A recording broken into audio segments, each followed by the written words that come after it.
Peace, peace, peace. What it is your brother Tyvon Swainell, aka the Orthodox Moor, aka Brother Moore. It's been a long time, family, but I'm pleased to bring to you a late night conversation with some really cool and interesting people, the Hebrew of Israel and Abu. Um, we're about to have a freestyle session. It got pushed back a little bit because my man Ibri had to wash a stack of dishes a mile high right quick, you know what I'm saying? But you know what I'm saying? At least he gets them done. You know what I'm saying? At least he gets them done. I was late to find out that I would be hosting this thing, but I'm happy to find out I'll be hosting this thing because I will definitely make sure this is an interesting conversation for the family. But real quick, I'm going to turn the mic over to Ibri and let him introduce himself to the people and also Abu. And let them start off by whatever topic they want to bring up in terms of what they feel is what's most interesting for the time right now. But go ahead, Ibri, you got the floor. All right, shalom, everyone. Shalom. I just want to thank the host for letting me on, the Orthodox Moor, and I am the Hebrew of Israel. And basically, I just teach, or really, should I say, I compile information together through my research of history, language, DNA, and try to give it out to the people, give them a model of mine when it comes to the ancient human populations, and connecting them, of course, to biblical people that we read about in the Torah and the Bible. So, yeah.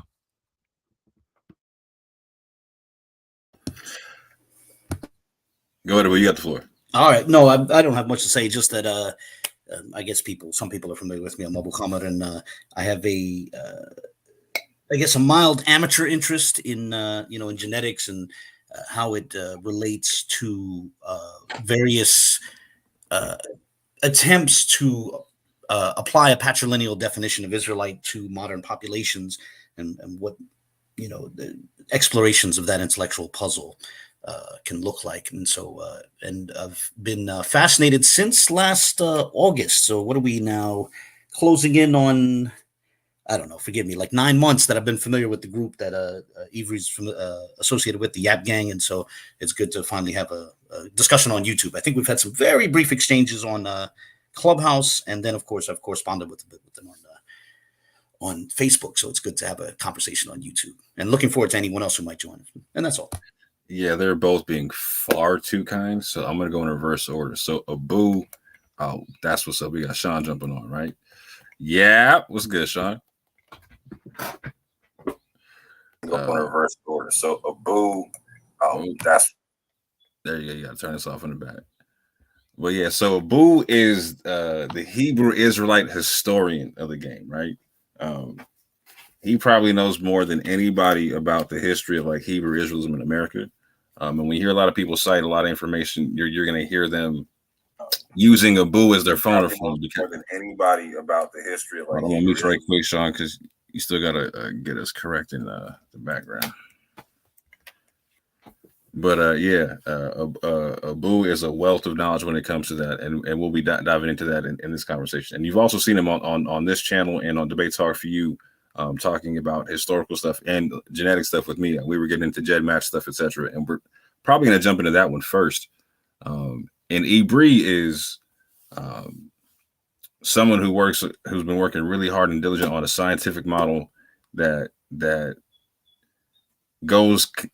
consistent with the Table of Nations in the Bible, and making the Bible look really realistic for people and be able to trace peoples and lineages, etc.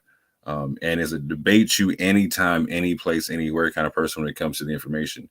And he has a lot of standing challenges and a lot of there's a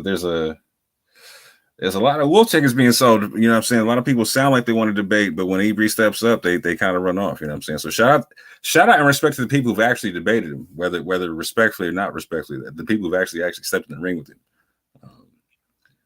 But yeah, that's that right there. And real quick, Sean, please go ahead and introduce yourself. You know what I'm saying? Another member of the Yap Gang. Yeah.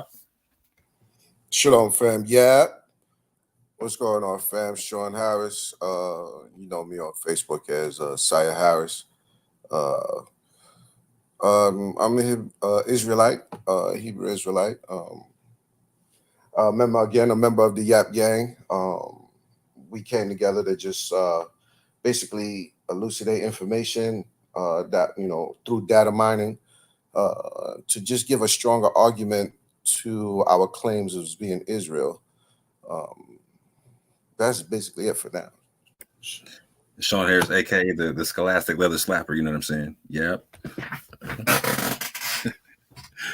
But I'm gonna start this one off on a conversation that I was seeing on Facebook recently, having to do a Jed match or whatnot, and it's a conversation that me and Abu have touched on a little bit on this channel. So I think my viewers will be familiar with the content.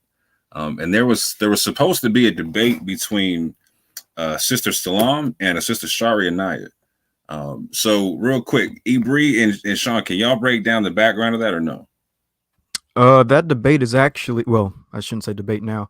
That discussion is actually on. It's still on. Really? Okay. Yeah. And I see Shari's in the chat. Maybe she can come up and explain it, but they are going to have that discussion. I think next week is going to be very soon. But so it went from a debate to no debate to now we're going to have a discussion. If I understand correctly. Yes, she doesn't really want to do a debate, and so we're not going to call it that. We're just going to call it a kind of like what we're doing now, just a discussion. We'll see if it evolves into a debate, but it's supposed to be a discussion. Okay, I've been a little bit out the loop and whatnot, so I'm going to narrate what I believe Salam's position is, and then I'll let y'all break down what Shari's position is. I mean, Shari, if you want to jump on, please. Hold on, the link. Let me drop it one more time. One more time.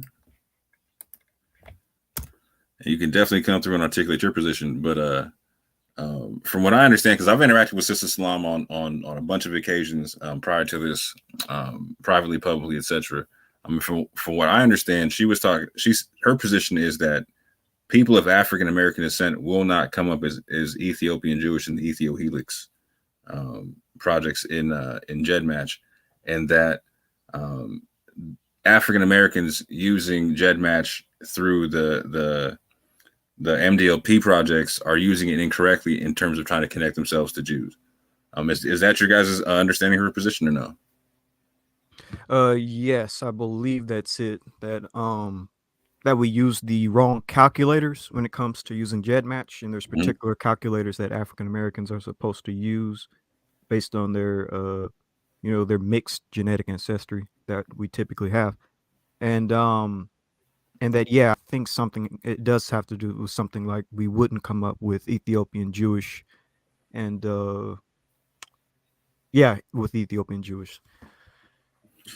So that being said, if I may, something we discussed last August, you and I. Yep, I was just gonna go into you. Okay, go ahead. You say that. No, you have the floor. Go ahead. What I was gonna say, as far as Jed match, I think one thing that definitely is needed in those conversations is a clarification about each participant's model, because something we were discussing back in August, it was early August, you and I had that discussion on your channel.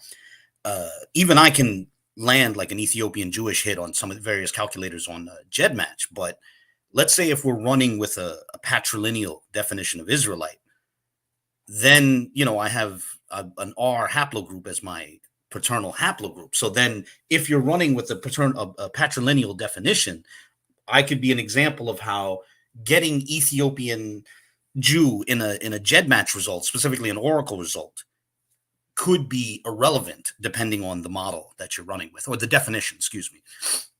So I think that's an important talking point when people are discussing Jed matches, like what exactly are they looking for, and if they're discussing, Israelite identities, what's the definition that they would run with? Yeah, for instance, I think we peace and blessings. No, you're good. Yeah, for instance, I think we were talking about, for example, so you have Filipino descent in your ancestry, and in the Ethio helixes, it was showing up as Japanese, correct? Yeah, that's also another question. Like when a particular calculator is limited, I remember I saw a blog that described it as it has to throw your genetic material, your admixture somewhere.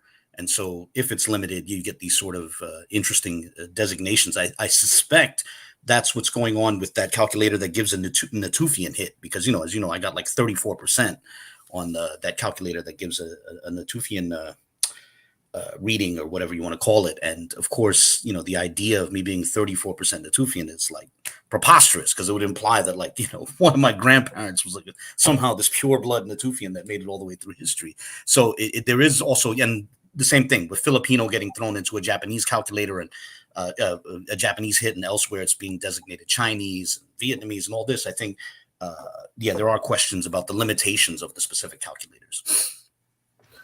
Okay, so real quick, so in your mind, it's preposterous. Hold on, I got some notes in the background. Give me 2 seconds. Ibri, take the floor real quick.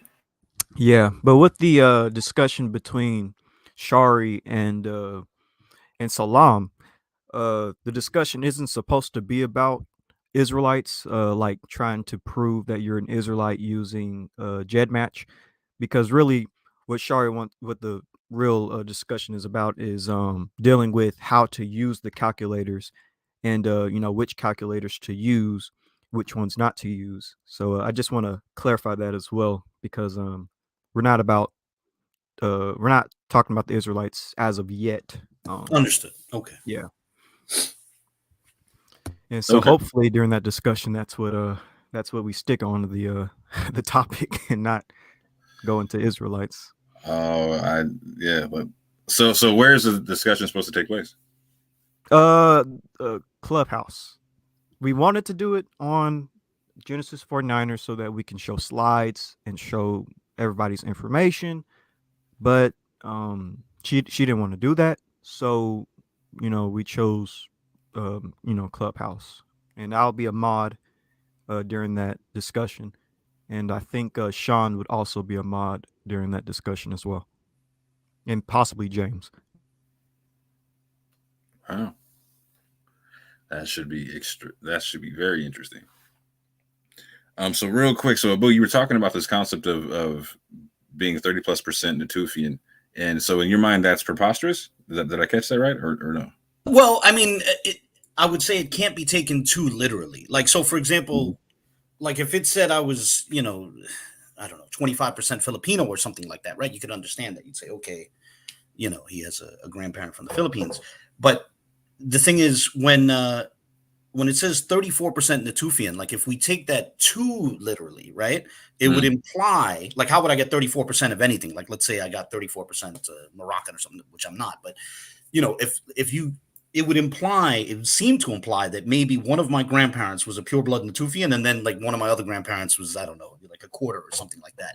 And so the idea of like the pure blood Natufian somehow, only associating with other Natufians across the millennia and winding up in the 20th century, that's where it becomes hard to take seriously. So what I was trying to convey is not to take it too right. It has to be interpreted as meaning that it has that particular, I forget the name of that particular calculator, but it has to be interpreted as meaning that they have a limited number of places to place your admixture. And so since it has to go somewhere. Right. And at this point, I've concluded now, I was telling this to Ivry on Clubhouse, I think a month ago or something like that. Now I've gotten to test some of my other family members, both on my father's side and my mother's side. And now I'm wondering if it's like my European side is setting it off. Like I just assumed, because some of my family's from North Africa, that must be what's setting it off. But now I think it's my mother's side of the family that's setting it off, or at least to a certain degree. And then that begs the question of like, what sort of, European admixture triggers a higher Natufian rating?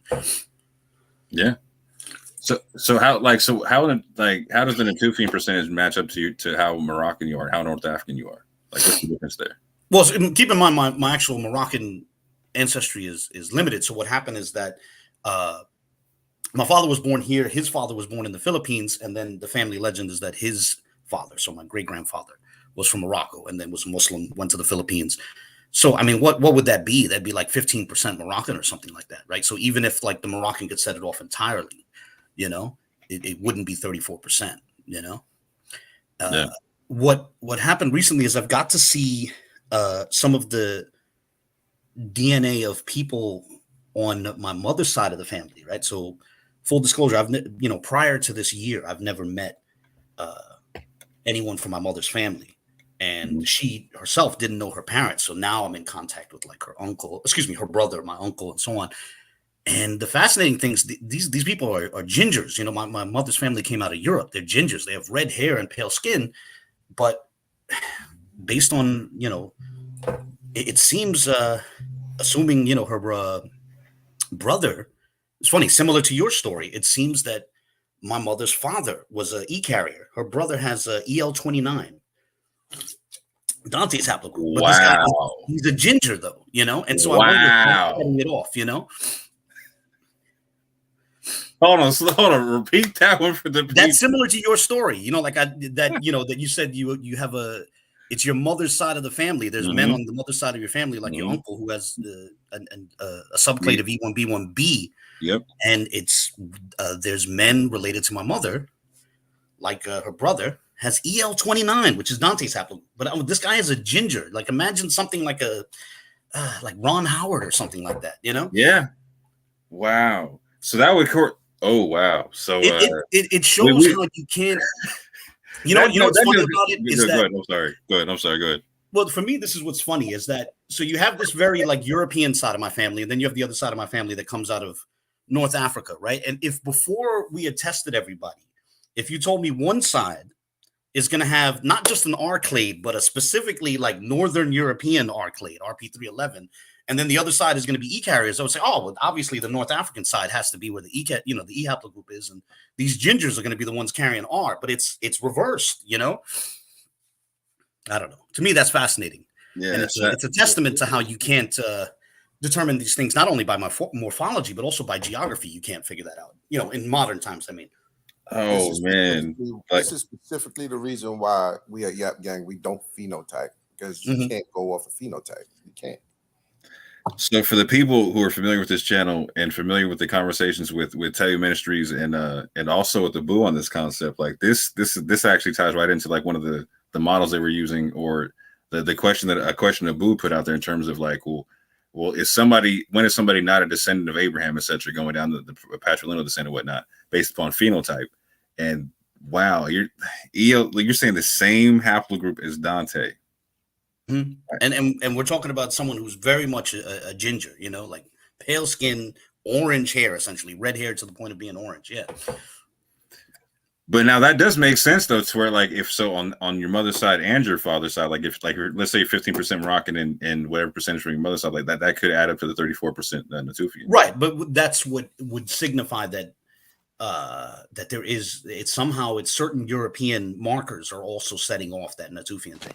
It may be the E1B1B, seeing as Natufians carried E1B1B.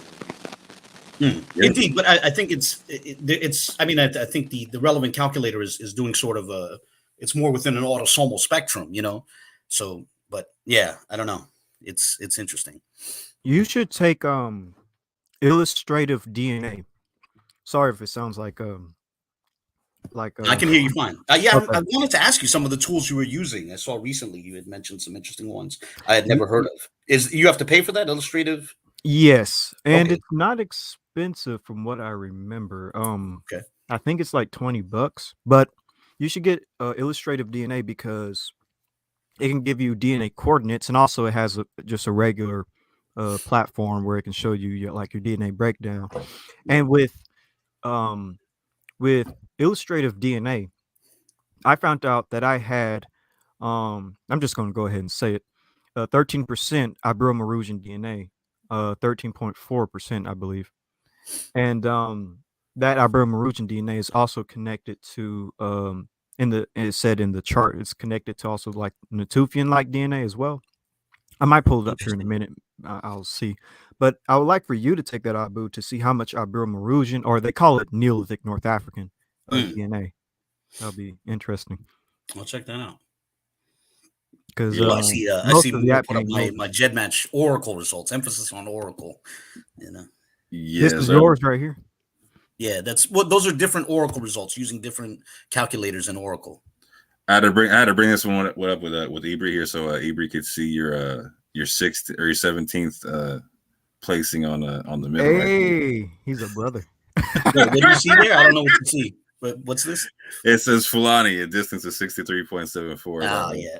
Well, something I remember the context that we brought this up in was that when you get numbers that high, it's fair to be skeptical. Like, for example, some of these calculators. Now, I don't have any Italian ancestry, but on some of these calculators, I was hitting Italian and I was getting like, a distance of 12. And so if it's possible to have no Italian admixture, like obviously the way I would assume I'm hitting Italian is because, I have some North African ancestry and then I have a lot of European ancestry, and presumably their Italian samples have a similar admixture, right? A little bit of North African ancestry and a lot of European ancestry. So, but the point was, if a person who doesn't have any actual Italian ancestry can hit, Italian on a bunch of different calculators at a distance of like 12 or 13 or whatever it was. I haven't looked at my GEDmatch results in months, but that would be grounds for being to take a something that has a distance of like 60 with a grain of salt or a fistful of salt. Yeah, I think you're talking about your dog cat results. Perhaps, yeah. It's been months. I haven't really looked at them since August when we had that discussion. Yeah. Oh, yeah. There you go. Yeah, Tuscan, North of Tuscan. Yeah, look at that. Less than 10 for Tuscan. Oh well. But this is the Docat Africa 9, right? Like, so it's got to put your stuff somewhere, right? Yeah, which is the case with all of these. That it has to put it somewhere. And actually, I'm glad we're bringing this up, because another thing, and I hope this comes up in your discussion that you have with Salam, is that people do need to distinguish when using GEDmatch. They need to distinguish with what I would call the 2 layers of GEDmatch, where you get the first set of results, and then when you jump into Oracle beyond that, because I do think those should be treated differently. That sort of first layer, and then the Oracle results, which might be considered like the second layer down. Shari, you can probably tell everybody when that discussion is, so yes, that folks can go to it. Shalom, fam. Shalom. Yeah, so it's gonna be on the 22nd on Clubhouse. I forget exactly which time, but I know it's around 7-8 CST, because she's Central. And I'll be sure to double check with her on that too again. But I also have the replay on Clubhouse of us talking about having this discussion. So it's gonna be on the 22nd on Clubhouse. Avery and Sean are moderators for this discussion. So real quick, sis, can you tell people what your position is in terms of what you'll be talking about? Well, my position is that you can use any of the admixture heritage tools to determine which modern populations you share ancestry with, and who could possibly be along your genealogy. And that it's not, because it's based off of autosomal results, it is not suitable for tracing ancient ancestry unless you're using a specific calculator for ancient ancestry. But that's pretty much my position. And also to be careful of proxy populations. Like, for example, what Abu was talking about with his North Italian. That could possibly be a proxy that they're just throwing your similar European ancestry into that, and it's coming up in your distance. And it's not about Israelites, correct? The debate has nothing to do with. Okay. No, not at all.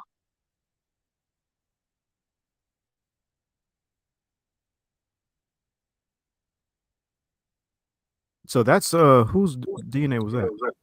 No, I'm looking at mine right now. Okay. So yeah, mine's super. I got the type on this super small, but yeah, like so. Something like I really want, whenever the conversation goes to the Israelite conversation, something I definitely want to be able to put on the table is the understanding of the slave trade. Because so in this, I pull up, like, so in Islam's position, I'm not supposed to pull up Ethiopian Jewish in the Ethio Helix period. And so something I was trying to explain to her and Jacob Israel on Facebook. Shout out to Jacob. Was the fact that so my mother, like my mother is North African, like Abu is partially. My mother's also partially North African, etc. Her father is EM34. Again, she comes up 30 plus% Natufian, just like, so her DNA and Abu's DNA and Jed match look very similar. Like they could be brother and sister, whatnot, right? Very, very similar. I remember when you were showing the comparison. Yeah, that was interesting. Yeah. So again, just like Abu, she comes up in Ethiopian Jewish in all the Ethio helix models and whatnot. But so do I. But I come in at a closer distance than my mother, which means that my father would be a closer distance than me. And so I say that, and I point to the fact, like, so people like me and Shari and Naya and other people of West African descent in the Americas and whatnot. Also, when we do our DNA test, we also find that sometimes we have East African DNA or our DNA from the Horn, etc. Like the first, like that's how I met Shari, was the fact that she's like, oh man, let's look at the Jed match and compare this stuff and whatnot. We were looking at the fact that she had a Somalian DNA, etc. That I had in my family tree DNA test, I had the DNA from Eritrea, Ethiopia, and in Somalia there as well. And again, like I had like less than 2%. I believe the sister had like 3%, right? Which is not a small percentage when you're looking at autosomal DNA. So it spurred me to look towards also with people like Cohen Hamadishe from the Lemba tribe, telling me that he believed that Lemba were taken on slave ships. That had me looking into the East African slave trade, making it into the transatlantic slave trade, and finding out that the actual numbers for that were 542,000 slaves coming from the ports of Mozambique and Madagascar. So not that like every time that you're going to see Ethiopian Jewish popping up in Ethio Helix or anywhere in Jed match is going to be that, like Abu's talking about. However, we can't negate the fact that there is a decent sized population of people that went into the slave trade that did have East African genetics, and we should see that fingerprint on some people in the Americas, including the haplogroups. Like that's why Dante came up in our discussion last August. Yeah, which is super interesting because again, when you look at his DNA, I believe he's like really, really Nigerian, and I believe that when it came back to he got an update at one point, I believe it said that like that Nigerian was all Igbo, and so it seems like one of his parents would be like, it's like if you're 47% Nigerian, it seems to me one of your parents is Nigerian, right? And so two of them are. Yeah, something like that, right? So at that juncture, it seems like, okay, well, let's say his father is like of West African descent, right? That's super interesting, right? Because now we're looking at the EL29 coming out of West Africa, which is very possible. Or again, it could be emblematic of someone coming from East Africa. He could be descendant of a Lemba, or said like someone from East Africa, right? But we also got to ask the same question, like how did your mother's family member get the EL29, right? Like that, man.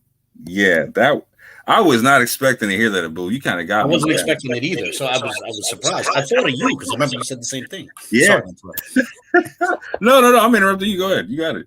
No, it's just that. Yeah, it surprised me as well. The other thing that also surprised me is, you remember from our discussions, when I take these DNA tests, one thing that I get is this small bit of like Omotic, small bit of East African DNA. And I just assumed, I have family that comes out of North Africa. It must be coming from there. So I got to see the results of some of my cousins, on my father's side, and it's 0 on that, which again implies, it's coming from my mother's side of the family, which is a surprise. These West European gingers are. Yeah. I mean, it's just, I don't know.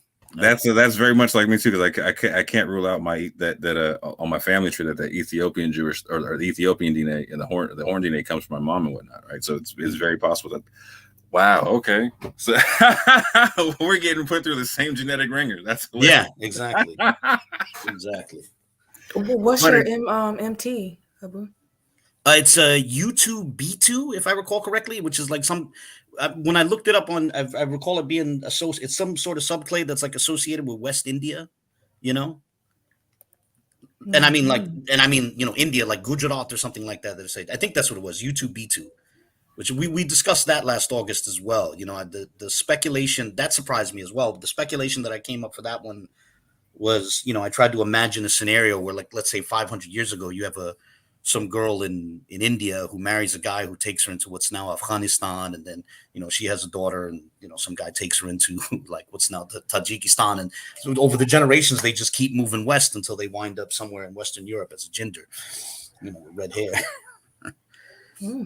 Interesting. Yeah. So yeah, I affectionately called your mom a ginger gypsy because yes. Yeah, in the with the Yashub and these guys, they have that Genesis 49ers resource page on Facebook, and Rudy Heinrich, he recently posted a thing about gypsy DNA, the Roma DNA, and I was hoping to get some sort of, because I love the Roma and Sinti, I always have my whole life, so I certainly love the idea of you know, having some sort of distant connection to them, but he posted an article about the various haplogroups found amongst them, and woo, no justification there. They don't. None of them had subclades of U2 on their maternal side. So much for that. But I was holding out hope that I could pull some connection there. Yeah, Rudy be dropping some really good sources in the Genesis resource page.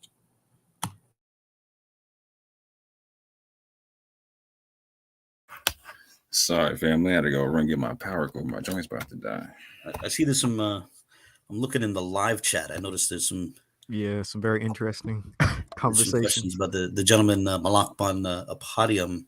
I think he asked a question about Noah's DNA, and it looks like he posed it to Yashub.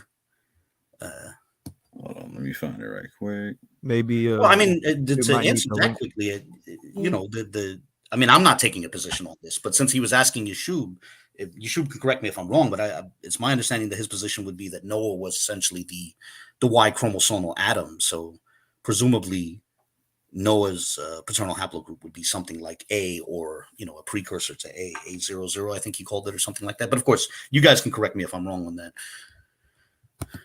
Yeah. So when it comes to Noah, excuse me, when it comes to Noah and his sons Shem, Ham, and Japheth, and you can probably put the link in as well, because Yashub can explain his stance. Because my stance, our stances are pretty similar, but they might differ just a little bit.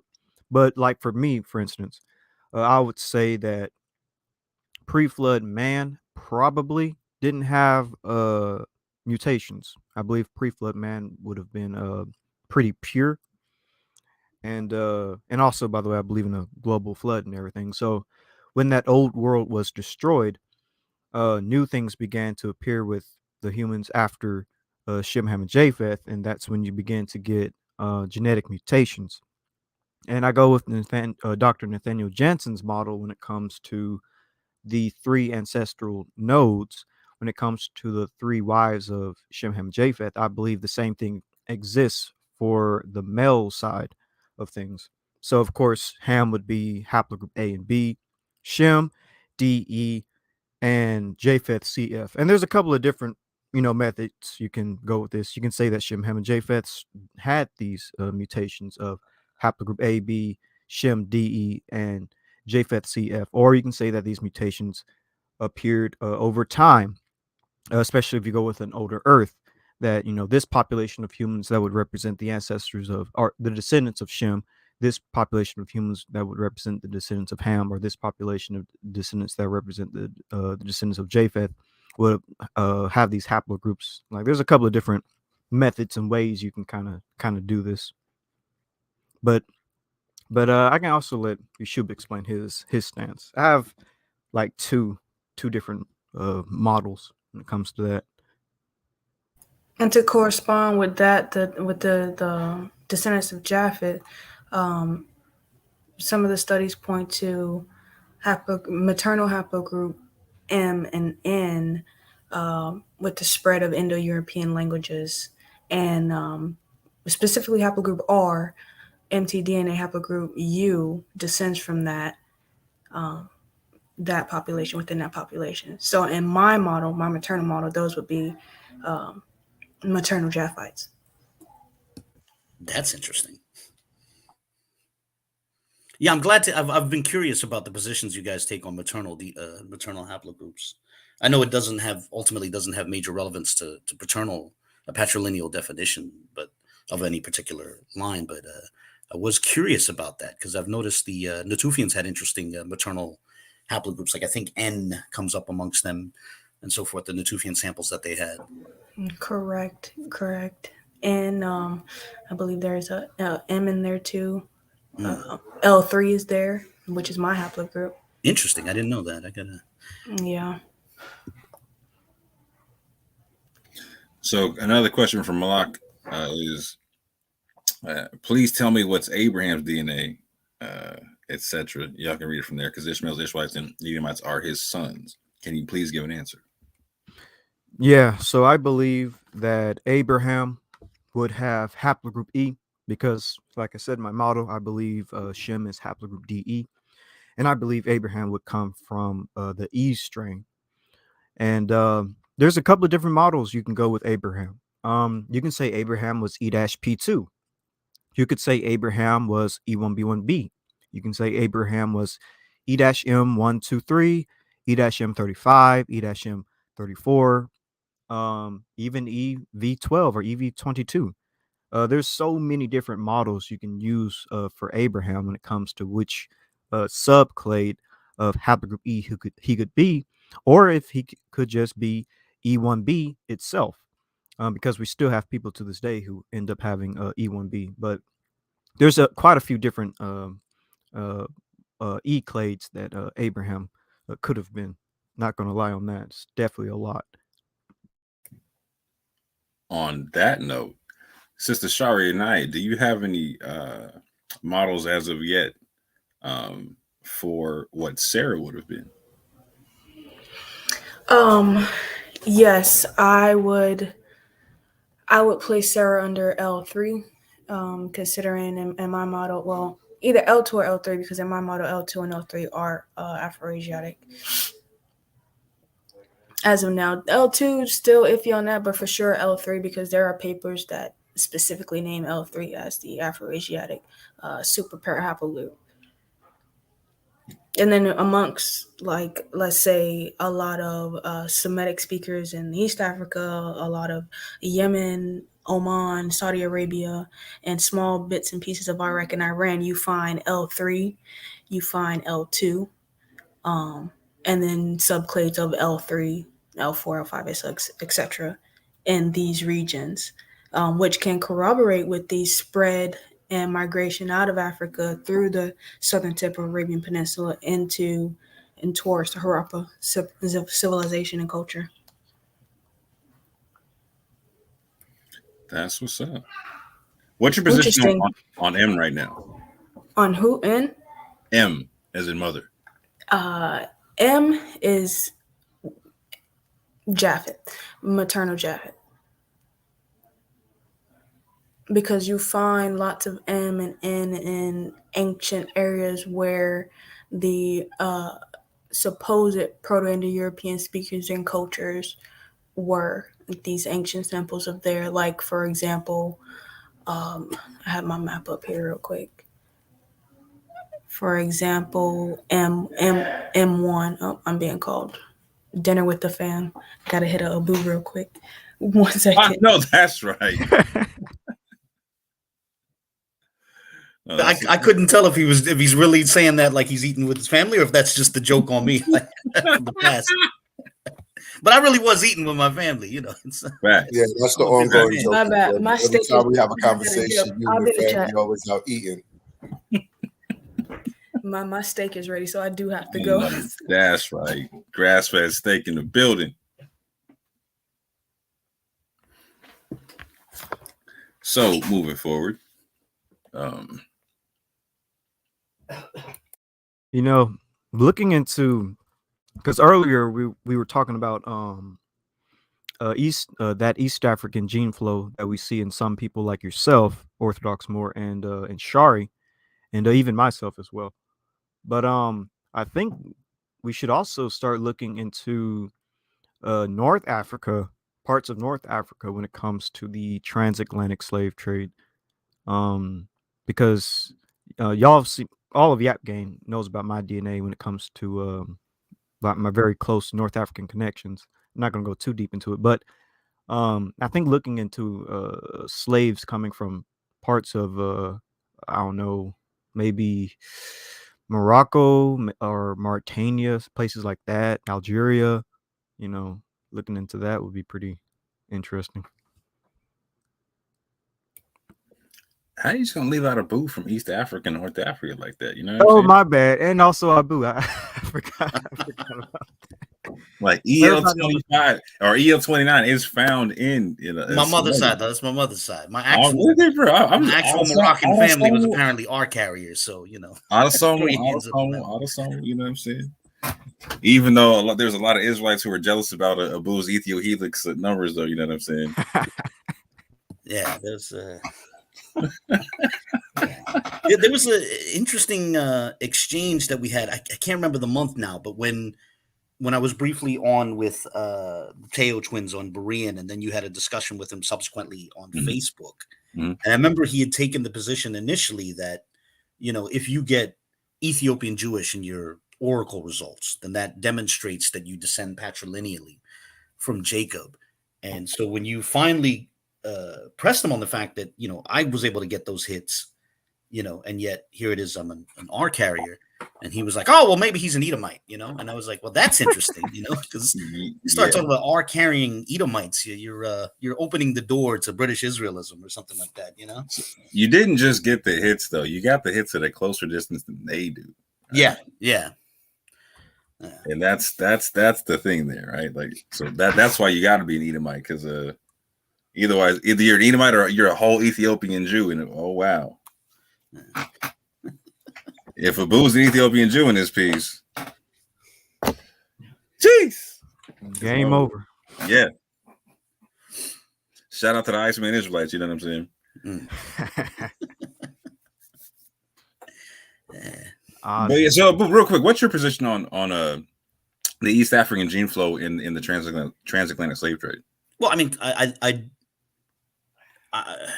you've brought out a number of points on that already, so I take it for granted that was happening, you know, and I do think it's hard to it's hard to say where that you know, how we can point to what is evidence of that and what's not, but I do take it for granted that it happened, you know. And I think, you know, I know Dante doesn't like me bringing him up, so I hope he'll forgive me for bringing him up, but I do think someone like Dante is a clear example of that, potentially. Some, you know, of course, there's other people who say, well, how do you know he didn't get his EL29 from a European source or something like that? It shows how complex this can be, you know? Yeah, particularly if your mother's family member is coming up with that in Western Europe, you know what I'm saying? That's and your mom having you, it really just shows migration, right? And so that like migration really shows why you asked that question about, like, okay, so how mixed do you have to be, or what how many generations? Like the whole question you put the tail on them, right, was like, so if you're going so many generations down and they don't look like this, but they don't have the same phenotype, but they have the same genetics, why are they not the same? Why are they not considered X, Y, and Z, right? Especially since at the time I was asking that question, they were still claiming to hold to a patrilineal definition of Israelite. It was from the point after our exchange on Berean where they finally jettisoned that and treated it as irrelevant. But before that, like, for example, when they appeared on your show, after I had done that show with Vocab on genetics, you had a show with them. And they were still very much affirming a patrilineal definition. And then it was only afterwards that they jettisoned that when they saw it. It wasn't tenable to what they were proposing. And so your question becomes even more reasonable. Like, so, okay, like, so you're saying that in your family, it's a ginger with EL29, right? Like, so with Dante, he's somebody who's very dark skinned who has EL29, right? And so in my family, again, my grandfather's Mediterranean looking, right? And again, he's this. It's the same family line of E1B1B, right? So they all share paternal lineage somewhere, right? And throwing Einstein there as well. By the way, that also relates to how I remember you had a discussion, I believe, with Ngozi, and the question came up. Well, you know, like you could say, well, Dante descends paternally from an East African population, and someone would say, well, how do you know he didn't get EL29 from a European population? And I remember I commented on your video and said, these aren't something important to keep in mind. These aren't mutually exclusive options. You know, Yeah. it could be both. You could have a situation where, let's say, and again, if Dante winds up listening to this or hearing about it, I hope he forgives me. I'm not trying to say any of this disrespectfully. It's just offering a hypothetical. Hypothetically speaking, let's say we magically were able to get photographs of, you know, all his paternal ancestors going back 30 generations. You could have a situation where 12 generations back, you get someone looking like Einstein, and then you go another 12 generations back and you have someone who has a look that has a morphology that's stereotypical of Ethiopia, you know? Like it's not an either or thing. It's not, you know, they're not mutually exclusive options. It could be both. Yeah. Like, so on top of having, like, so like, again, on my mother and my uncle, they both have, like, so something just came out on Ancestry, which is fantastic, ancestry.com, with their DNA. Now you can see what DNA you got from your mom and your dad, right? And so it's literally confirming something that 23andMe told me about my uncle's genetics, which is that from my mom, I get Southeast African genetics, right? And I also get genetics from Senegal and from Nigeria, and whatnot, right? And so it's very possible, again, like, so my grandfather having EM34 could very, very well have descended from like a Yemenite Ethiopian population that went that went through Africa and went to North Africa, ended up in Spain, eventually ended up in the Americas, etc. And here I am, right? He could have started off looking like somebody who was Afro-Asiatic in terms of like going back to his original lineage and whatnot, and then ends up looking Mediterranean by the end of it. Mm-hmm. Like it easily. But your parental lineage does not change just because of phenotype. It is what it is.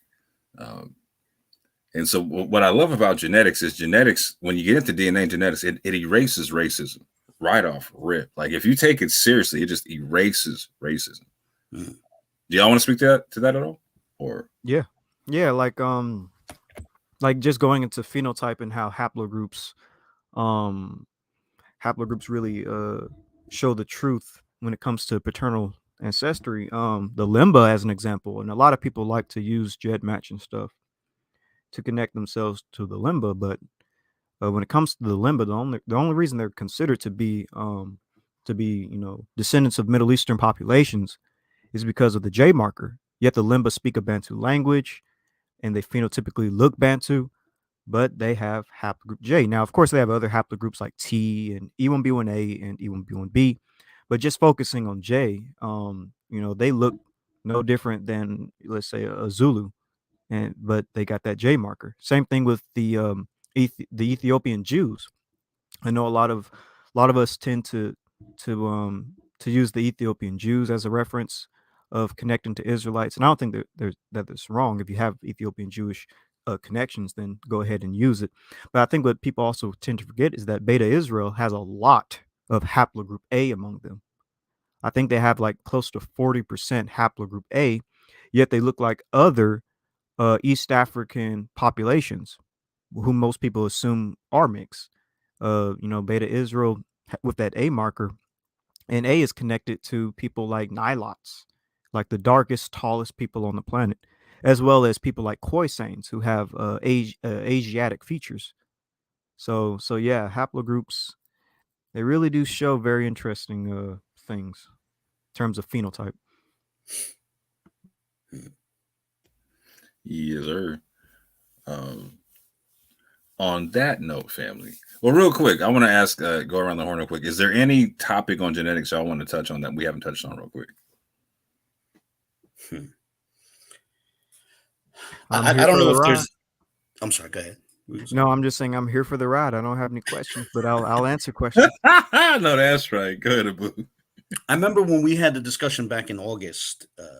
There was something that I had intended to say, and I wound up not, forgetting to say it, and then I wound up leaving it in a comment on your video of our discussion, and that is, I don't know how long we would spend discussing it now, but I do think, and I think a lot of people miss this, is that when you're attempting to reconcile the biblical text with the human phylogenetic tree, an absolutely central question is whether or not someone holds to a global flood model or a local flood model. And I'm not going to force people to take a position on that, but I do think that without considering that question, that's an interesting thing what Yashub just suggested. I do think that's something that a lot of people miss out on. Like they'll ask a question and then, the model depends even on that, because you can come up with drastically different possibilities. As we've discussed before, I think I briefly discussed this with Ivry on Clubhouse.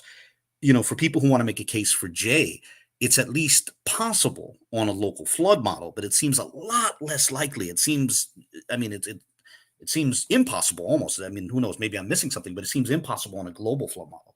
While on a local flood model, E works just as well, and it seems to work just as well on a global model as well. So the models make a difference in terms of flood models, even make a huge difference in how people interpret data and how they can attempt to assess probabilities, So that's a big one.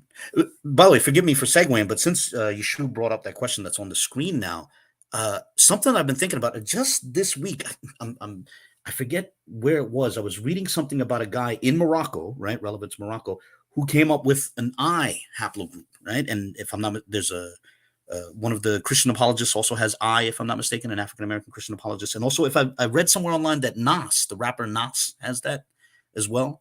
But thinking about a guy in Morocco having that haplogroup, I wonder if you see someone with a haplogroup that seems just plainly European, I don't think it's necessarily gained from this is going to be controversial because I don't have the data to back this up in terms of, but I do wonder if it's already in Morocco, can it go further south? Do you necessarily get it from somebody, in the 15th, 16th century, or could it predate something like that, for people with that haplogroup who are part of the West African diaspora?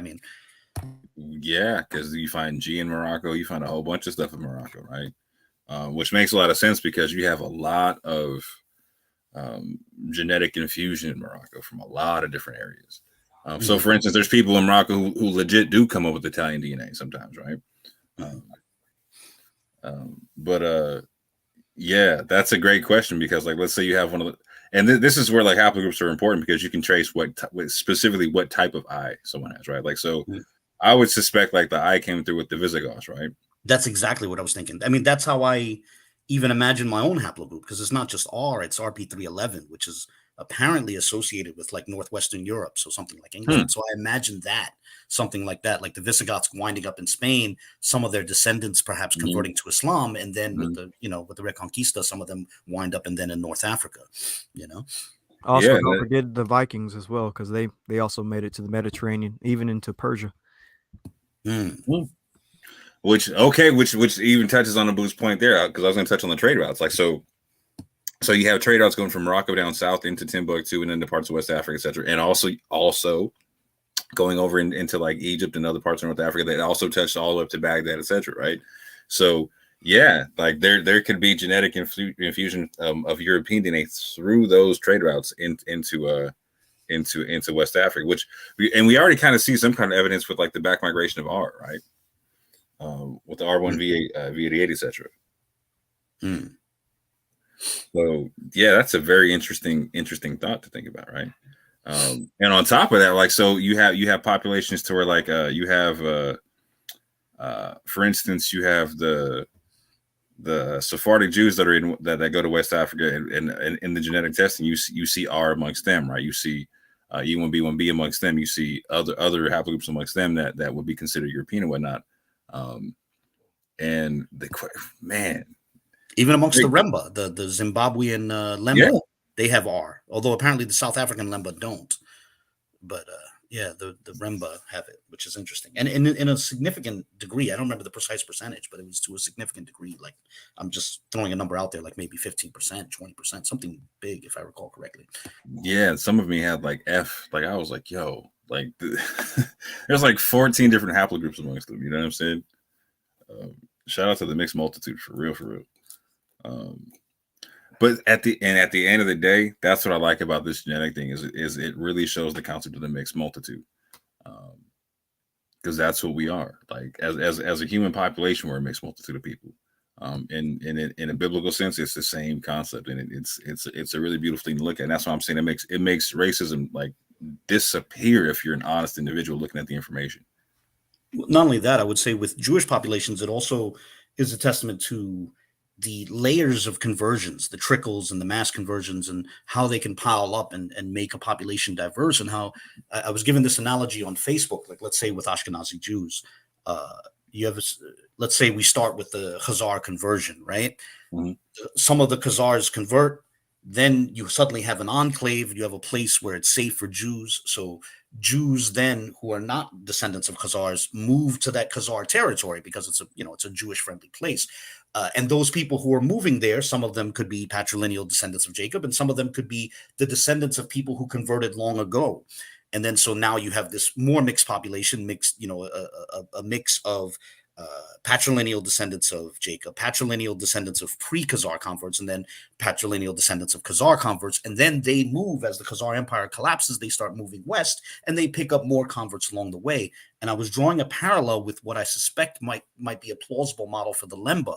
You could have a situation where under Dhul Nuwas, you get the conversion of the Himyari kingdom, and so that creates a Jewish-friendly enclave. So Jews who were already Jews before they obviously, I would assume they facilitated that conversion, but then Jews who were Jews before the conversion under Dhul Nuwas then moved to that enclave. So similar to the Khazar situation, you get a situation where you have patrilineal descendants of Jacob, patrilineal descendants of pre-Himyari converts, and then a patrilineal descendants of Himyari converts, and then the Himyari kingdom collapses under the attack of the Ethiopians, and now they spread outward, and some of them head into Africa and start going south, and they pick up more converts. And I think that's probably the Lemba story, that you probably have this spectrum of descendants of Jacob, descendants of converts from long ago, descendants of Himyari converts, and then converts they picked up in Africa, as they move south along the eastern coast of the continent. That's the assumption I would have, and I see a parallel there. Yeah, and I'm going to use that to segue into a whole nother side of this conversation. But real quick, I'm going to play a clip from Vocab talking about the difference between people who use Deuteronomy 28 and people using 23 and me real quick. And we got to remember how is the way, everybody, that they're, as far as the main way, trying to prove this claim. It's using scripture, misusing scripture. If you were doing DNA tests, okay. But if you're using bad eisegesis, then that's a different thing. It's inherently a religious claim to say because Deuteronomy 28, not because of 23andMe. It's an inherently religious claim. And so they want to make it like it's not. They'll say, well, it's just a claim of it. Nah, because how are you getting there? How are you getting there? And where do you go from there? And those are the problems. So we're living in an age now to where if you're like of a One West belief system, I can see exactly with what Vocab's saying. But we're living in an age now to where there's different types of people coming through, recognizing that they have genetic descent to people who were considered Jews in West Africa. Like, so right now, like the Igbos are considered legit Jews via the Jewish world and whatnot. And so someone like a Rabbi Harry Rosenberg is going to go around telling African Americans, 80% of you guys are connected to the Igbos and whatnot. So Abu, this question is directly to you. Do you think that Christian apologists are neglecting that argument or are neglecting the legit connection to actual West African Jews that some African Americans do have? Well, I mean, I do think it's a complex question. What I would say is that the genetic evidence certainly shows, like, I still don't think, me personally, I still don't think we can like tell someone, oh, I know you're not an Israelite, or I know you are patrilineally. But I think it does show that some of these applications of Deuteronomy 28 certainly draw false positives. That would certainly have to be the case. That's not to say that everyone who invokes Deuteronomy 28 does not descend from Jacob, but in light of the spectrum of haplogroups we're seeing, amongst the people who take that position, who take that approach. At least we can say with certainty, at least some of them don't, and that's so. So I'd answer it this way: there's certainly no grounds on which to, just wave off everyone who's claiming descent from Jacob. But on when we get into these attempts to interpret the Bible and then use that to figure out which modern population descends from Jacob, I think a lot of these approaches are drawing false positives. So what's your There's an imprecision that the genetics seem to bring out. That's the way I would put it. Snap, we got people done with their dinner right now. Oh yeah, Shalom, fam. How you doing? Oh man, I think I just heard the oven. I gotta go. All right. So yeah. Hey, Abu, I was actually at Olive Garden eating dinner with my family. Oh, so it was for real. All right. Good to know. See, so it all works out. Hey, Moore, I was kind of confused at that clip. I don't know what he was actually saying. Was he saying the DNA is as a result of our religiosity? Is that what? So he was actually making a claim about like the BHIs who use Deuteronomy 28 versus people who use DNA. He's like, so it's different if you're making a genetic claim versus the Deuteronomy 28 claim, right? And so to me, I'm using that to signal again like a change in the garden sense to like there's people making different arguments now, right? And we're realistically living in a different time. We even have Orthodox Jews coming to African Americans talking about they have genetic ties to actual West African Jews, etc. So I was playing that just to show the fact that that even vocab was noticing that there's a difference in a sense. Where like if you're doing it from Deuteronomy 28, like you're doing way too much. But like if you're going genetically, there's at least an argument to be made. How old is that video, by the way? I will look it up for you and give you that video in the back chat. It's from I would assume it's old. If I'm not mistaken, it was both Eric Mason and Nefertiti on the screen. Did I see it correctly? Yeah, so I'm assuming it has to be years old then. It's from Urban Apologist Symposium, I believe was the title of the video. Gotta go find it real quick for you, Bree. Yeah, because I was wondering if that was in between the time I did that. Oh no. Okay. No, that was way before that. What was this? What was the question? If it was from the time of what? I did the discussion with Vocaf Malone. I would assume it's way before. Yeah. Okay. Way before that. Yeah. I would say you would have a stronger argument with Deuteronomy 28. Once you have a DNA claim, it makes that argument stronger. But if you're solely using it alone, it could be pretty ambiguous. Yeah, you breathe. The video is 2 years old. Oh, okay. Thanks. 2 years. It's on Vocab Malone's channel. It's titled Urban Apologetics Symposium on Hebrew Israelism. So that brings up this question. When he says, if you go to 23andMe, under what authority? So if 23andMe says you are a Jew, or classify your autosomes or your patrilineage as a Jew or matrilineage as Jewish, then that's good enough for him.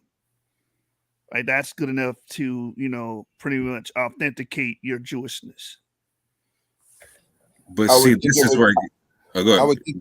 I would think it would also depend on what does he see, which haplotype he sees as being Jewish as well.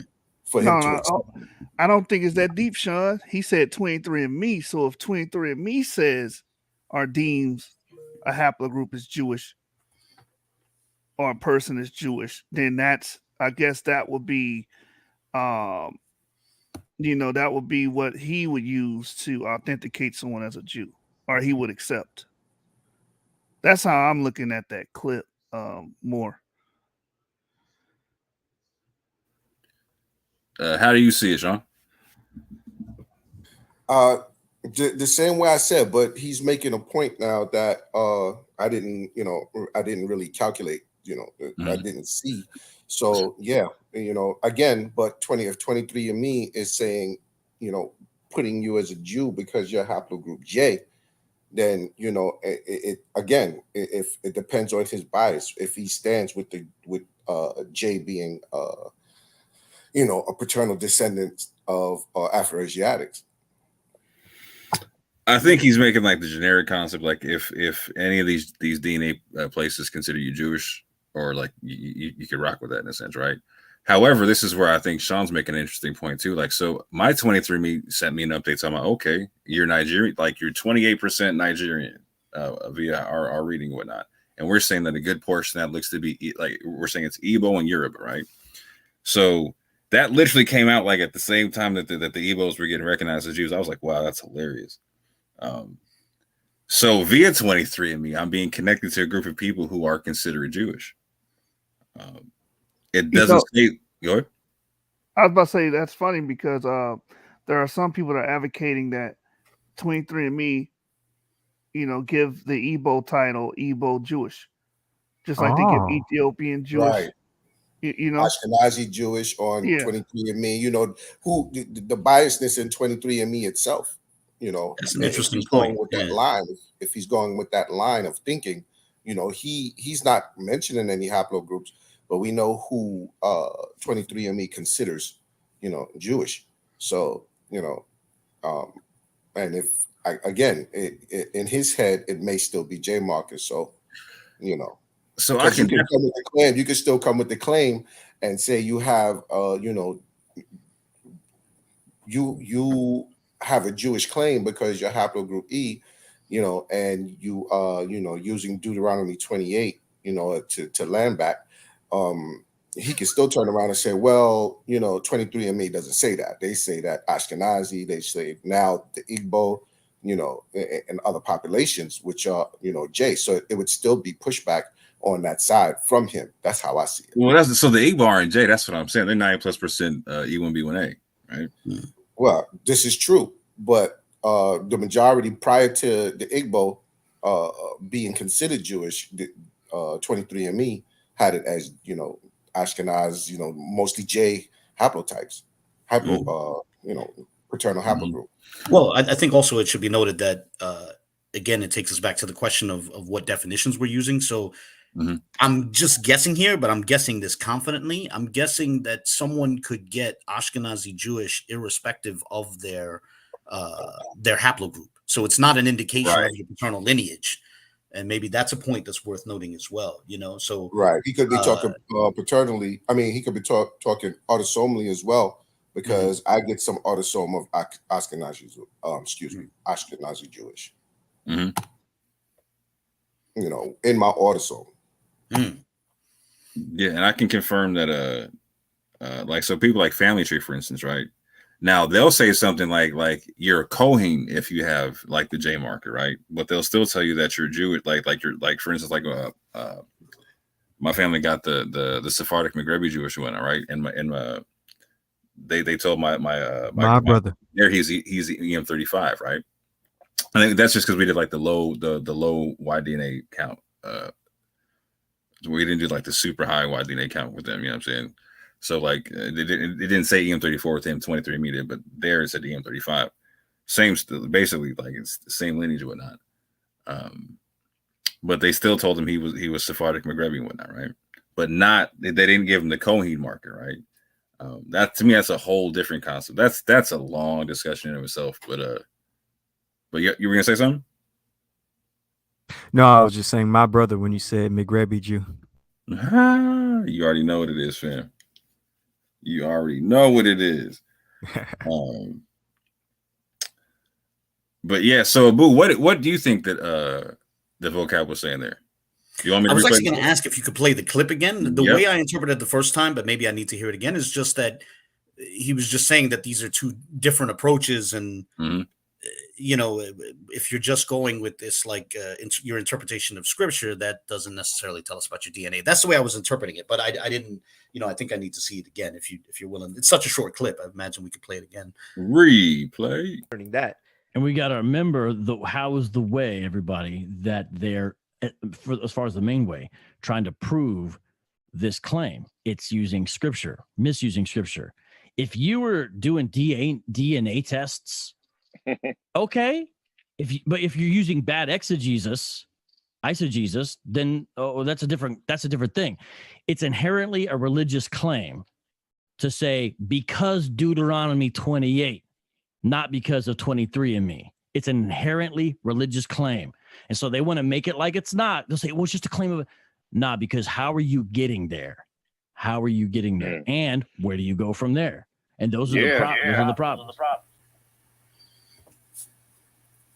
Okay, seeing that a second time, I guess what he's saying is that if you're just doing the biblical text in a vacuum, that's very much a religious claim. Although, to be fair, I feel like even when we make recourse to DNA, a lot of us are bringing, our religious assumptions to the table as well. Like a lot of times people ask, well, who do geneticists think are, the Semites? And you say, well, secular geneticists aren't interested really in a discussion. Most of them don't seem to care about, the concept of a historical Shem, so when geneticists talk about Semites, they're talking about linguistic Semites often, not necessarily the descendants of a biblical figure. And so I think these discussions are sort of unique because it's an attempt to reconcile the Bible with the genetic data. So even these recourses to DNA are religious in orientation. And I hope you forgive that segue.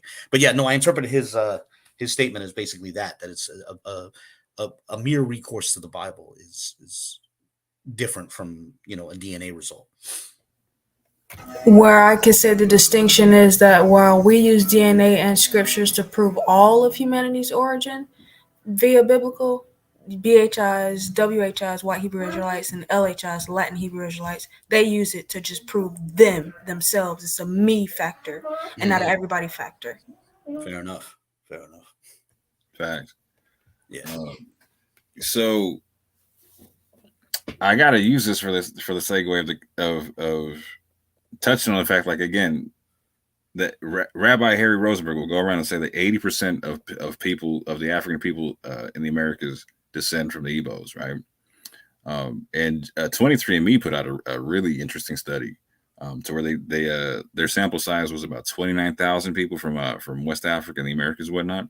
And when you extrapolate the numbers, we're talking anywhere from like 100 to 140 people having these genetic ties and whatnot, right? That's a large group of people. So no doubt at one point, like particularly with like the Declaration of Igbo Jews, etc., and the Lemba, etc., all that types of, we're going to see people in the Americas. Good.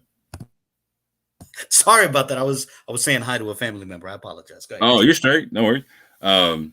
So again, with my mother's people, for instance, right? Like, so they're considered anusim in the Jewish world, right? They're people who were forced to convert to Christianity and who are now finding out that they're Jewish, etc.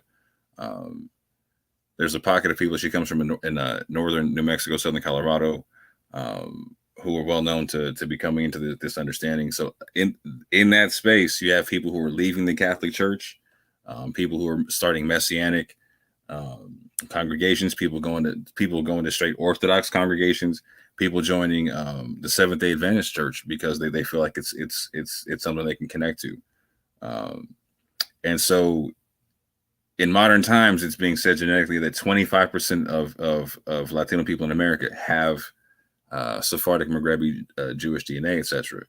And so again, when you extrapolate that number, that's a huge number of people, and when you combine the two, it's over 300 million people. Like the African descent people who are connected to with just Nigerian genetics, like that can be connected to Igbo, right? We're not talking about any other like people in West Africa or East Africa who are connected to Jews, just the Igbo concept, right? So again, with the Latin American people in Latin America and or Latinos in the Americas, and then people of African descent in the Americas having this large tie, we're going to eventually see, and we're currently seeing people making the genetic claim in connection versus the Deuteronomy 28 concept, right? And that's going to be a large and growing population of people. So the question becomes this: with the types and styles of apologetics out there, I'm gonna let this one go round robin real quick because Ibri was able to interview Rabbi Harry Rosenberg, so I would be intrigued to hear his position on this too. But I'm gonna start with the Ibri, then we'll go to Abu, and then go round robin on the panel. Who do you think is going to convert more to their belief system out of the Latino people in America and the African descent people in the Americas? Vocab Malone or Rabbi Harry Rosenberg? I would say it would be Rabbi Harry Rosenberg, and like you said, I interviewed him on my channel, and I also managed to talk to him a second time, but it wasn't on my channel. I did a mini documentary for one of my classes in college, and I managed. I might upload that video so that everybody can see. But he said even more information there. He talked about the Ebos, and he talked about a unity that's beyond religion, that you don't have to even convert, but that this unity would be seen, even from a genetic level. I might actually pull that up here in a second, but yeah, I definitely see Rabbi Harry Rosenberg having a bigger impact than a vocab, because if you connect people from a genetic point of view, leave out the religion, just connect people and say, hey, we're cousins anciently. I feel like you can get more arms linked together that way. So yeah. All right, Abu, I gave you some cover. You didn't have to go first, right? But you do, but you do gotta go second, brother, man. Yeah. Well, first off, what I want to say is that bringing in Harry Rosenberg, I think, also brings us back to the question of models, because, for example, Harry Rosenberg argues that, for example, the Ebos are Israelites. He also argues that the Pashtuns are Israelites, and I think that is going to become very difficult patrilineally. Like, I've been saying this for a while, and then what I think was already obvious, he made explicit in his discussion with Ivri that he's not really worried about, for example, paternal lines, because, he holds to a rabbinic definition, and therefore, your paternal haplogroup can ultimately be irrelevant to whether or not you're an Israelite. Regarding who's going to convert more, this is and I mean more as in numbers, not as in the host of the show. Regarding who's going to convert more, I think there's something that fascinates me, and I don't see anyone else discussing it. I myself haven't discussed it publicly, but it's an interesting subject. A sort of Christian to rabbinic Jewish pipeline that goes through the Israelite spectrum. There's not a lot of talk about this, but it's a fascinating phenomenon. There were quite a few people who were Israelites in the 60s and 70s who are, and I'm not saying they don't identify as Israelites today, but who became very rabbinic, who are essentially practicing rabbinic Judaism. I know a bunch of people like that in the real world, in my personal life. And so I think Harry Rosenberg could play a role, and I think he's consciously moving in that direction. Like, I don't think it's unwitting. I think he has a desire, and I don't mean this in any sort of malicious sense, but I do think he sees a possibility of converting lots of people, of essentially bringing them to rabbinic Judaism, to the faith that he holds to. And I think there's a real possibility of that. Over the years, I've met a lot of people like that, and there's more people like that than a lot of people realize. I got to be careful how I put this, but I know of even an entire Israelite congregation that essentially converted to rabbinic Judaism, in the 80s. It was a congregation that started like in the 50s and 60s, and it was a small congregation, and it wound up, the whole congregation embraced rabbinic Judaism. So this is a phenomenon that I think people aren't aware of. And I think a lot of people who have an interest in the Israelite spectrum, they're sort of just focused on the loudest subset of that spectrum, which is One West, which creates this impression that there's this clean distinction between, Hebrew Israelite and rabbinic Jew, when in reality, once you get past the rabbinic spectrum, it gets a lot more blurry. I don't know if that answers the question. Yeah, I heard a very long way of saying that Harry Rosenberg was going to win out. Yeah, yes. I think mainstream Christianity, and I say this as someone who is I would consider myself part of a mainstream Christian denomination. I think mainstream Christianity is going to shrink in the coming years. I don't think it's pulling in. I think it's more likely that other faiths will grow in that regard. And I don't think that says anything about the veracity of the respective faiths. But yeah, that is my impression. So I don't think there's going to be an influx into major Christian denominations. Would you say it's mostly because of secularism rather than other religions, or do you think other religions? Yeah, I think the secular behemoth is a powerful force, and its main focus is Christianity. You know, it's not only focused on Christianity, but I think its main target is Christianity, and so Christianity has taken a beating in the not necessarily intellectually, but certainly in the hunt for hearts and minds. You know. Right, So I think a right. lot of people are looking elsewhere. Like when you look at other faiths, for example, in the United States, like I've always been fascinated by the Hare Krishnas.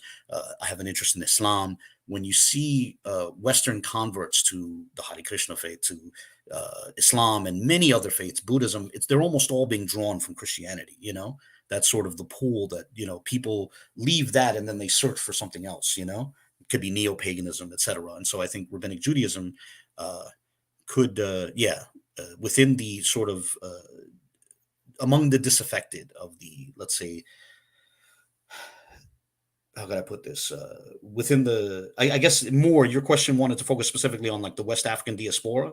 If that's the case, those who are looking for something, not just West African, but like West African and Latino people in the Americas. Oh yeah, definitely Latinos. There's a lot of people going that way, as you alluded to, man. Well, at least 2, maybe 3 people on this panel are in Texas. When I was in Texas, man, I haven't been in Texas in like 15 years, but when I was down in San Antonio, I saw fairly large congregations of people who were, basically, former Catholics who become like Messianic Jews, essentially, these very it's interesting. And that's something, that's as far as like Harry Rosenberg is concerned, I think there's the added dimension of what that means for not only Judaism, but also Zionism. I see a lot of these Latino congregations are very fiercely pro-Israel. It's sort of an extension of, evangelical dispensationalism. It's the next logical step that they go down. Yeah, because I can see the connection with Zionism and nationalism all at the same time, because I've seen in my own family with the sense to where people who, again, when they find out that they, like in the Americas, a lot of people don't recognize there was an Inquisition, right? My mother's family went through it. And they went through forced conversions, etc. And it was a very hard thing for the family, etc. And so generations later, you have people like my mother and other people in her family who grew up Catholic, but they felt they didn't. My mom tells me a lot of stories about having arguments with priests, etc., in terms of practices and beliefs and all kind of stuff. And it, like, she just said, like, this didn't feel natural to me. And the moment she found out what her lineage was, she was like, that's what it was. That's why this doesn't feel right. And completely switched up stuff. And so I can see where people are going from there to Zionism and whatnot, and also trying to connect back to the nation of Israel itself, because they don't feel connect, like there's a disconnect to even like the Latino heritage, in the sense, because they feel like it's a Catholic heritage, right? And so like they're trying to connect back to their Jewish heritage, in a sense, right? My mom's saying in the background, to the previous heritage and whatnot. And that's a big deal. But like, so we're also seeing it. I'm gonna share my screen real quick, but we're seeing it of people of West African descent as well. Like, so one of the people that what am I doing here? One of the people that Harry Rosenberg will talk about a lot is Amari Stoudemire, right? Who's literally changed his name to like Jehoshaphat something, right? Who's also very rabbinic in his orientation, but he didn't start out that way, right? So he was a Messianic Israelite, right? Who was in who has videos of him being in Israel, reading the New Testament with his family on Shabbat, right? But like Abu's talking about, he went from that route to eventually going to the full rabbinic route and seeking residency there, right? Because there's this whole nationalistic concept of like, you can gain residency, you can become part of the nation, you can cling, you can cleave, you can be the convert and whatnot, right? And so if you're a convert, you're just like the Israelite. So with this rabbinic concept, there's this very inclusionary concept to where it seems like in a lot of Western Christianity, like you can't hold on to being, like, there's a rejection of being Jewish and Christian at the same point in time, right? Like, so it's like, if you almost got to kind of got to choose and whatnot. There's Messianic Judaism, but even then it's even most Messianic Jews will tell you, like, I kind of just go kick it in the Christian church or whatnot, right? I don't really go. Yeah, I keep some of my traditions on it, but it's more like I do it kind of to myself. They don't do it in a congregation, but then you also see like the full on Messianic congregations, and they don't really get accepted as much.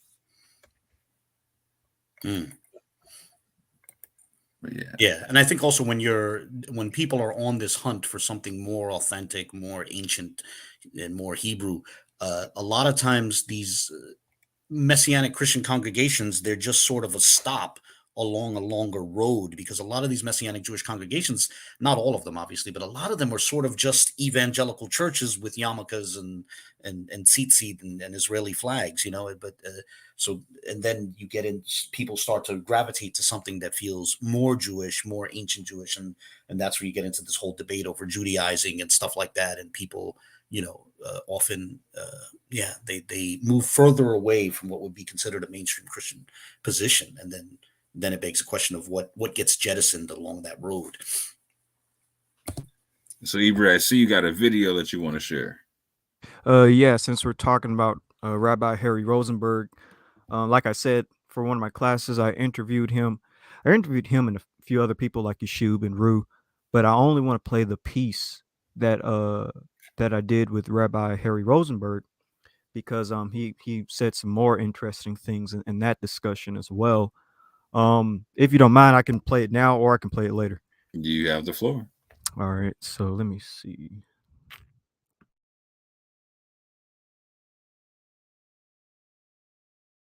Tell me if you can hear or not, because this is from my hard drive, so I'm trying to see if.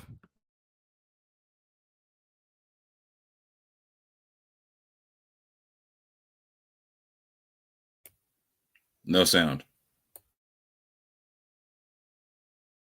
Okay. Let me try another method.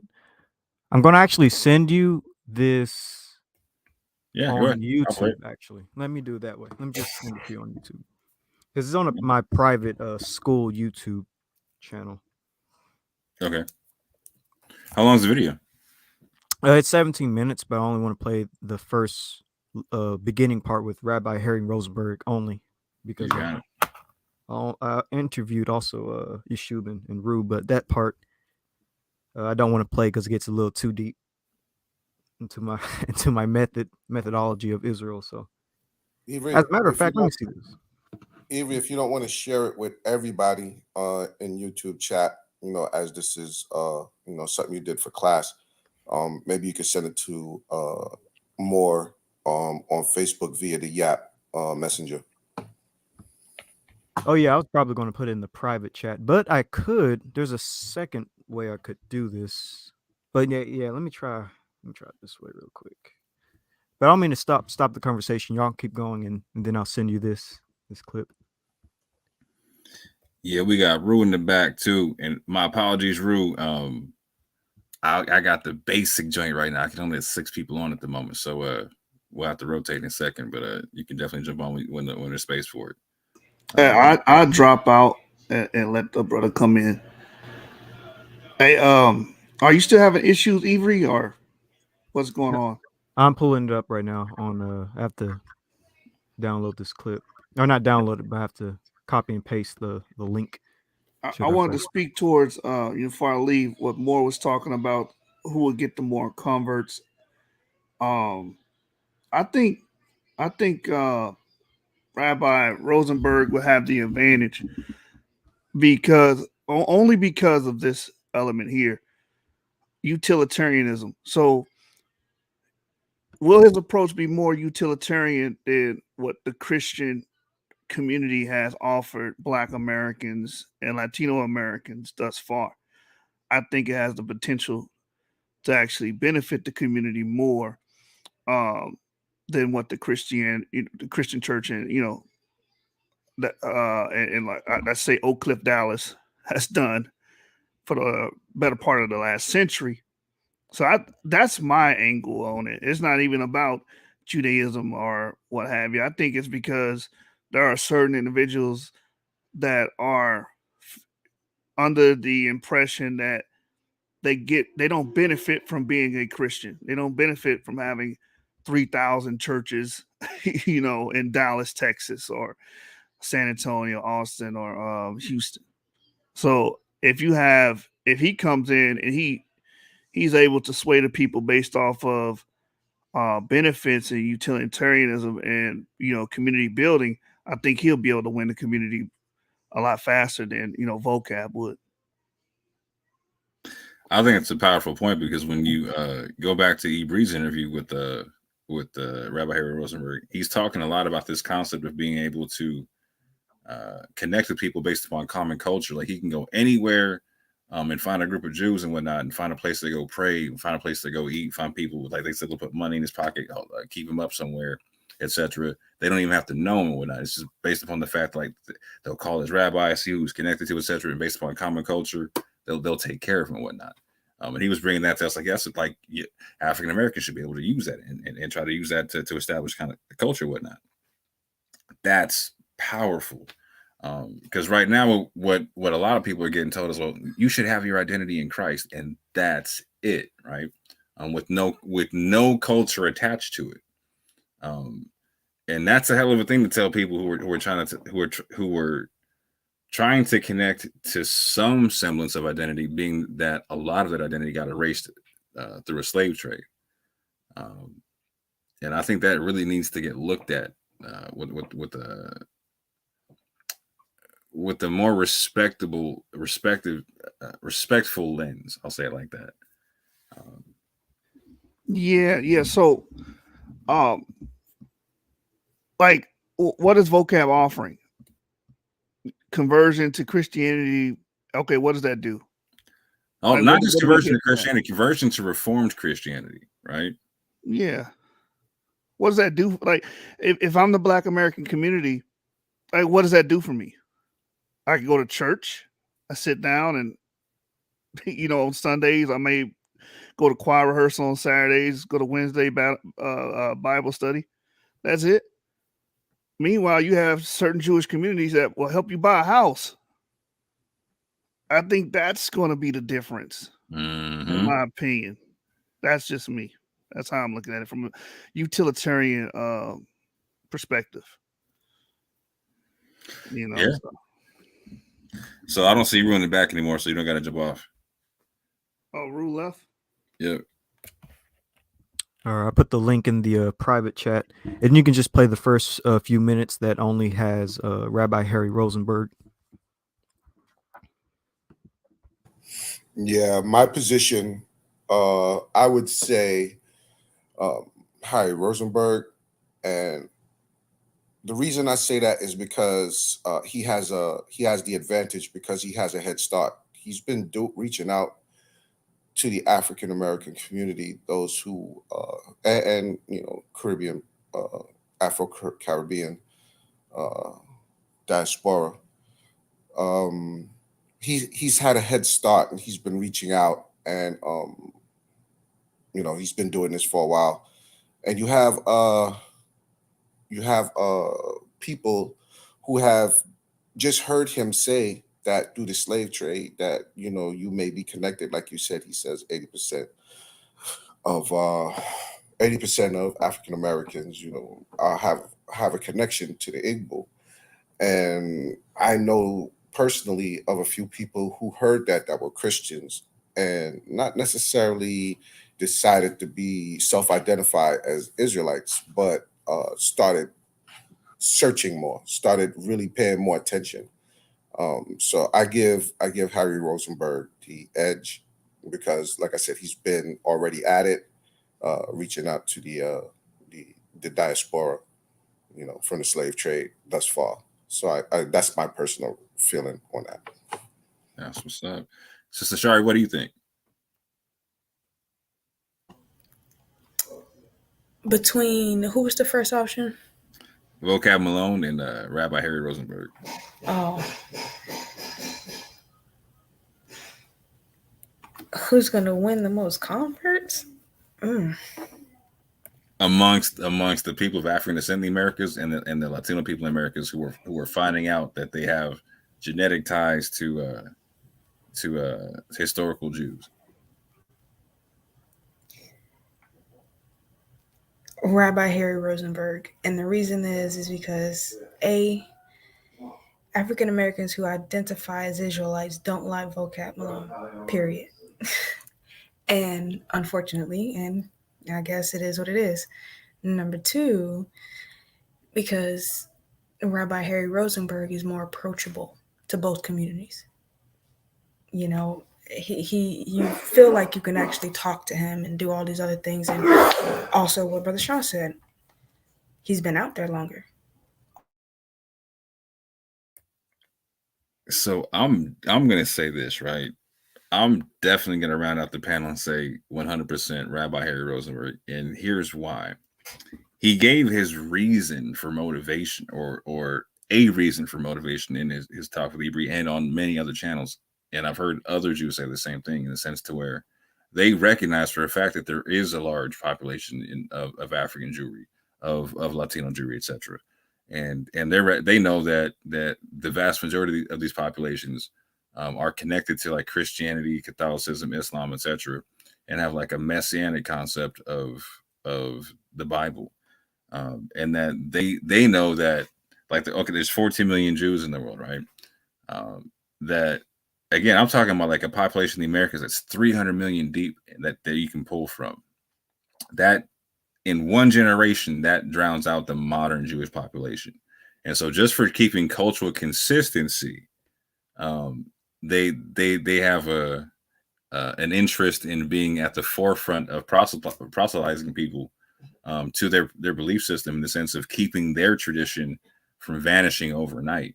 Because if a lot of people are coming in from the Americas of African and Latino descent, from a messianic tradition, let's just say 10% of the 300 million. So we got 30 million. They've now doubled the world's Jewish population, and they're most likely going to be of a messianic descent, a messianic belief system. So now, what does Jewry look like around the world? What does the Jewish practice look like around the world? What does the faith look like around the world? What does the nation of Israel look like, etc.? Because you can't be like a messianic Jew, etc., and get citizenship in Israel, as I understand it right now, or get recognized as a Jew in Israel, etc. You know what I'm saying? Those kind of things got to get looked at, because Harry Rosenberg said, like, yeah, and like we could get drowned out in a generation. So they got motivation in terms of proselytizing, to where what I see in like the urban apologetics is trying to stop the bleeding versus actually trying to grow something. And the motivation seems completely different. Like if my motivation is just to stop the bleeding, I'm just applying pressure, right? If I'm trying to protect my way of life, I'm fighting with everything I got. So it's I see just a different type of energy being applied to this thing. Any thoughts on that before I hit play? No, I fully agree with that assessment, because it'll become more of a unity, cultural thing between us all, rather than just, a religious thing. No, we got to join vocab and go join his church. That's all we get out of it. Just joining a church and an ideology. It's crazy. What say you, Abu? Well, no, the way I understand, first off, the Christian apologetic spectrum is just that it was already on the scene for other ideologies. Now, mainly the what's called the Christian apologetic spectrum is very much, by and large, a mainstream Protestant phenomenon. And I think that sort of spectrum was already there because people might have questions about Jehovah's Witnesses, people might have questions about Roman Catholics, about Mormons, about Muslims, about atheists. And now, you have the Israelite spectrum that is, at least the One West spectrum is ubiquitous on the streets. People have questions about that. So you have people attempting to step up and answer those questions. With regard to Harry Rosenberg, I would see him more within the vein of not a new phenomenon, but something that goes back to, before Wentworth Matthews, where you have these Jewish groups that sense that some within the African American community in the United States thirst for something Jewish, and therefore their people are stepping in to try to help nurture and direct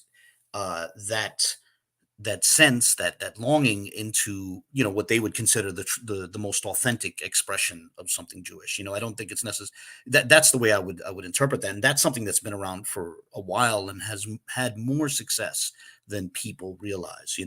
But it's been there since, as I said. I mean, I think they were there nurturing some of the early 20th century Israelite groups in New York, for example. Like the Moorish Zionist Temple, like the Commandment Keepers, and so on. And like a group like Hatzara Harishon, which is later, comes out in the 60s and 70s, also is an expression of that. And so I see Harry Rosenberg as sort of an extension of that movement, to help direct some of that interest into the rabbinic spectrum. And not necessarily, and I don't think they're doing it in any sort of malicious way. I think it's just that, they see this as the authentic expression, and therefore, if you're looking for something Jewish, here's where we would direct you. Yeah, I'm gonna definitely have to hit you with the Jen Psaki, and we're gonna have to circle back on that one. Let's actually circle back on that one. You know what I'm saying? When I'm done playing this video, because I think that's a really interesting conversation that people really need to hear. And we were having like a little interesting dialogue based upon like the Moorish Zionist Temple that I think would be interesting for people to hear. But yeah, with that, I'm gonna hit play. Let me know if y'all don't hear. Go ahead. And just only the part with Rabbi Harry Rosenberg, which is the first few minutes. And can you put it on HD, please?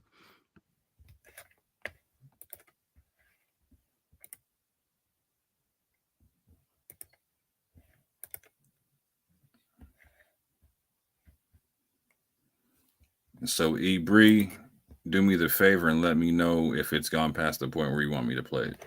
Right, I'll stop you when you get to it. You got it, sir. Shalom and welcome. In this video documentary, we will touch on a subject that is unknown by most people, which is the existence of Black Jews, not from a religious standpoint, but a biological one, descending from ancient Israelites ethnically and being genetically related to modern Jewish people. In order to achieve this goal, we must first rely on the scriptures. This will be our foundation. From this foundation, we will use the 4 fields of anthropology: cultural anthropology, archaeology, linguistic anthropology, and physical anthropology. The third method we'll use will be DNA and all forms of genetic research. The scriptures, anthropology, and DNA are the tools we'll use to discover if Black Jews actually exist. And we'll do this again from a biblical and academic context. So let's begin. Shalom, shalom, Rabbi Harry Rosenberg. I was wondering, can you give me a rundown of your knowledge when it comes to African jewelry?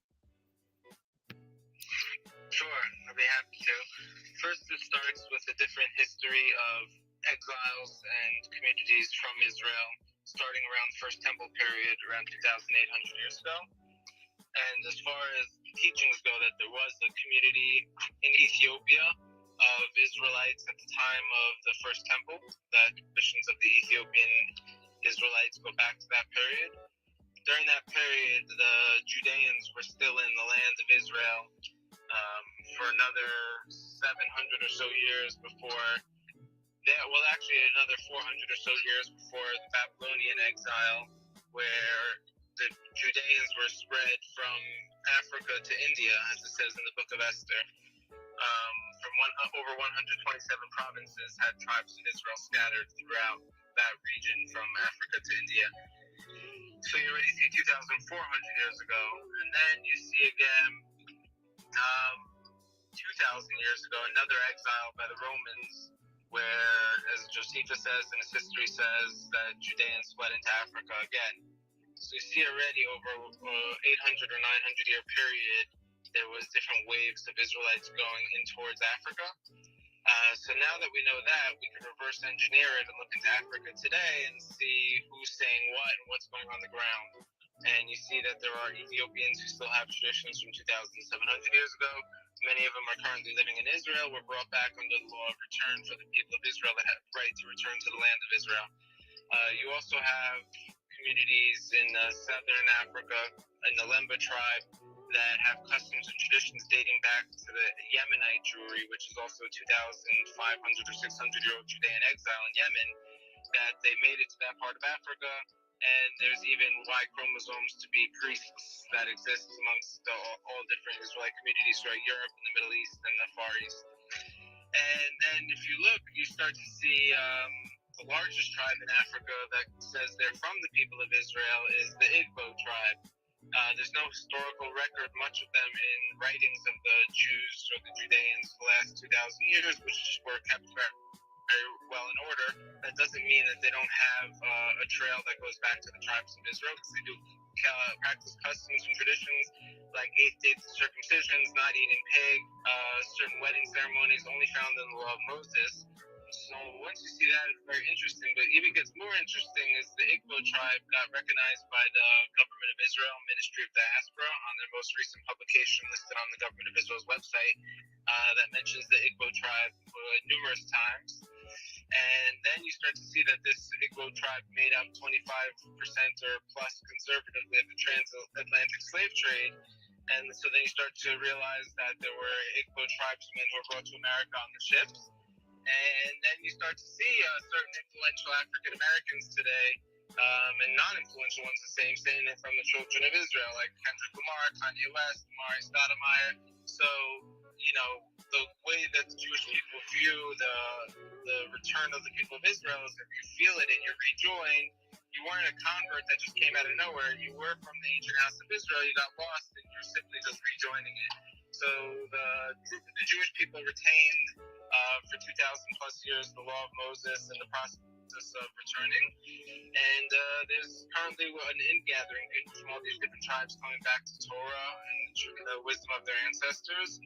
And this phenomenon is not just in Africa, it's in Afghanistan, all throughout the Silk Road. And I predict you'll start to see a great unity of people forming that has nothing to do with religion or converting, but everything to do with a global family. And hopefully it'll have a happy ending. Right. And so I'll end with this. Where can people find you, find your information, and where can you can stop right there if you like. It's up to you. But yeah, so I think that was a really good discussion, or interview, should I say, that I did with him for my project. And I like the fact that he said that it has to do with more than just, you know, converting, but it's a global family. And that's, you know, part of the reason why I said, you know, Rabbi Harry Rosenberg would probably beat vocaf, because to a certain extent, it's even just beyond, like I said, converting. It's about creating this global unity. And also, he mentioned a very interesting article, again, the Igbo Jews being recognized this year in 2022, and I showed a clip of it within the video. But yeah. So now it's time to circle back. So Vocab Malone recently put out a book, and he's been doing a lot of touring and press for the book, etc. Of which I purchased. I think it's interesting. There's a lot of stuff I will be addressing in that book going forward. However, in some recent videos, he's talked about like the origins of One West Israelites and Hebrew Islam, as he calls it.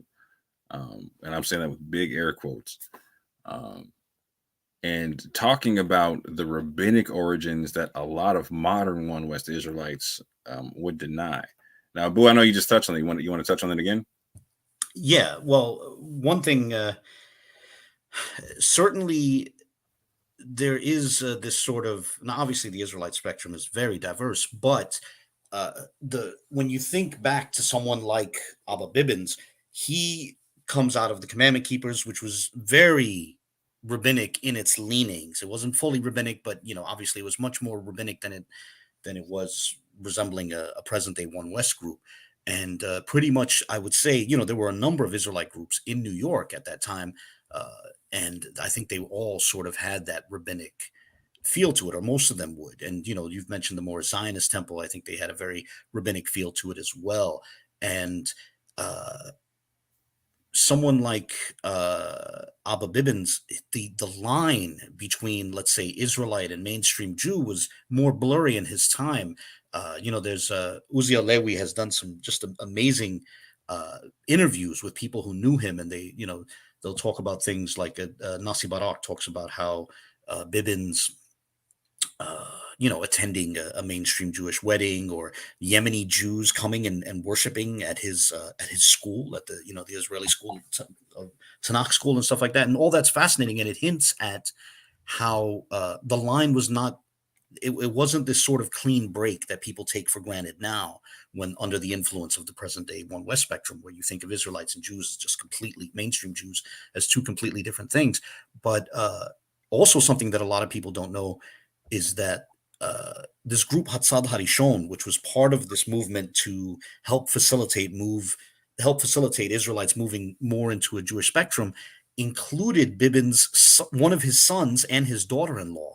His daughter-in-law, the wife of one of his sons, was a director of Hatzad Harishon, and one of Bibin's grandsons, one of his sons converted to Orthodox Judaism, and that line through that particular son became Israeli citizens. Some of his children, his grandchildren and great-grandchildren and great-great-grandchildren now are living in Palestine, in the state of Israel, in a kibbutz right on the Jordanian border. And so even when you think of the start of the One West spectrum, you can sort of see that this rabbinic Judaism has grabbed, in a sense, some significant people. If you consider the son of Abba Bivens someone significant, and then many of his descendants. I don't know if I veered off course on that one, but no, you're good. So in this time period where we're talking about the commandment keepers and the Moor Zionist temple, I was listening to Vocab kind of talk about, he brought up the Moor Zionist temple like it was almost like a similar thing and didn't really do much to differentiate them. And me personally, I think there's a lot to differentiate. And I made a video doing such. And I noticed that you jumped in and you talked about a video to where you were correcting me in a sense that like to my knowledge, I was saying in the video that I made that I had never heard Vocab Malone talk about the Moor Zionist temple in public. And then you let me know there was a video you guys had made a while ago, back on, I believe, on James White's. Back in 2016. But we only very briefly touched on them, very briefly, because we ourselves know so little about that group. But you're definitely right that the group is very different from obviously One West. I mean, but I think that would be true of all the Israelite groups in Harlem, including to some degree. Even Bivens himself, but definitely the commandment keepers and the Moor Zionist temple, they are very different from One West, obviously, yeah. But I do think that One West does sort of come out of that rabbinic spectrum, and then it loses sight of it as it moves on. And like one of the fascinating things is, like, for example, the idea of Bivens conducting Ariah's bar mitzvah. While there are certain Israelite groups that still hold bar mitzvahs, they call them, ban matazawaths or something like that. There are a lot of One Westers that would scoff at the idea of a bar mitzvah.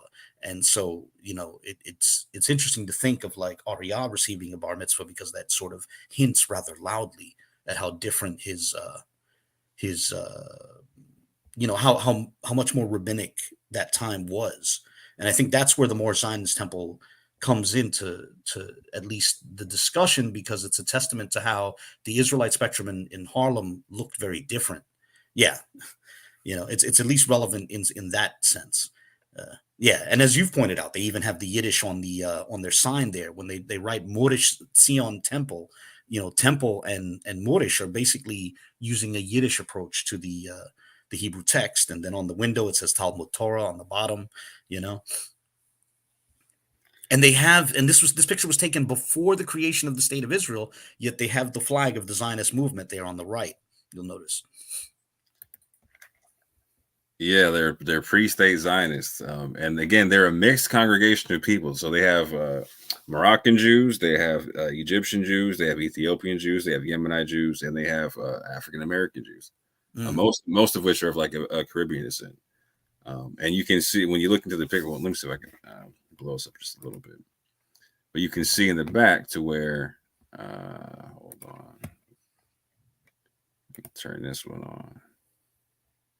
Yeah, boy. Laser pointer. So you can see people of European descent in the back. Well, you had pointed out in your video that they even, was it Mordecai Herman was even hinting at how the defense of a Jewish homeland in Palestine wouldn't.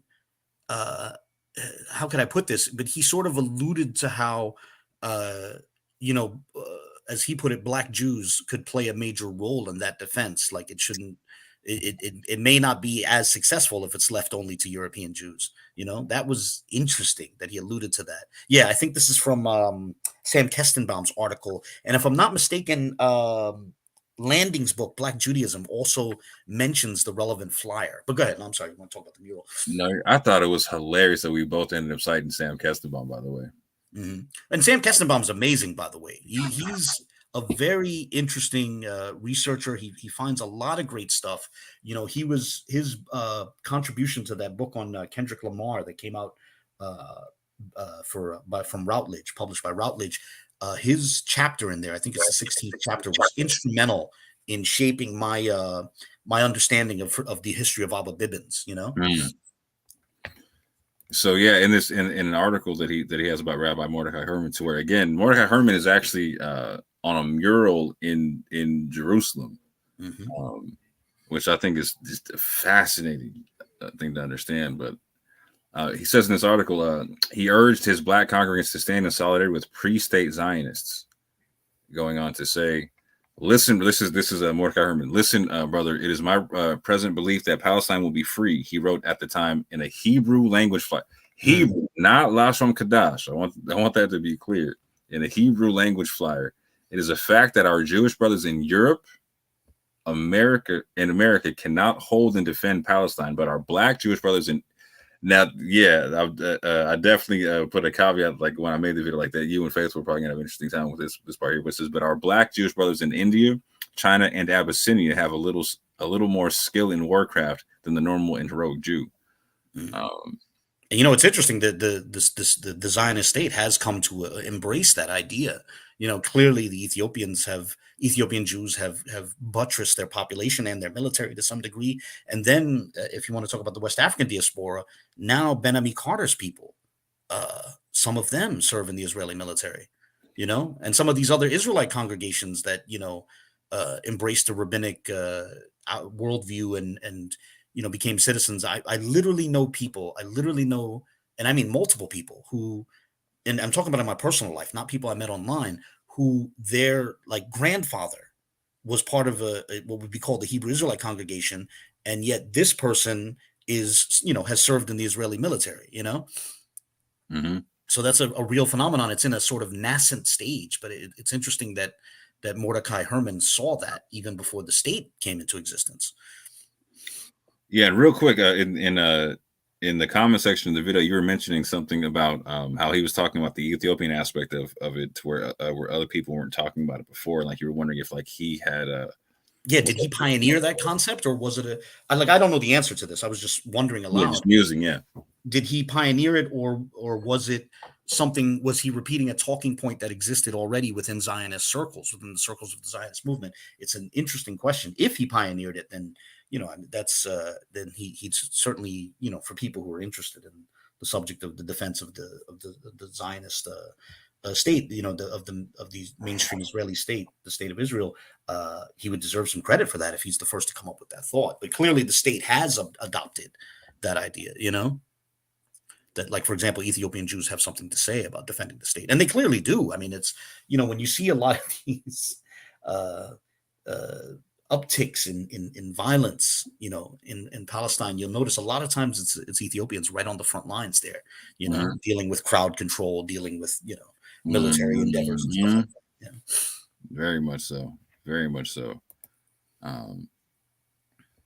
Okay, I see Shari saying she's stepping away for a minute. So, Rue, if you want to jump on, bro, please jump on. And, bro, if you're in the chat, please jump on because we're talking about the rabbinic stuff right now. So, I would love to have you as part of the conversation.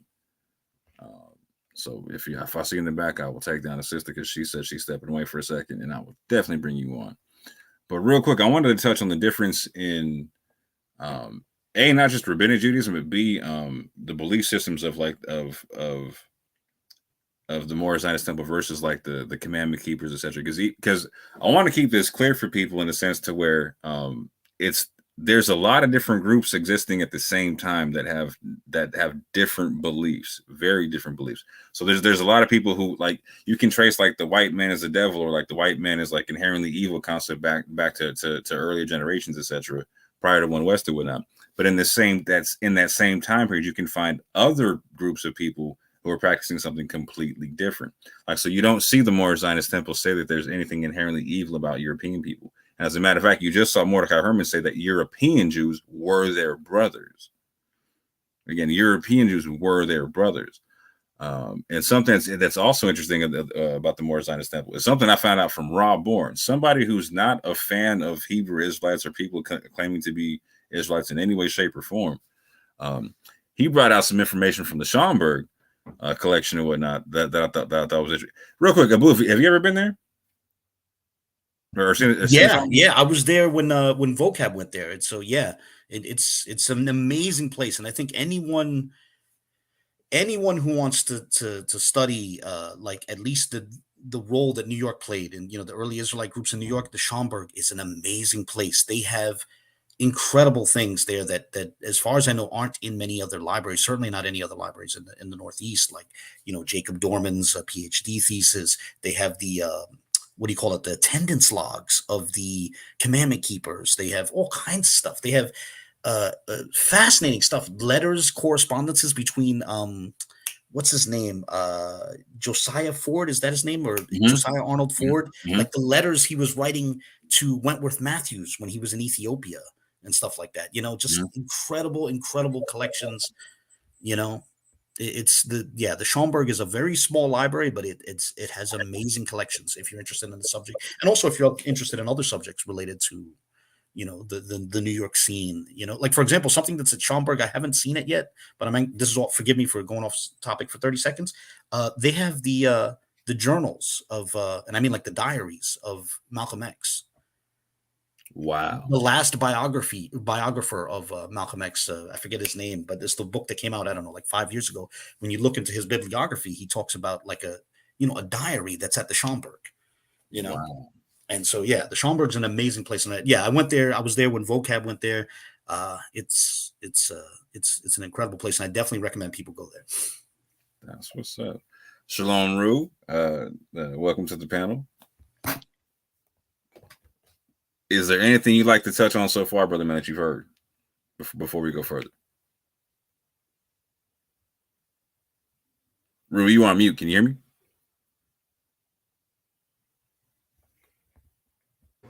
Hey, Moore. Yes, sir. The Bruce D. Haynes touches on what you guys are talking about as well. And I just want to say this. Everyone that's upset about Black Americans acquiring or claiming a Jewish ancestry, maybe you should be upset at the Jewish sects that were hiring Black hands and teaching them about lighting candles on Fridays and various Jewish tropes and traditions. Maybe you should get mad at them because to be honest, a lot of those groups are the reason why some Black Americans were able to have access to Judaism. I just want to put that out there. We're going back to the 20s and the 30s. Yeah, no, I would definitely agree that the very early on, at least in the New York scene, there was this very early on, there were mainstream Jewish groups which were interacting with and nurturing that sort of Israelite impulse that existed amongst some, in like Harlem, for example, in particular, helping them get Torah scrolls, helping them, Yeah, like I know Mordecai Herman was definitely in the Jewish communities interacting quite a bit. I think you were talking about Who else was it? Was it Bivens or someone else? Or not Bivens, but was it Matthews? Well, yeah, he definitely. Well, he didn't go as far as Herman did. Yeah, he was definitely. He had those sort of leanings. Yeah, definitely.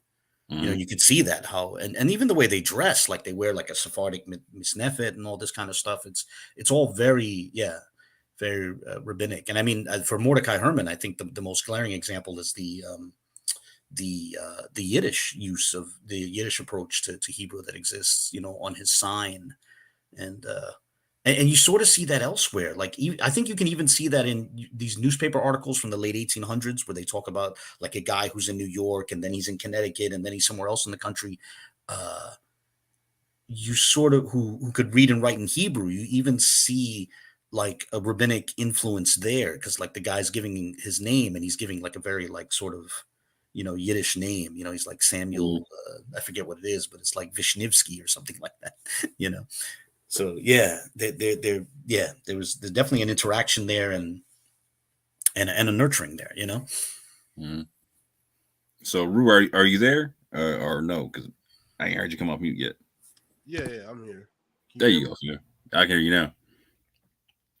So yeah, I was saying, is there anything you wanted to comment on before I go forward? Being that you're coming on late to the panel, like we've said a lot of stuff about a lot of stuff. You can comment on whatever you want to right quick. You got the floor, bro. Oh man.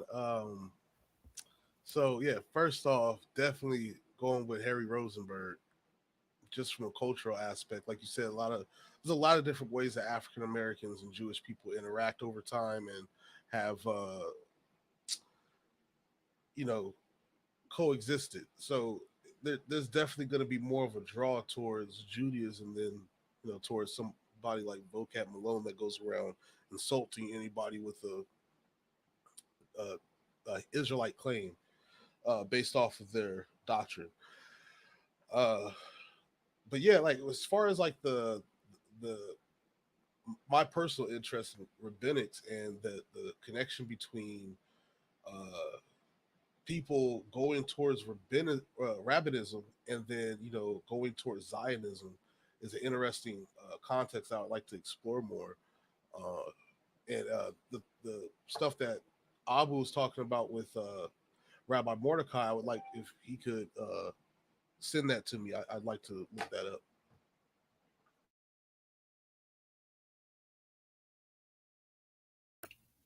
Yes, sir.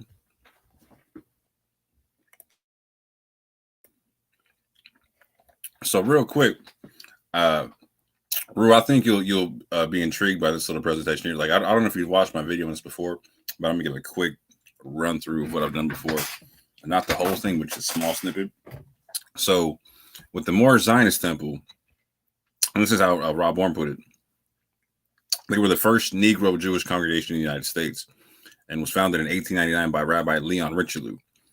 He claimed to have been born in Ethiopia, and later on you'll see he says he was born in Cairo. And I try to explain that a lot at this time period, that a lot of people are using the term Ethiopia just to refer to Africa as a whole.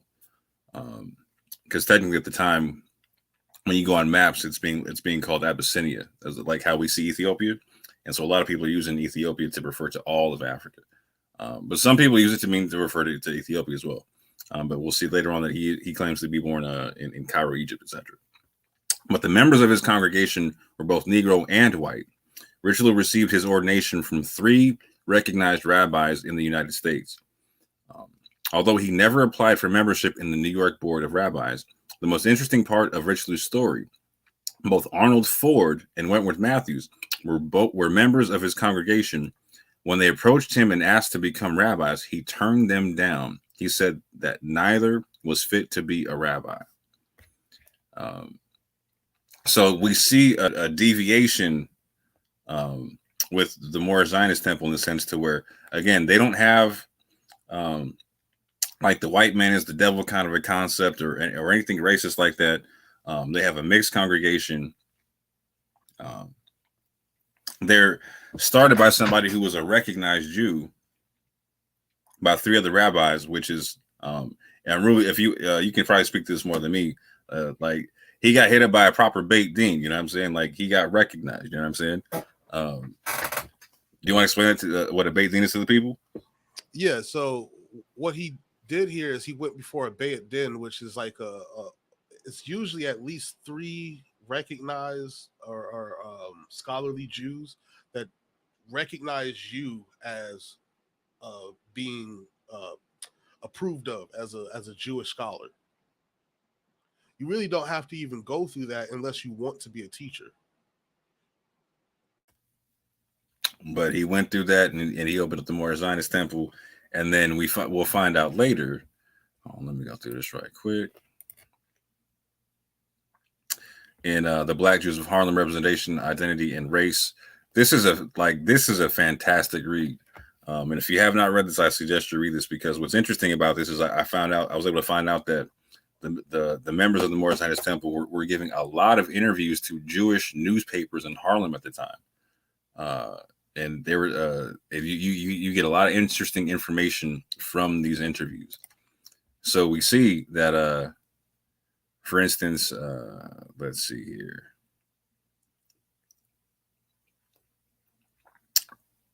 Well, yeah, like, so something that Abu was talking about, like, so in 1925, the Jewish Daily Forward interview with Professor Richelieu, Rabbi Richelieu again, who helped lead a Harlem synagogue of 200 members, spoke earnestly of the fidelity his community felt towards religious observance and learning. We have spent priceless hours studying Boba Kama and Boba Bathra. We are familiar with the writings of Rashi and Rambam. We observe every Jewish holiday. In every possible way, we try to live a truly Jewish life. And again, it says here, an African-American journal reported that the Moor Zionist temple ordained a new rabbi, Israel ben Newman, at its Harlem quarters in 1929. I point that out because a lot of people know, like, the One West names, but they don't know, like, the names amongst the Moor Zionist temple. So I point out Rabbi Richelieu, I point out Mordecai Herman, and I point out Israel ben Newman in terms of like 3 big names that you'll see associated with them. But this is where it gets interesting, fam. This is where it gets really interesting. It's because even though they have a rabbinic base to them, right? And again, it says here that the Moor Zionist temple, Professor Richelieu traced much of his congregation to Eastern countries.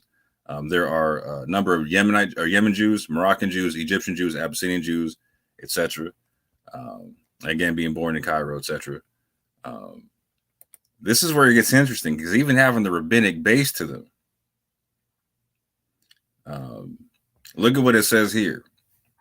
This is what some Jewish newspapers are writing about them. They say this: they accept Jesus. Some of the people accept him as one of the prophets of the rank of Moses. Others of them, it seems, accept him as divine.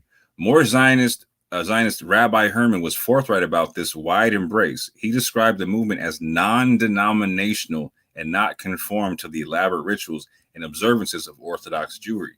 One can be a Baptist and enjoy pork chops instead of kosher steaks if he chooses, the teacher said. Unity, brotherliness, aid for the needy, education in the Jewish language, and economic practices were declared the keynotes of the movement. So even though they had a rabbinic base and understanding, and the original founder, who was still like present and active during a lot of these interviews, etc., in the mid-20s still. Again, he got recognized to teach by 3 proper rabbis. Didn't choose to get recognized with the state in terms of being a rabbi and whatnot, right? And went messianic with the thing. Why is that important to understand?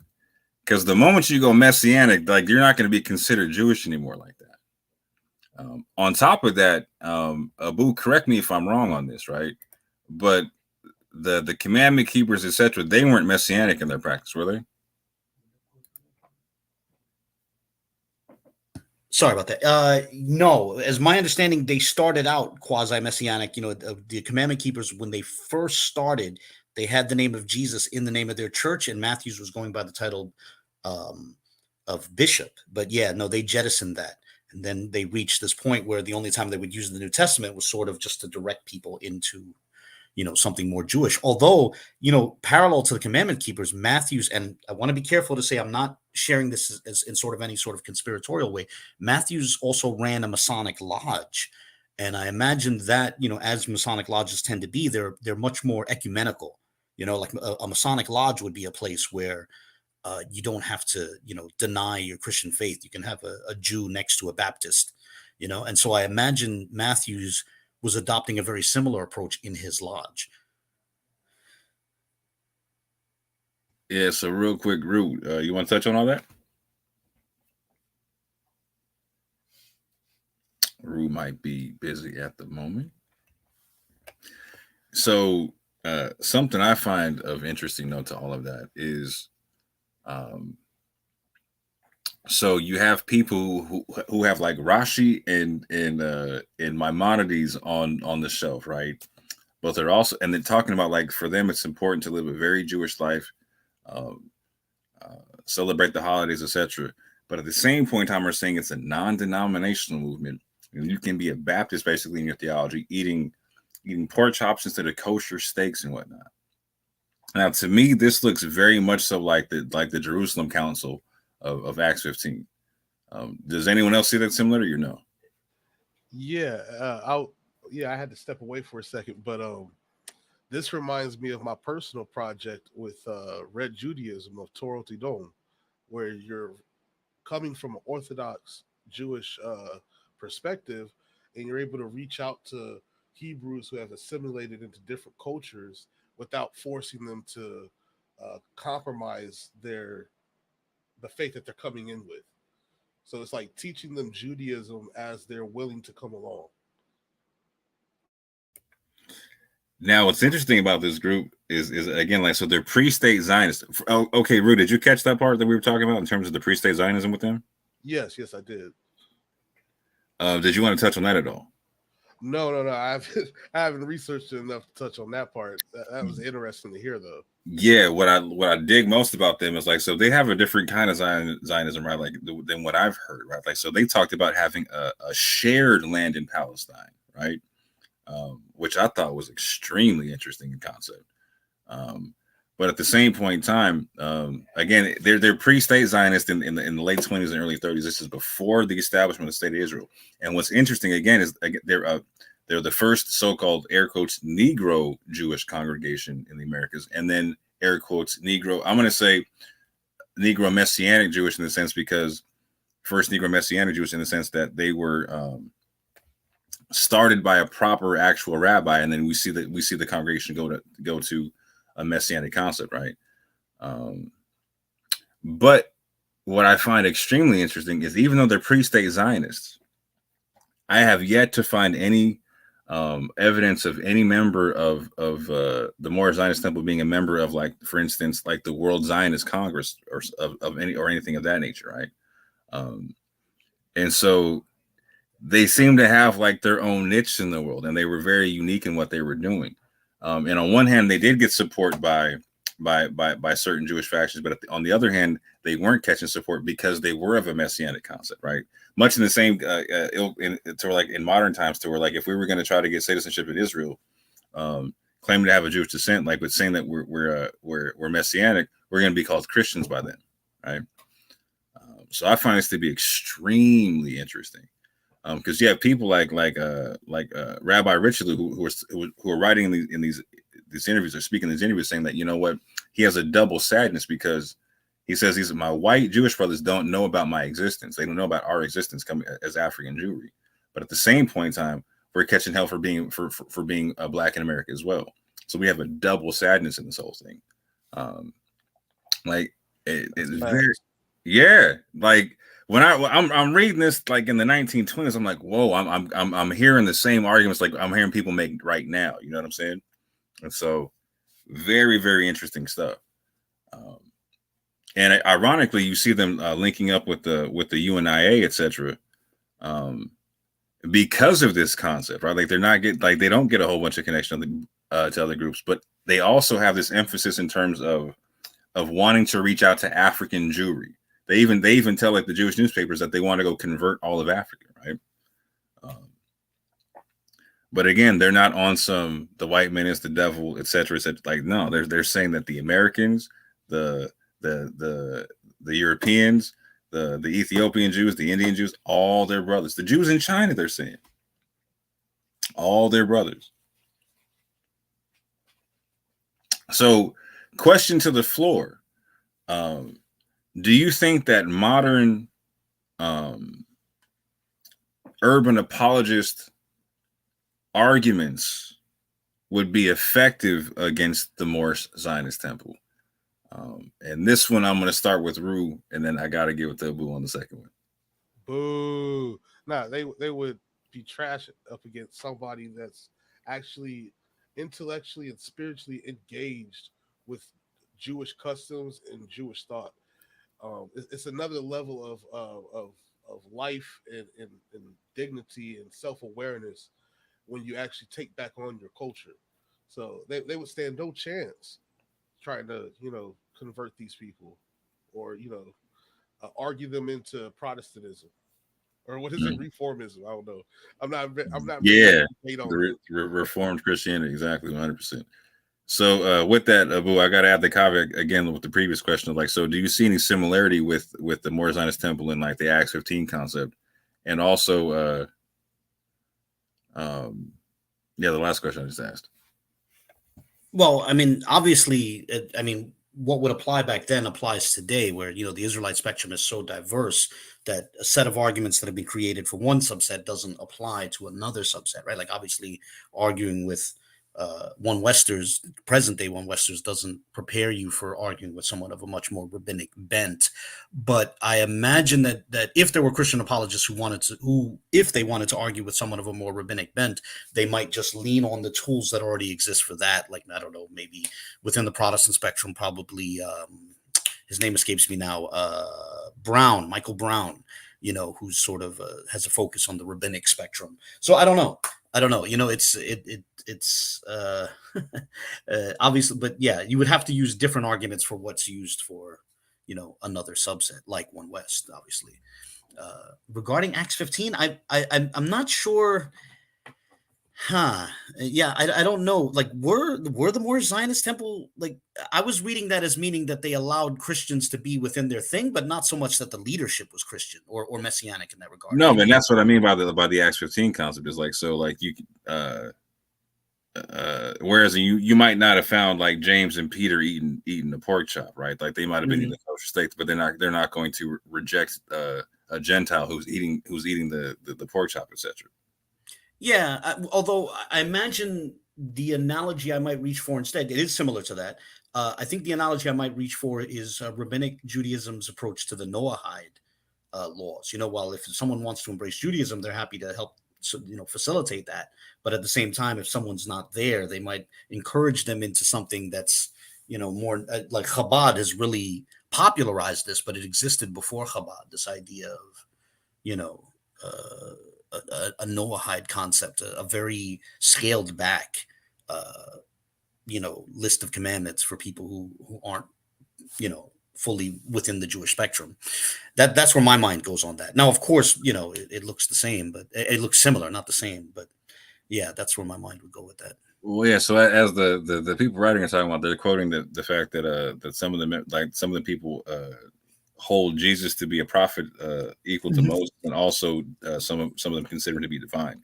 Yeah, I interpreted that to mean like the congregation. That if you walked in on the congregation. And that's why I thought of like a Masonic lodge. And again, I don't mean that in any sort of disparaging way, but I'm just saying, like, historically, if you go into Masonic lodge, you could, even today, you can have a situation where somebody's a Jew, someone's a Protestant, and someone's a Muslim, and it's all fine. They don't insist on a specific, sect. Beyond belief in the one God is my understanding. Now, see, that's the one thing I have yet to be able to put with the Moorish Zionist temple is so we do see the Masonic influence on the vast majority of these other groups that vocab talks about, even going back to Cherry and them, right? But I have yet to see the Masonic influence on the Moorish Zionist temple. Not that it's not there, I'm saying I have yet to see it. So I don't know that the leaders don't accept Jesus, right? But for the mere fact that he says that the movement's non-denominational, that gives me the concept of Jesus being very acceptable amongst them. Again, also with them moving with the UNIA, I could see that happening. Definitely an economic. By the way, Dorman's PhD thesis, which is at the Schomburg, Dorman makes the claim that Mordecai Herman was a Freemason, And again, he didn't say it in, because the reason why I have to put up this disclaimer is because, you know, Freemason is a slur in a lot of these discussions. So I'm not using it that way, and Dorman wasn't using it that way. He was just stating it as sort of a historical fact. Now, I don't know what that's based on, what his evidence was, but yeah, Dorman's PhD thesis lists Mordecai Herman amongst the early New York Israelites who were Freemasons. Yeah, and I'm definitely not trying to use it as a slight on anybody as well. However, I'm just trying to point out that, like, so a lot of people like to point towards Masonic origins, or people having a dream or something like that, and that's nothing could be further from the truth from what I understand in terms of how the Moorish Zionist temple originated. Yeah, no. The only thing I would say is that if Mordecai Herman was a Freemason, it certainly would be a plausible explanation for the ecumenical spirit of that. Like, as I said, you know, the Masons do take that sort of ecumenical approach. But even if he wasn't, I would nonetheless see the parallel there in a very benign sense, you know, just there's a similarity there. That's what's up. Oh man, we're almost 2.5 hours deep already, family. Okay. So yeah, we're about a half an hour away from the original start time for the show. That's hilarious. That's totally hilarious. So, Ibri, I hear in the background, brother man. What's your thoughts on what we've been talking about? You know, I'm not well versed in it, so I was just letting y'all talk and all that stuff that you was talking about. Haven't studied it, so you know, I'm letting y'all go in at it. Mm-hmm. Okay, Sean, you still there? Yeah, I'm still here. Do you have any comments? So to the question of, you know, urban apologists of today, you know, and dealing with the Zionist Moorish rabbinical faith, I don't see them giving them today. If them going against them, I wouldn't see them giving them any issues. I couldn't see the urban apologists giving them any issues because they would be considered full converts, you know, rabbinical converts. So it's the same that I see today with the urban apologists. They really don't bother them. They don't bother anybody outside. You know, if you're Messianic and you call and you self-identify as an Israelite, those are who they go after.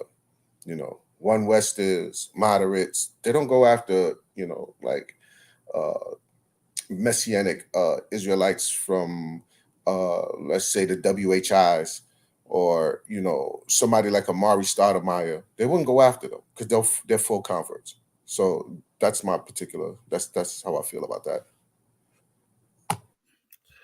And so to me, they definitely didn't seem like they were Judaizers, right? Did anyone else get that sense? Who's that? Who that the more Zionist temple, that they were not Judaizers or whatnot. Because from what I understand, like they were saying, it's a non-denominational thing. They're not pushing the Orthodox Jewry on people. Right. So, you know, these are different things that make me think that today the urban apologists would not have even they would have just been a blip on their radar. They wouldn't even have bothered them. Shari, you there, sis? She might be going for round 2 on that grass-fed steak. That's what that is. It does sound pretty good right about now. Man, I would murder some man anyway. But yeah, I think that we're living in an interesting time right now in the sense to where we're accessing different histories, we're accessing genetics, we're accessing different understandings and whatnot, and it's a different era in apologetics as far as I'm concerned. And I think that people like Ibri, people like Abu, like Real was talking about, like the homie Red Judaism, shout out to Joe, really cracking things up and making things interesting in the realm of apologetics and whatnot. I think, like, and shout out to Abu, like he put out a post earlier on Facebook, and this is where I get a lot of respect for Abu, is he's a Catholic, but he will also talk about stuff that's in the Islamic world, and try to build bridges with people in the sense to where, and like in a proper Catholic sense, try to build bridges in the sense to where build bridges on where you agree on things versus focus on where you disagree on things all the time, right? And I have a lot of respect for that. And he was showing where you have Muslim people who were lamenting the death of a Christian girl, and saying things like wondering if she was going to be in paradise, and some saying that, like, of course she's going to be in paradise, and if she's not in paradise, I wouldn't want to be there. And Abu doesn't have to do things like that, but more things like that need to be done in this game. And I'm actually grateful to live in this era of apologetics, seeing the fact that it's changing. We can't just argue about what makes us different now. Like stuff like genetics, etc., is showing us where we overlap on so many different things. History is showing us where we overlap on so many different things. And both are showing us to where there's not just one simple picture and explanation of everything. We got to slow this conversation down. So with that, family, I think we've been on here long enough. I'm gonna let everyone give their closing statements, and we're gonna jump off this thing, and appreciate you for your time and your participation. But definitely feel free to give a lengthy closing statement, family. I'm gonna start off with Ibri, and work our way around the panel right quick. I just want to say thank you, the host, Orthodox Moor, for letting me on and speaking with Abu and you and the others on the panel. And yeah, this was a great conversation, and can't wait to do it again in the future. So Lala Tov, Shalom, and Yap. That's right. Sean, you want to go in? No, I did that by mistake. I'll wait my turn. You straight. Abu, you have the floor, brother man. I don't have much to say. Thanks for having me on. I think we should definitely do another conversation because I do think there's a lot more to be said about competing models, different alternative definitions of and the premises, the various premises or propositions that are in the background of the models that people build. And I think these are, well, you know what, do you want to touch on it now a little bit or no? Yeah, sure. I could. I mean, I think it's a huge question, because one thing I've noticed within these debates between, let's say, mainstream Christians and then persons who identify as Israelites, I notice a lot of the people on the sort of mainstream Christian side, right? But some within these, like, what are called apologist circles and stuff like that, they have a very foggy definition of, for example, Jew or Israelite. And I'm not saying that's true of everyone, but I have noticed that a lot. And so it does, there are these questions of what definition you're holding to. And so it's always good, like, if we're going to have a conversation on a subject of who it may be or might not be an Israelite, the immediate question should be, what definition are we going by? Because obviously, some people have very clearly defined definitions, like, let's say a patrilineal definition, and others it's very murky, like, for example, within mainstream Christian circles in English speaking environments, there's sort of a very large, I think it's an outgrowth of dispensationalism, but there's this very large percentage of mainstream Christians in the English speaking world who accept rabbinic Jews as the mainstream Jewish population as Jewish. But it begs the question, like, in what sense? Because if you don't have a clear definition, then you can't say who is or isn't. You can't say who does or does not fit a definition that doesn't exist, right? You have to have a clear definition. And then once you settle on a definition, there's all these questions about, the model that you're building and what sort of propositions are behind it. That's why something I've insisted on a lot, like, for example, when people talk about DNA, I've often tried to bring it back to a question of, like, what sort of flood model do you hold on to? Because I think that immediately becomes a major question, like, there's people who take positions on, who's Jewish and who's not, and they'll talk about genetics, and it often doesn't work. But, depending on their, even on a flood model. I don't know if that's coherent there. No, No, yeah, I fully agree with that. Oh, my bad. Go ahead. no, you're good. Go ahead. Yeah, and I was just saying I fully agree that we have to have a foundation of when it comes to like a flood model, and on top of that, the age of the Earth. Like, if you're talking to someone and they think the Earth is, they think, like for instance, the flood happened in 600 BC. You're going to have a bit of an issue talking to that person. Shari knows. Shari knows what I'm talking about. Shots fired. But yeah, understanding when the flood happened, having a grasp of, you know, the timeline of how old you think the Earth is, that's very important when it comes to haplogroups, because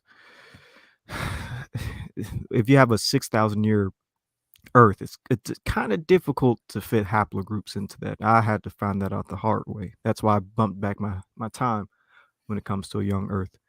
And I even have an old Earth model. So yeah, understanding these type of things, age of the Earth and the flood, it's definitely important in terms of haplogroups and figuring out who's Semitic and who's not and stuff like that.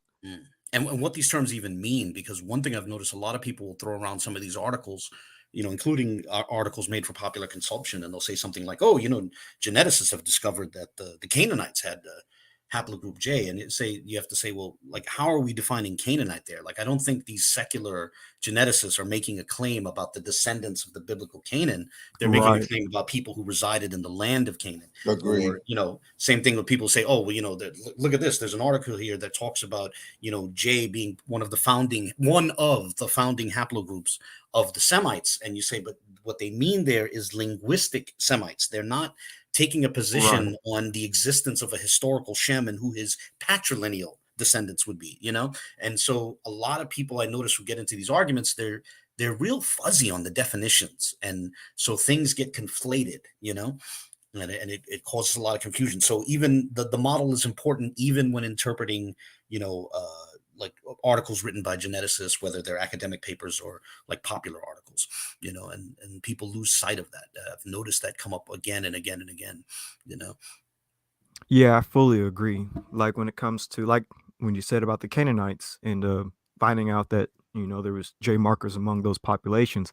And when I tell people, like, you know, Canaanite populations had J, automatically people assume, oh, so you're saying Ham had J, or the Canaanites of Ham are J markers. I'm like, no, I'm saying that it was a diverse population. There was different ethnicities within the land of Canaan, and Canaanite is really just a general term, you know. And so yeah, that's definitely a very important thing to think about. And when it comes to these geneticists, they're not talking about the biblical Shem, Ham, Japheth, Canaanites, Semites. They're taking it from definitely a more academic standpoint. Yeah, a geographical or linguistic use. For Canaanite, it's geographical, clearly. For Semite, it's clearly linguistic, you know, which is why you can talk about multiple founding haplogroups for the Semites, because if you're just talking about a linguistic population, then different lineages can contribute to that easily. But if you're talking about, you know, a patrilineal definition, then obviously only one can you know, fall within that definition. And yeah, I see people lose sight of that all the time. Yeah, well, we have these discussions. It's like we keep bumping our heads with certain people, especially the Yap gang. You know, no matter how many times we try to explain to them when they bring up Canaan and the geneticists talk about Canaanites, you know, coming from a circular model or, you know, a circular point of view, you know, they're speaking of amalgamation of different people living in Canaan. So, yeah, we find ourselves running into that problem. So far as the flood model, you know, I could tell you, from building with my brothers and sister in the Yap gang that, you know, we believe what scripture says is that the whole earth was flooded. So far as timelines go, we all have different, well, I won't say we all have different, but we all can work, especially with the Yap gang. We can work within a old earth, a young earth. I tend to like to deal with things on a relative basis.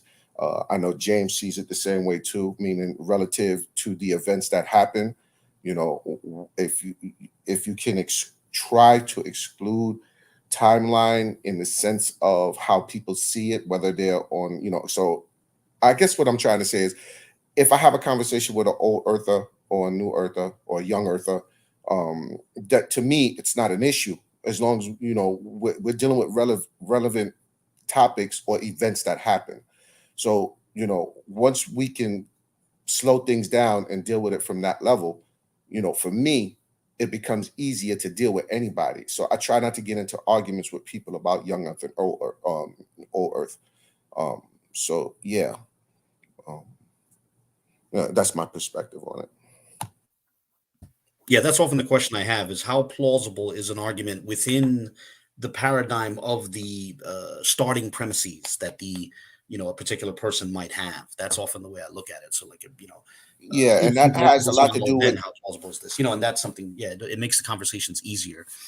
Yeah, and that it has to do with a person's level of understanding of the science that we're dealing with, because this is relatively new. I mean, a year ago or a year and a half ago, maybe even 2 years now, when the Israelite population started dealing with DNA, the understanding was very limited.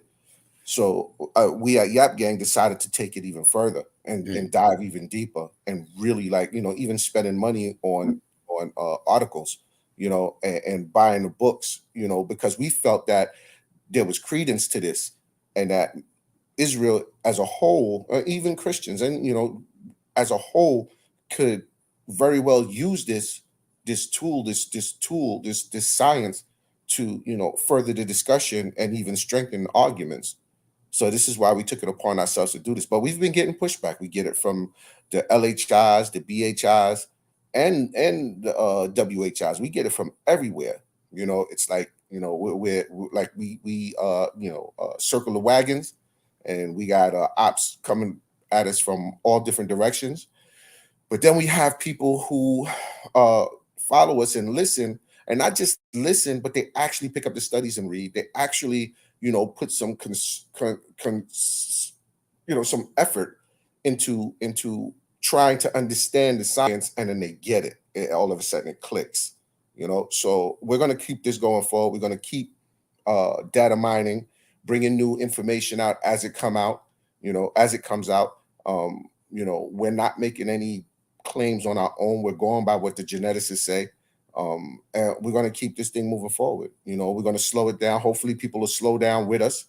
I love the fact that Moore always makes that clear. Like, we have to slow down, because it could easily turn into an argument. It could easily turn into something, where nothing is edifying, that we're discussing. So this is perfect. So I'm looking forward to more conversations like this, so, yeah, that's my basic, spiel on that. Yeah, and that's one thing I enjoy about everybody involved is everyone on this panel that I know of, like in conversation, they let the facts lead them in the conversation, right? People can speculate and whatnot, but they'll let you know that they're speculating. They're not going to say that this is what the facts are. Like, there's no gaslighting with the information, and I appreciate that about everybody on the panel, what they bring to the table, what they talk about. With that being said, though, Abu put out a great concept. Like, we got to be clear on our definitions and what we believe, right?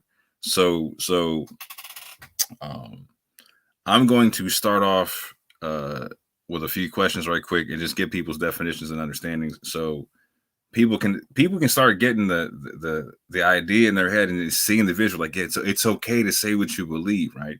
Because when I hear people who are refusing, they're making bold claims but refusing to break down their paradigms, I'm just like, yeah, I start watching for my wallet and my watch. You know what I'm saying?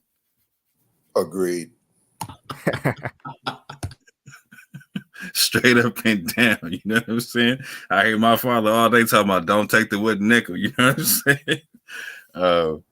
And it seems like a lot of people take the position, outside of like urban apologists, just dealing with the Israelite diaspora, that we somehow Israel's enemy because we elucidate certain things that people just they are uncomfortable with. They don't want to hear it, because it goes against certain teachings, certain doctrines, certain old doctrines. It's just I never thought that this field or this field of science or dealing with DNA with Israel could become so contentious. And Facts. it's more, Facts. and it's more to the point of just people not having a full understanding. Like, there's different models. Everybody has their model. We take our model, we built our model according to what we read, the facts, in the articles, in the books. A lot of these books are very expensive. These are college, books. You go buy a college book. Sometimes if you start a class and you go to buy the book for that particular class, it could run you up to like $300-$400, $250. So these books are pretty expensive, but we're taking the time out to like get into them and, and spend our money and try to give this and put it on the table for Israel to use. But some just refuse. But, hopefully in time, they catch on, because to me, it's a sword. It's a sword in the armory. It's a tool in the chest, in a tool drawer that you can definitely, it's important. It becomes a very important part of your tool chest. You know what I mean? And so I'm just hoping that people just really listen and read. Don't just listen, because we source everything. We source everything, and you can go and grab these things and just read it. You know what I mean? Find out the definitions of the different words that are being used in the articles. We don't say this is fact, that's fact. We go by what the geneticists say, and that they postulate this, the best answer they have for whatever given topic we're dealing with. So Yeah, I feel like I got my host brain kicking in now. Like I'm hitting my stride right quick. I feel like my brain just turned on. So this is what I really want to talk about. Like, so in the conscious community and in the urban apologist community, it seems like the rhetoric seems to fit one style of belief in particular. Like, everyone that came off the slave ships was an Israelite. The white man is Esau, et cetera, et cetera, et cetera. You know what I'm saying? So I want to address these definitions that Abu's talking about and really clarify. Like my man Sean is saying, like, oh yeah, some of Israel thinks that we're their enemy. Well, this is why definitions and belief systems are important to point out and whatnot, because like, so I'm going out of my way to talk about the Moor Zionist temple quite a bit at this juncture. So people can understand, like, there is a different strain of beliefs that go back in this thing, right? And not everyone has the same belief system, right? And so there are people who believe like a skin that have a skin doctrine in their thing, right? But if you don't have a skin doctrine, or if you do have a skin doctrine, you're going to see us as an enemy in some way, shape, or form, right? We're not going to be your cup of tea, particularly if you got a secret skin doctrine. Like, shout out to the people who will say it loud, right? I got respect for the people who will come out and be like, yeah, I believe that the Negro is the true Israelite of the Bible, and all the rest of y'all are tripping. Cool. I can respect that. I got an issue with people who got a silent skin doctrine, right? And this is a lot of people where we get most of our grief from, is people who got the silent skin doctrine. Just say it with your chest, fam. And what are you saying, Ibri? No, I just said, yeah, I agree with you. You can keep going. But to that end, it becomes important. Like, so again, I respect the Bull lot because he does ask these questions. Like, so where do you stand on this? Where do you stand on that? Like, because I'm like him. I want to know who I'm dealing with. Like, I was in a situation to where, like, I found out like a year and change deep after running with some Israelites that they had a secret skin doctrine, right? And I should have been asking harder questions at the beginning. Like, I should have been asking, so how do you define this? What's your belief on this, et cetera, et cetera, et cetera. You know what I'm saying? Because a lot of times, like when they got a secret doctrine, they can say something that can sound ambiguous, right? And you might take it one way if they're not clarifying the thing, right? So it becomes very, very important to be clear on who's saying what and why, right? So to that end, just want to go around the panel right quick. Is there anybody who believes that every African descent person off the slave ships was an Israelite? Completely impossible. In terms of paternal ancestry, completely impossible, considering that you would have had A markers and B markers also on the slave ships. So, yeah. So yeah, no, I don't believe there's anybody on the panel who believes or has ever stated that they believe that every African person that came off the slave ships was an Israelite. So Yeah, Jacob I Israel, agree. I hope you heard that right there. Go ahead. Yeah, I agree with that as well. I don't believe that everybody came off the ship were paternally connected to Israel. The A's, the B's, the R's that may have came off the ship, I believe that they may have been caught up because of cleaving on or being part of amalgamation of different tribes who cleaved onto Israel. Who went under the covenant, who followed the culture, and thus were bound to the laws, statutes, and commandments. And by breaking those laws, that they found themselves having to deal with the same plight that Israel had to deal with. So yes, I would consider them mixed multitude. So just for clarity, Sean, do you believe that everyone that came off the slave ship was like part of national Israel, or and not necessarily Not all, but yeah, I would Okay. say most. Anybody who was not paternally connected, most of them that came off would probably be national. Interesting. Let's do this then. So what percentage of people off the slave ships does everyone think might have been Israelites? For me, it Yes, would sir. be those with it would have been those with E markers, of course, because I believe Shem was E, and I'm not going to get deep into the different subclades and stuff when it comes to who I believe Israel could be, because I believe that. Well, actually, I'll go with this. When it comes to Israel, one thing I'll say is that we have to keep this in mind. At Sinai, you would have had various groups with various paternal haplogroups. You could have had some E1B1As, E1B1Bs, even some Js. But I'm just going to talk about E at this moment. So at Sinai, when all those people were there and given the blessings and the curses, given the law, essentially you would have had different paternal haplogroups there. So getting back to African Americans, I would believe that those with E clades will have a good chance of being Israel. How many slaves had E? I don't know. I have to do some research, but I know that today, about 50 or 60% of African Americans have haplogroup E, if I remember correctly. So I would say those have a decent chance of descending from Israel. I would agree with Avery on that. I'm not going to put a number because I don't know how many E markers came off the slave ships, so I can't put a number. But those who I believe who had E would more than likely be your descendants of paternal descendants of Israel. If we're going by the numbers, like Avery said, 60% of Americans today have haplogroup E. I would, if I had to take a guess, I would say at least half of those who came off the ships were paternally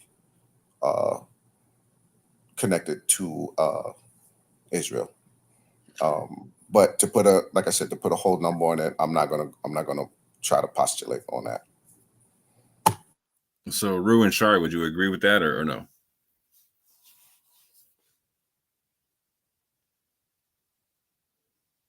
Okay. Boo, what's your stance on it? Oh, I have no idea. If we're asking about patrilineal Israelites, I don't, I haven't settled on a position, so I have no idea.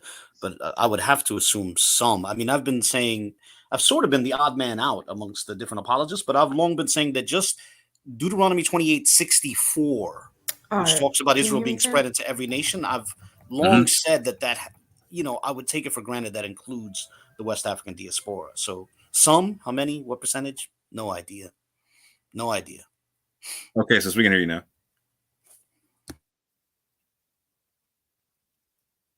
Go ahead, Shari. We can hear you. I think she's muted. Yeah, she just came back on and went back on me, but no worries. So yeah, so for me, and I gotta switch up the question now, because like, so for me, I don't do things by just patrilineal descent, right? Like, so I do mother, father, and also conversion and whatnot, right? And so by that definition, you could get the majority. Well, but okay, so I agree. Yeah. Can I give you an example of this? Like this again, this is where the models come in. There was a discussion. I can't remember how long it was. Long ago it was. It was less than a year ago. There was a discussion between Faithful and Yehukanan, right? Mm-hmm. And Yehukanan was not insisting on a patrilineal definition. He was saying, you can't say that none of my lines go back to Abraham. And so subsequent to that discussion, the conversation that I had with Faithful off of line was that I was saying that when you look at how diverse his DNA is, and when you think about what it means to say like just one of any of his many lines, you would have to think that the odds are in his favor if that's what he's going for, you know? Oh, Like, so interestingly basically, enough, what's his my name? bad. Steven Anderson touches on this in his documentary marching to Zion, which is a documentary I love. I'm not necessarily a fan of Steven Anderson, but I like that documentary a lot.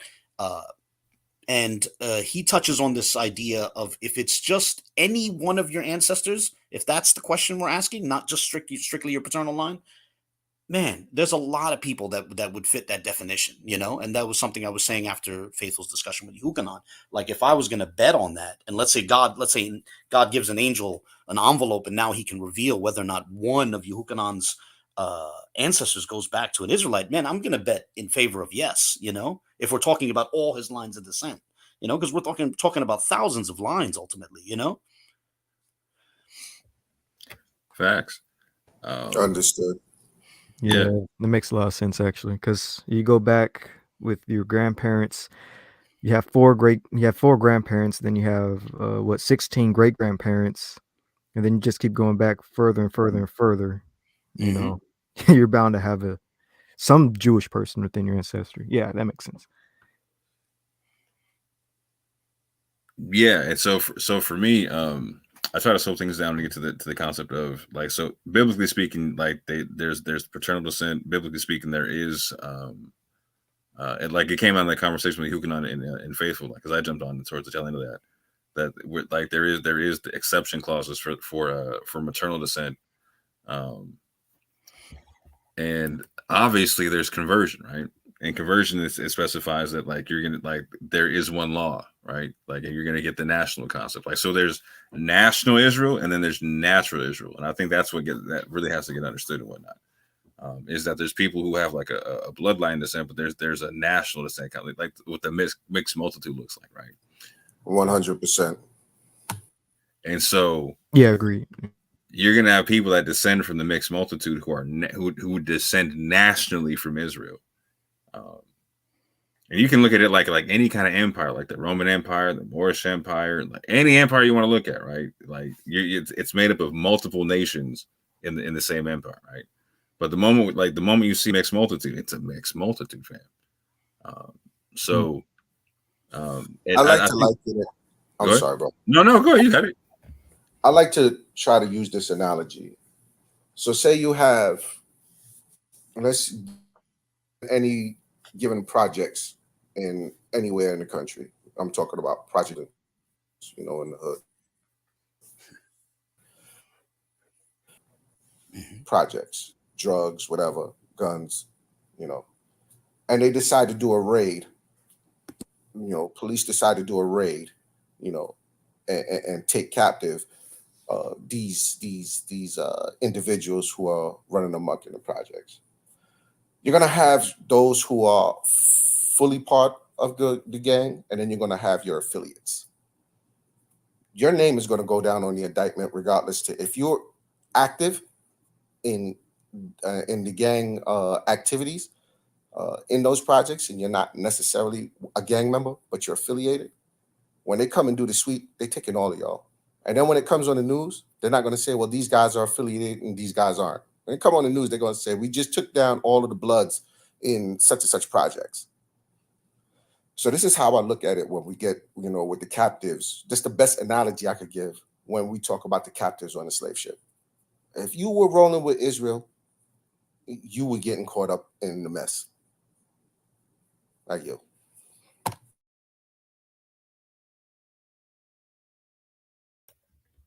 But I saw your mic go up. Nah, you got it. But yeah, I think the concept of the mixed multitude is something people typically forget. This goes for BHIs, WHIs, LHIs. I don't know any others, but it goes for anybody. The mixed multitude concept is super, super important. And when I get to my Israelite videos, I'll go further and deeper into this, but I'll just reveal a little bit right now.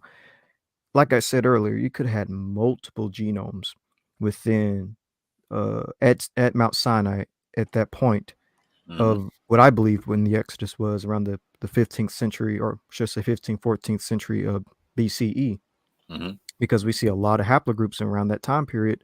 We also see a lot of interesting genomes in that time period too, different autosomal genomes.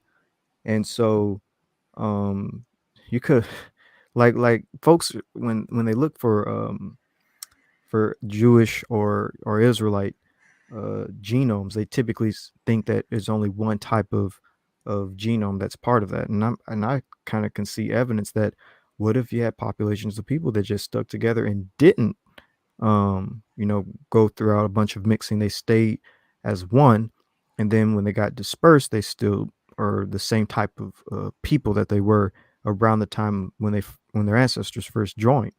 So there's a lot of interesting things with that the mixed multitude concept that's folks just seem to forget. I saw Rue's mic open. Avery, you're missing something huge that happens inside the scriptures. The mixed multitude gets killed off. Don't you know that? I've heard that argument, yeah. Even though that's talking about the Moabites, am I right? Nah. God murderized all the mixed multitude. He said murderized. My G said murderized them. But that's the level of intelligence that we be dealing with sometimes. Like, it's crazy. One thing I like to focus on, I like to focus on is the concept of the convert, right? Oh, do you descend from a convert or not a convert? It's like, fam, the whole nation of Israel is a nation of converts, fam. The whole nation.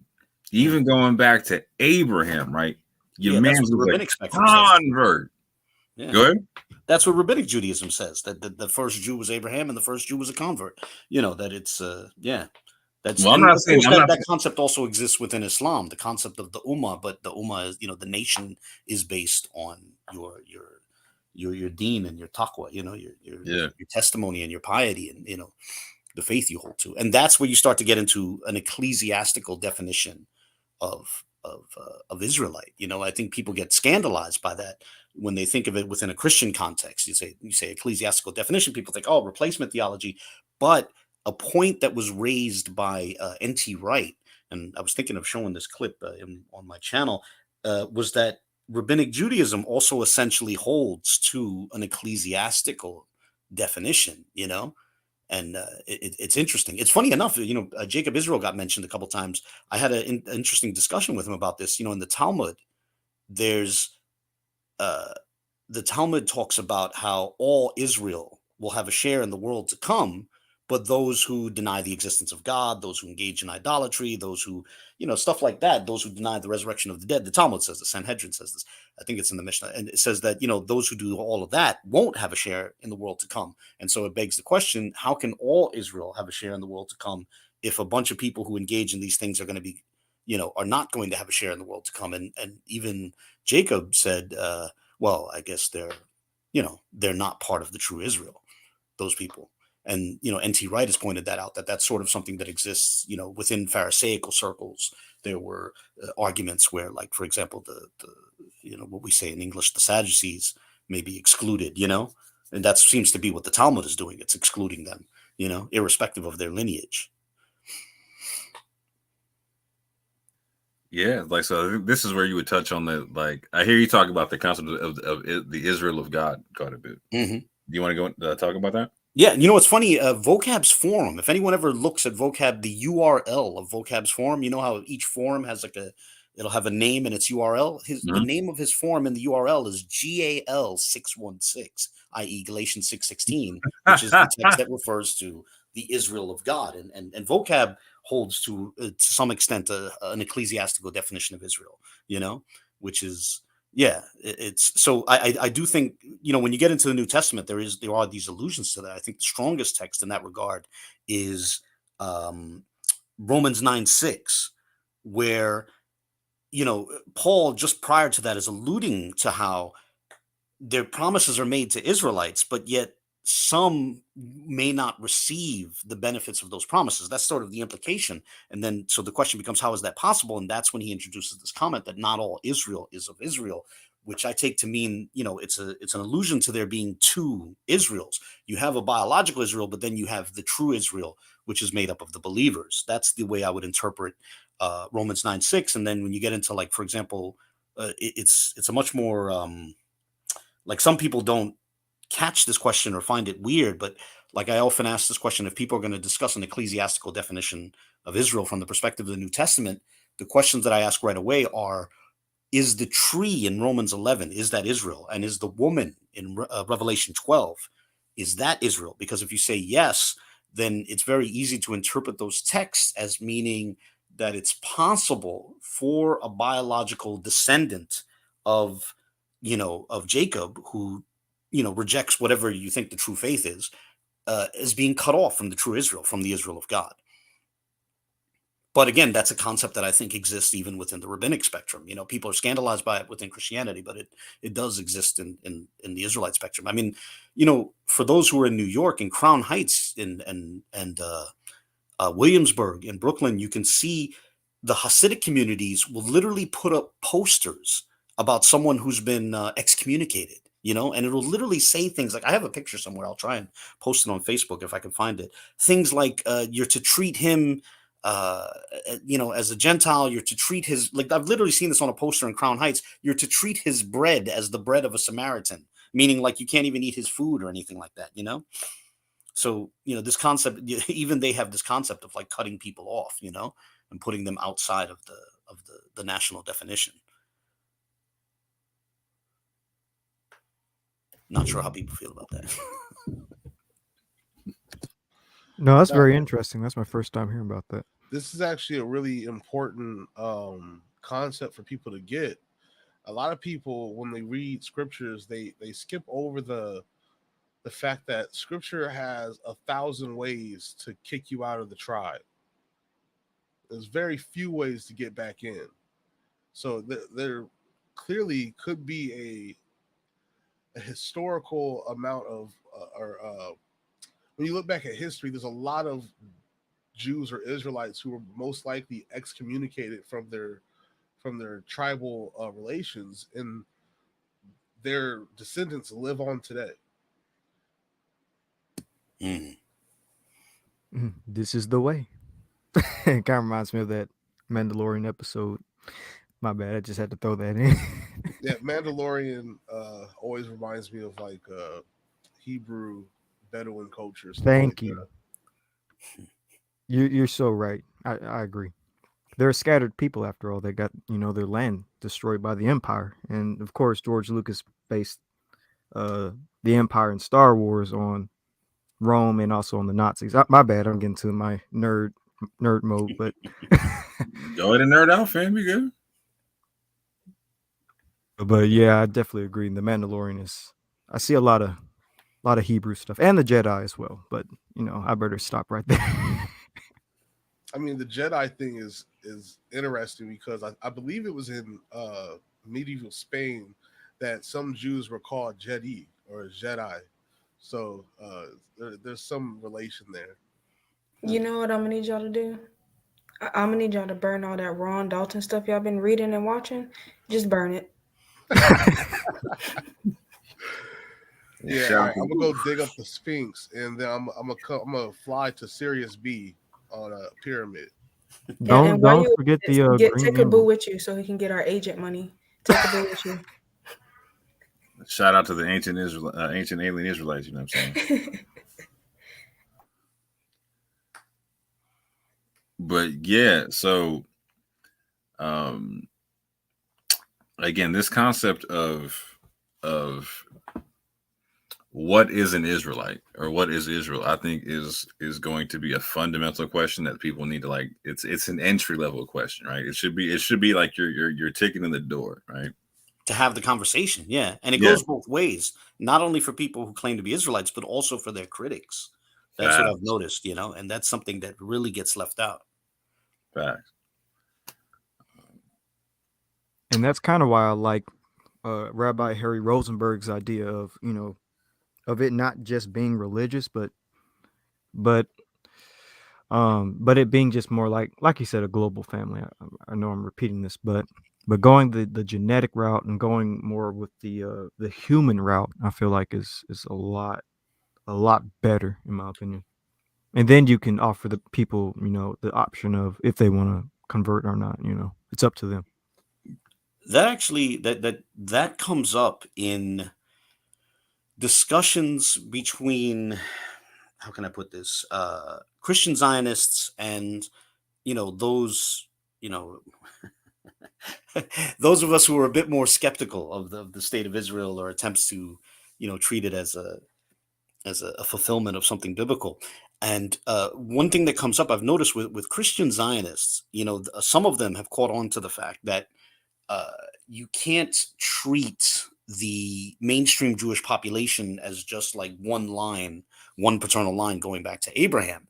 And so what they'll say is, well, you know, Israel has always accepted converts, and like that's fine if you're holding to a rabbinic worldview. But one of the questions that comes up in some of these discussions, for example, between, like, I've seen these discussions between, let's say, a very like traditional Catholic who's, you know, who's anti-Zionist in his orientation, and then say some a dispensationalist Protestant who's very much a Christian Zionist.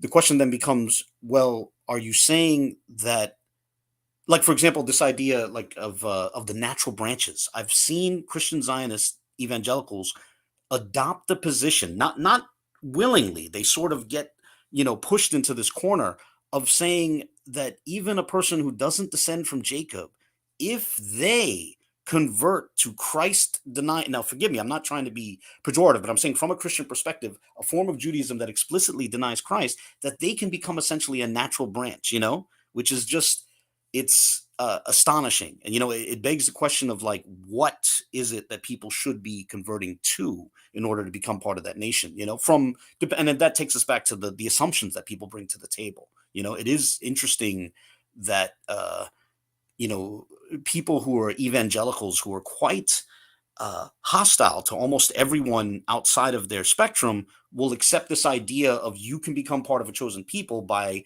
adopting one particular faith other than, you know, mainstream Christianity. And it's quite shocking, you know. I don't know if that makes any sense. Mm-hmm. No, it makes perfect sense. I understand what you're saying. Because it raises incredible questions, you know, but yeah, I don't know. There's so many questions that go into that, you know, because I think that the Christian Zionist movement does not, you know, because they're so hostile to the idea of quote unquote replacement theology, they don't want to accept this idea of, you know, conversion to Christianity makes you part of the true Israel, yet they'll start to flirt with this idea that conversion to Judaism can make you part of the true Israel, which I think, at least for some traditionalist Catholics, it's shocking when they, you know, sort of mainstream evangelical who has a Christian Zionist bent takes that position, you know. But I've met people who are exactly like that. So, real quick, what's your position on sola scriptura, Boo? Oh, I don't accept it. I reject it. Now I know that's a problem for many others, but yeah, I don't believe in sola scriptura, nor do I believe in what's called the perspicuity of Scripture. I don't think Scripture is something readily accessible to everyone or even the majority of people. I think it can be, you know, have layers and layers of meaning that just aren't obvious to a surface level reader, you know, and that can be myself included, you know. It's that's something I recently did a video on, the Song of Songs, and I very briefly alluded to how I think the attitude that a person has towards the Song of Songs can reflect their attitude towards the rest of Scripture.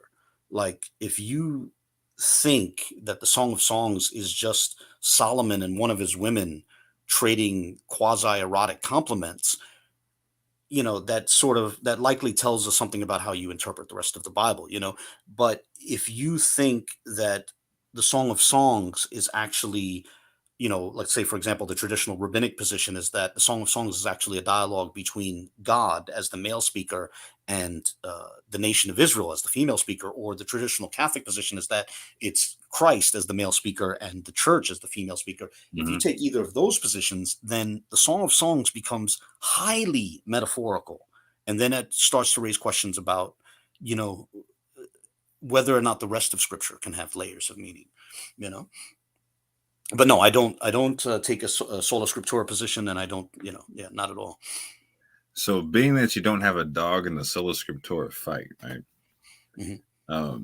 Because I'm really interested in the concept of like the dialogue between Christian apologists and Jewish apologists, etc. Because I find it fascinating right now. Like you were talking about, like Dr. Michael Brown, for instance, on one side, like people can see him going against like Rabbi Tovia Singer, for instance, right?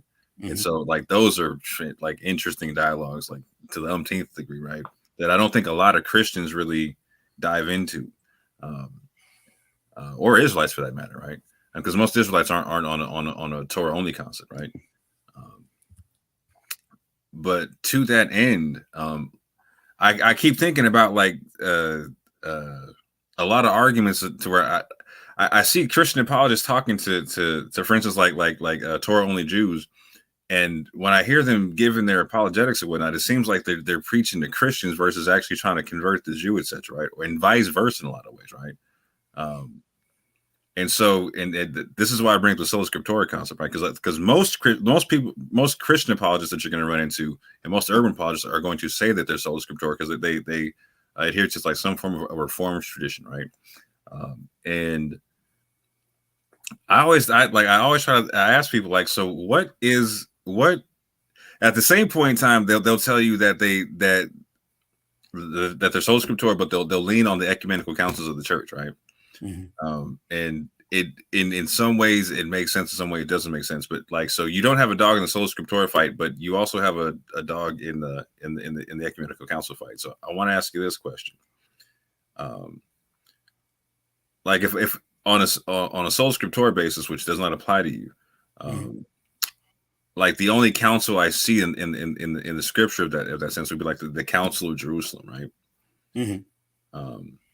Which is like a council of Jews and apostles, like breaking down what the proper belief system was going to be, and giving letters out to the other churches and whatnot, right? Like, so when I hear like the Christian apologist, like the most urban apologists talk about sola scriptura, like I'm like, okay, like, so what would be an ecumenical council to like a Messianic Jew, right? Like, why would a Messianic Jew respect the Reformed tradition the way they bring it, right? And you see how a lot of these Messianic Jewish congregations basically jettison the councils, Yeah, and hence the question, right? Like, so on a Messianic Jewish council, like, so what would be, because it's well, I think a lot of the Messianic Jewish congregations, they start out themselves working within a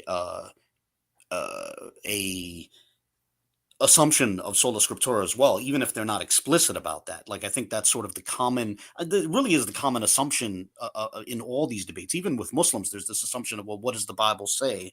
And then I think it's people slowly over time start to move away from that. So, for example, Messianic Jewish congregations, a lot of them start out with, this is what the scripture says, so it's finalized. And then some of them start to drift towards something rabbinic, and then they start, embracing traditions outside of the Bible, which I think is sort of the natural move. Like, one of the things I think the classical understanding of sola scriptura is not that you can't have traditions outside of the Bible, but that the sole infallible tradition is the Bible. There's no other infallible source of doctrine. You can have fallible traditions outside of the Bible, which you can hold to. But the thing that troubles me about that is that if you hold the sola scriptura, then the most important doctrine of all, the starting point, has to be the canon of the Bible, from my perspective, right? Because depending on what canon you hold to, that can have a drastic impact on your on the doctrines that you wind up holding to, right? Like if you end up rejecting the Pauline epistles, right, you're going to lose or gain certain things and so forth, right? And so that begs the question: what is that extremely important primary doctrine based on? It's clearly not derived from Scripture. You're deriving that from an external tradition. And it becomes incredible to say that the most important doctrine, the primary doctrine, is to say that's based on a fallible tradition. You know, that's when it starts to become troubling, you know, for me at least. You know, it's one of the things. I know Protestant apologists who deal with Catholics, they see that as very cliche to circle back to the, you know, Catholics circling back to the question of the canon. But for me, it's very persuasive that the question of the canon raises questions about sola scriptura, at least in my perspective. And this is where it raises questions for me. Like, so like so let's say I'm a Messianic Jew, etc., right? Or I'm Jewish and I used to come from Christianity, and I'm being a Messianic Jew. Like you said, I'm first just going to like the book by itself, right? And it gets even worse if I drift into rabbinic Judaism from what I'm about to say. Like, so from sola scriptura, how do you prove the primary doctrines of what modern Christianity is to, like, how do you make the argument to a Jew, right? Like, so like in sola scriptura, like as a Jew, I'm like, oh, well, wait a minute. The only council in this show is the Jewish council that you're supposed to be following. Like, so like, like I can understand like a Catholic argument, right? But like, does the modern like urban apologist argument seem consistent to like if I'm going to evangelize to an Orthodox Jew? Yeah, of course. And there's lots of questions. I think when you're going to have a conversation with an Orthodox Jew, the immediate question is going to be about the canon, you know, and then, you know, and how you know that's the canon, you know. And it's interesting that within these debates, like, for example, you see now debates between some, like, for example, One West Israelites and Protestant apologists about the canon, you know, whether or not you accept the quote unquote Apocrypha. And of course, those parallel debates between Protestants and Catholics on the, you know, what's pejoratively called the Apocrypha, or, you know, called the Deuterocanonicals.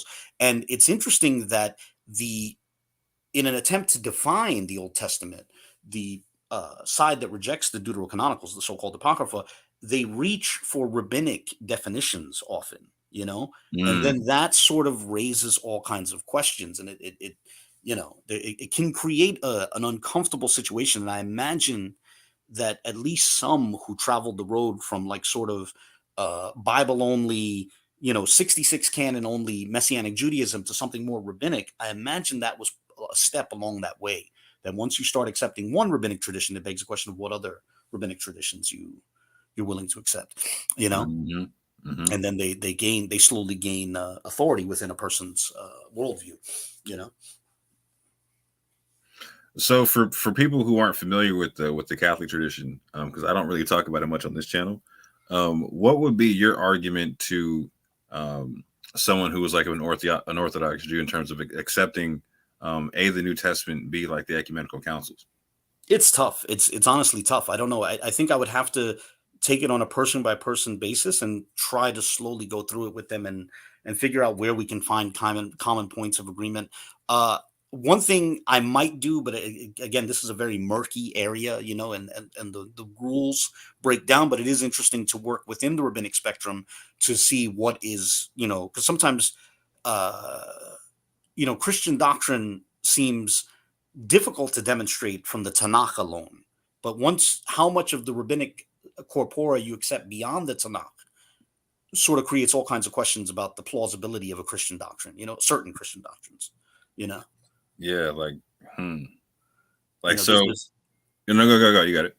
Like, for example, there's all sorts of verses where if you look at the Tanakh alone, right, a lot of people will feel, well, this biblical verse contradicts this Christian doctrine, right? Like a central example of that is the Trinity. You know, you'll see a verse that's, you know, whether it could be the Shema in Deuteronomy 6:4, it could be, I think in Isaiah 43, there's verses like that, or Exodus, where it seems, you'll get a text that's insisting on the oneness of God, and some will interpret that to mean unipersonal and certainly not explicitly Trinitarian. But then when you get into the rabbinic spectrum, you start to learn that depending on what part of the rabbinic corpora you accept, these texts can get a lot more murky. Like a text that seems to, be referring to the oneness of God, you might get Rashi, for example, saying that it's referring to, God speaking with the Shekhinah, or man, if you get into the Zohar, then it really gets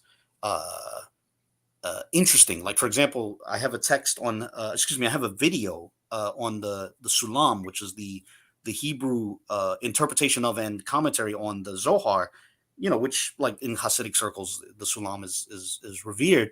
It treats the Shema as referring to, like,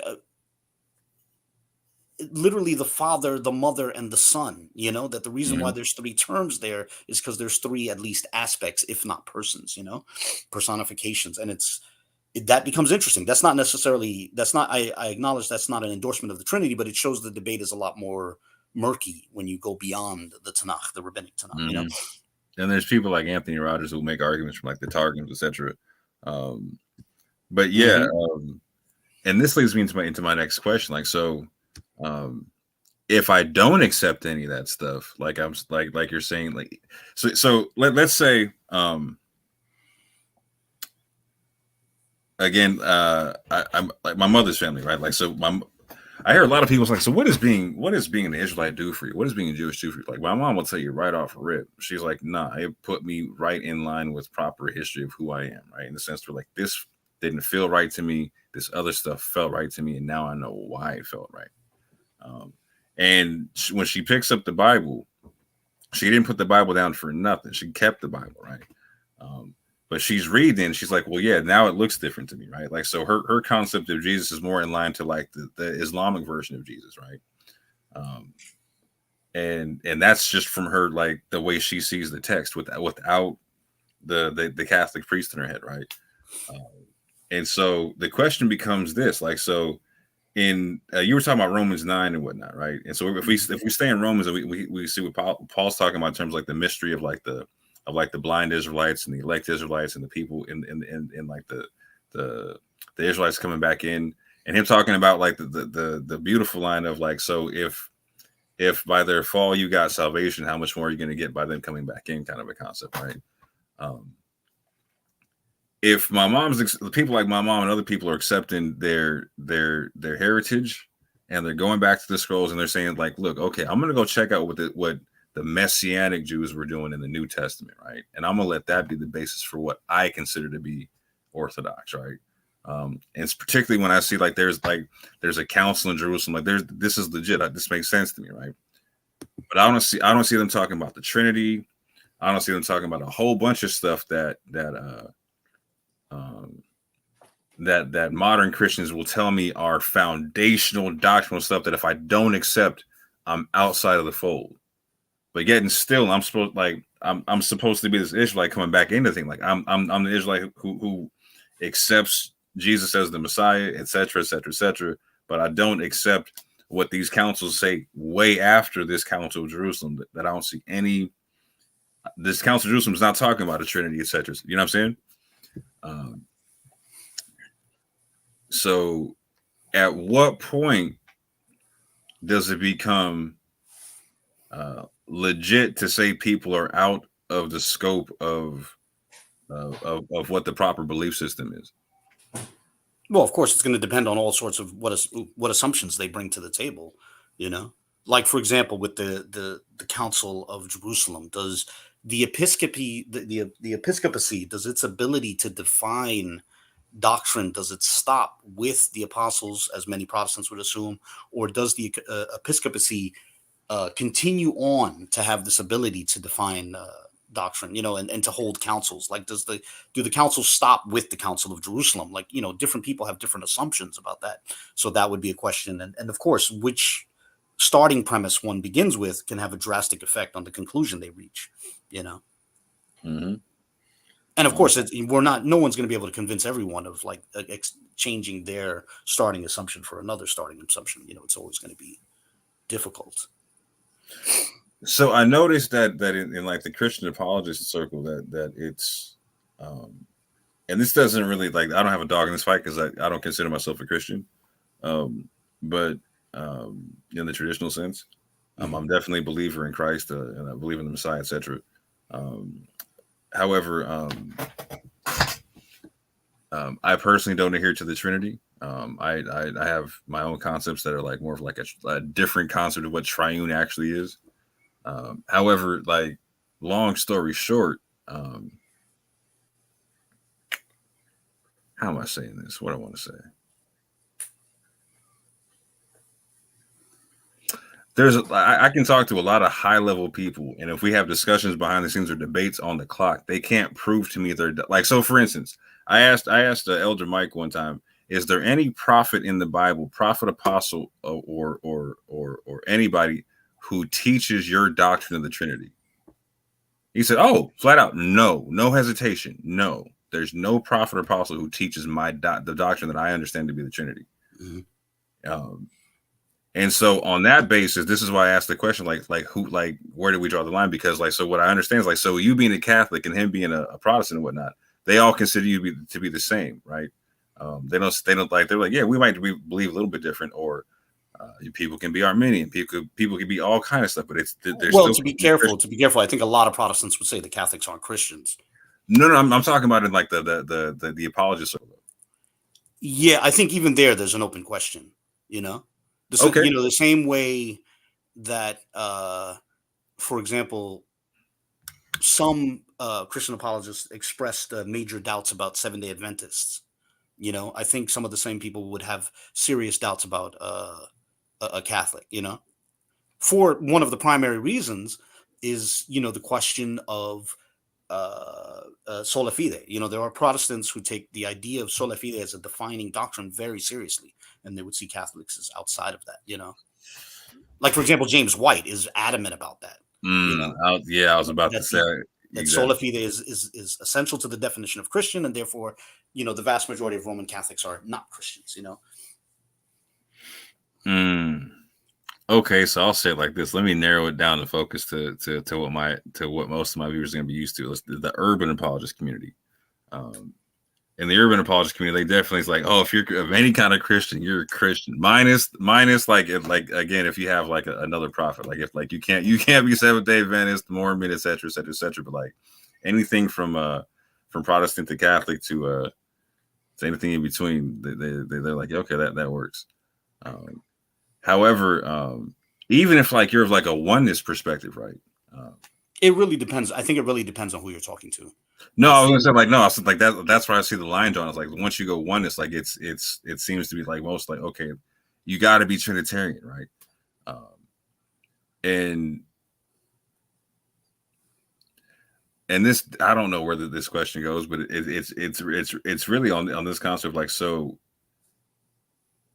Based upon the Bible, just by itself, right? Like so.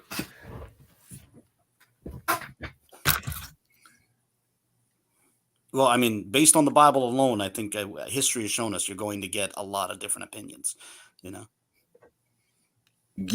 That's the question, right? Like so how do you reconcile that concept, right? So if there's going to be a point in time to where like if the Bible's correct, there's going to be a point in time to where there's going to be at least some of naturalism coming back into the fold, right? And so they're going to be coming from Catholic backgrounds, Muslim backgrounds, Orthodox Jewish backgrounds. You know what I'm saying? There's going to be all kind of different belief systems coming in, different perspectives and whatnot, right? Like I said, my mother coming in is like being honest with me and whatnot. She's like, you know what? I'm not going the Orthodox Jewish route because that doesn't feel right to me. I'm not doing the Catholic thing. And when I read this book, like, I come up with a logical concept to where like my view of Jesus is very similar to like a Muslim Jesus, right? Not 100% like the Orthodox like Islamic Jesus, but like something more in line to like a Miaphysite, more so like is the Son of God, but not the physical Son of God, is the Messiah, is an incarnation of God, is God, but not the Father, etc. Right? one with God. She can see all that type of stuff, right? But she just doesn't see like the Trinity. She's like, it doesn't make sense to me. It's like, I don't like, it doesn't add up. I don't care how you slice it, it don't add up. And now again, I have no issue with the like people who rock with the Trinity, right? Like to me, it's not like a big deal, right? However, I'm told if I don't rock with it, it's a big deal, right? And I'm wondering like if that's going to be one of the reasons why like the Rabbi Harry Rosenbergs wins out more people than like the vocab Malones of the world. That's the better question. I mean, that's a difficult question. I'm sorry, was somebody else speak? No, I was saying like that's the question I really wanted to ask. I want to ask it that way. Well, I don't know. I think like the Trinity can be a barrier for people. I think, Christianity, like I do, and this has nothing to do with specifically, quote unquote urban apologists. I think this has to do with in general, the Christian faith is at times a difficult thing to understand. And then on top of that, I think a lot of its large numbers were held together by like social pressures, some of them more overt and then some of them implicit. And so as those fade away, you naturally, people are just going to drift and in huge numbers. So I think the Christian faith is going to shrink. But with someone like Harry Rosenberg, he's inviting people to Rabbinic Judaism. And I think Rabbinic Judaism, like all faiths, even Orthodox Islam, can seem more simple and more logical than the classical Christian faith on the surface. But then once you start to dig deep, it starts to become very mysterious as well, So on to that end, like, so if well, I'll just say like this, like, so should Christianity take a step back and ask itself, are we being too close-minded about this, or about what precisely though? Oh, great question.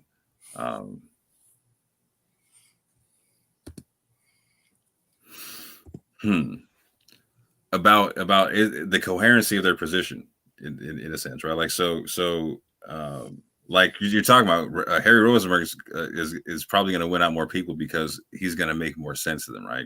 Not right, not more right, not more wrong. I'm saying it makes more sense to them in a sense, right? It would appear to, I would think. It would appear to, right? Like, because I think there's a stereotype of Judaism in which it seems very simple, and then when you dig into it, it's very complex, Yes, if you wanted to, like, so there's an aspect of it where you can just kind of just show up and like clock in, clock out, right? Mm-hmm. And I think that's for the average Jew, that's what it is, right? And even for the average Christian, I'd say like they kind of just clock in, clock out in a sense, right? And so you can be like on any level, you can make it as deep spiritually as you want it to be in terms of like philosophy, et cetera, right?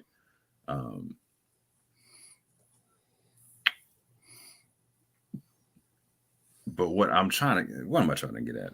Mm-hmm. The question is this: is so. Does it make more sense? Can they make the Trinity make more sense? Can they make it sound logical? No. Like, I don't care if it sounds more like you can't make it sound more logical, right? Like the best argument you've heard for it is the best argument you're ever going to hear for it, and it's still not going to make sense, right? The best argument is like it's a mystery, right? Well, I think that's been the classical understanding, that ultimately it's mysterious. But to be fair, I do think that, because this is a conversation I get into with Orthodox Muslims, that even stuff that we agree on, and by that I mean we main classical Christians and Orthodox Muslims, even claims about God we agree on are ultimately mysterious when you try to think about what they mean, right? Like, for example, something as simple as God speaking things into existence, right? God says be, and it is. Like, when you try to dig into the mechanics of that, it's a complete mystery as to what that means. And like, it's interesting that, like on the surface, Orthodox Islam seems very simple, but when you get into like what some of the early Islamic thinkers said, like, for example, Malik bin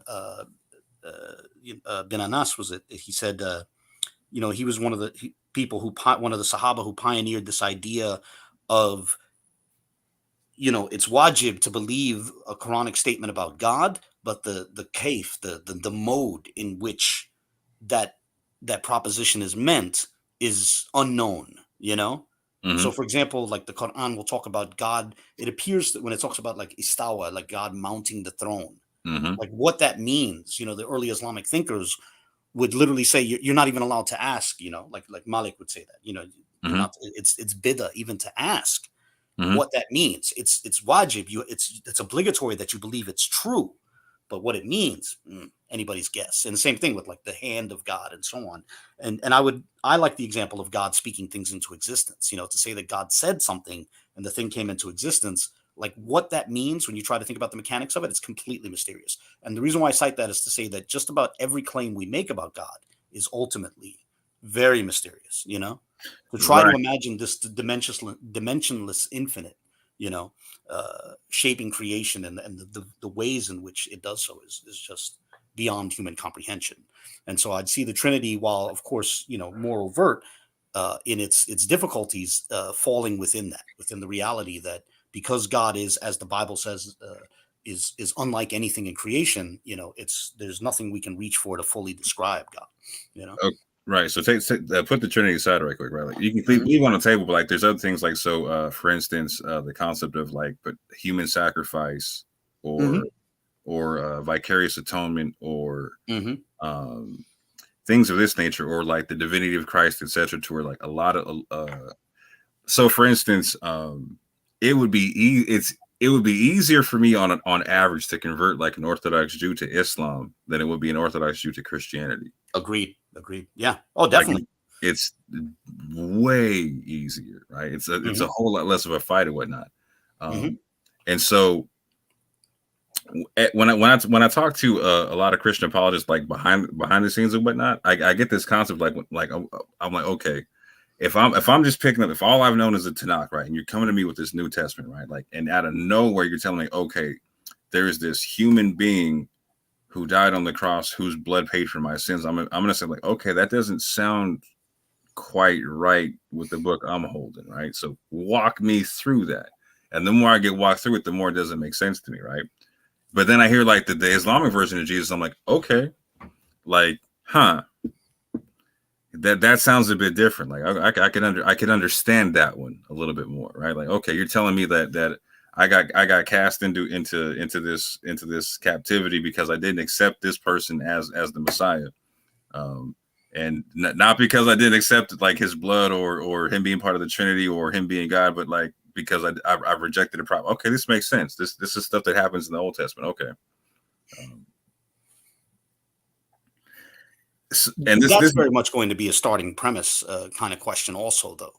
Like we can discuss plausibility, but also in terms of like whether you accept something as true, of course, is going to depend on your canon of scripture, Like if someone accepts the Pauline epistles, if someone accepts the Gospels, then of course, the sacrifice of Christ becomes very easy. It's very easy for that to become a reality for a person. But of course, if people reject that, then it's more difficult. It's like the question, like when I discuss this with Orthodox Muslims, I usually give this analogy. Like imagine if someone rejects the New Testament and the Quran, how would you prove that Jesus was born of a virgin to those people, And it seems nigh impossible to me, But then there's a question of, is it plausible? Is it, is it impossible? Is it possible? And then, what our sources of doctrine are. So, for example, I know a lot of people have trouble with like vicarious atonement, the idea of, for example, different aspects of it, right? Like some people give this analogy of imagine a human judge punishing someone innocent for the sins of, someone guilty, right? And it sounds absurd, right? But it becomes more interesting for me when we think of how God, what's permissible for man is not what's permissible for God. So like, I'll give you an analogy, right? Suppose a woman drinks some alcohol, right? And a human judge can decide whether or not to cause her baby to suffer deformities, right? Like he can rule, the judge can rule your baby's going to be healthy, or he can say, a human judge can rule, well, because you drank that alcohol, we're going to damage your baby's brain, right? That would be outrageous. And yet, if you really think about it, it's permissible for God to do that with creation. God could have designed the human woman in such a way that if she drank alcohol while pregnant, it would have no impact on her baby. But God freely chose to design the human female in such a way that if she consumes intoxicants while pregnant, her baby can suffer physical deformities, brain damage as a result of her actions, right? It seems outrageous for a human judge to do that, but it's perfectly permissible for God to do that, to have one person suffer as a consequence of somebody else's actions, like a baby suffering deformities because their mother drank alcohol while pregnant. That's something I meditate on in that, and when you think of it in that way, I think some of the more difficult aspects of it become a little bit more plausible, at least, Yeah, in terms of like causational suffering, I can understand that concept, right? But when I don't know how that applies to like actual atonement, though, right? Mm-hmm. Well, I put it this way. I think most people accept, like when we get into we accept that God can forgive just about anything, right? And Mm-hmm. God can use just about anything as the mode of forgiveness, right? Mm-hmm. Or the mode of repentance, or the mode of atonement. Like, for example, if God wants to, God can simply accept your repentance. Or if God wants to, God can order a animal sacrifice to play a role, right? Which, if you're, let's say, if you're a secular person, if you're an atheist, and maybe you're into animal rights, that seems outrageous, mm-hmm. depending on your perspective. But, if we recognize that God can do that, if God can accept, atonement, can facilitate atonement, and God can cause people to suffer as a consequence of somebody else's actions, I don't see what precludes God from linking the two, Yeah, I'm with that, but I'm more so making the argument of like, so there's going to be like, so vocab Malone makes the argument quite a bit that there's a rising population of people identifying as Hebrew Israelites. Mm-hmm. Just like, although it's a very diverse group, though. Like when he says that, he's referring to just people who, basically identify as Israelites, and then there's no other unifying factor amongst them beyond that. And right, and I was going to dovetail that, like, so, like, I was in the greater diaspora, the same things happen in the continent of Africa, and the same things happen in Latin America, etc. Right. Mm-hmm. However, what's most consistent is like the majority of them are going to like some form of messianic concept, right? Mm-hmm. And then it gets different from there, right? And it can go all kind of directions from there, right? But what seems like it's going to be the norm going forward is that like the growing population is going to have, like, the bigger that population gets, the bigger it's going to be a population of people who don't have the standard Christian narrative on whatever Jesus is, right? Mm-hmm. And the more diverse it's going to become. Yeah. Like my video on Bernell Trammell, I discussed that, how diverse it is and how diverse I expect it to become. Oh, I didn't catch that. So how diverse do you expect it to become? Well, I think we've already seen hints of this, but I am confident that, I think, in many respects, Israelites reflect their backgrounds, right? Hebrew mm-hmm. Israelites today. And you can see that in so many different ways, even in trivial ways. Like, for example, Israelites in New York are often big on this thing of like, don't carry a gun, that's carnal, because they come from an environment which is, not big on gun rights. And then you see Israelites from states which are, very big on like, your Second Amendment rights, and they're more into, arming themselves and seeing the gun as a, and I'm not saying this applies to everybody, but I'm saying you see that sort of where it's almost like their environment shapes who they are. And I think that's also true of what church you come out of. Like a lot of Israelites who come out of Pentecostal churches bring some of their Pentecostal assumptions with them. And so with that, I only do that to set up this point.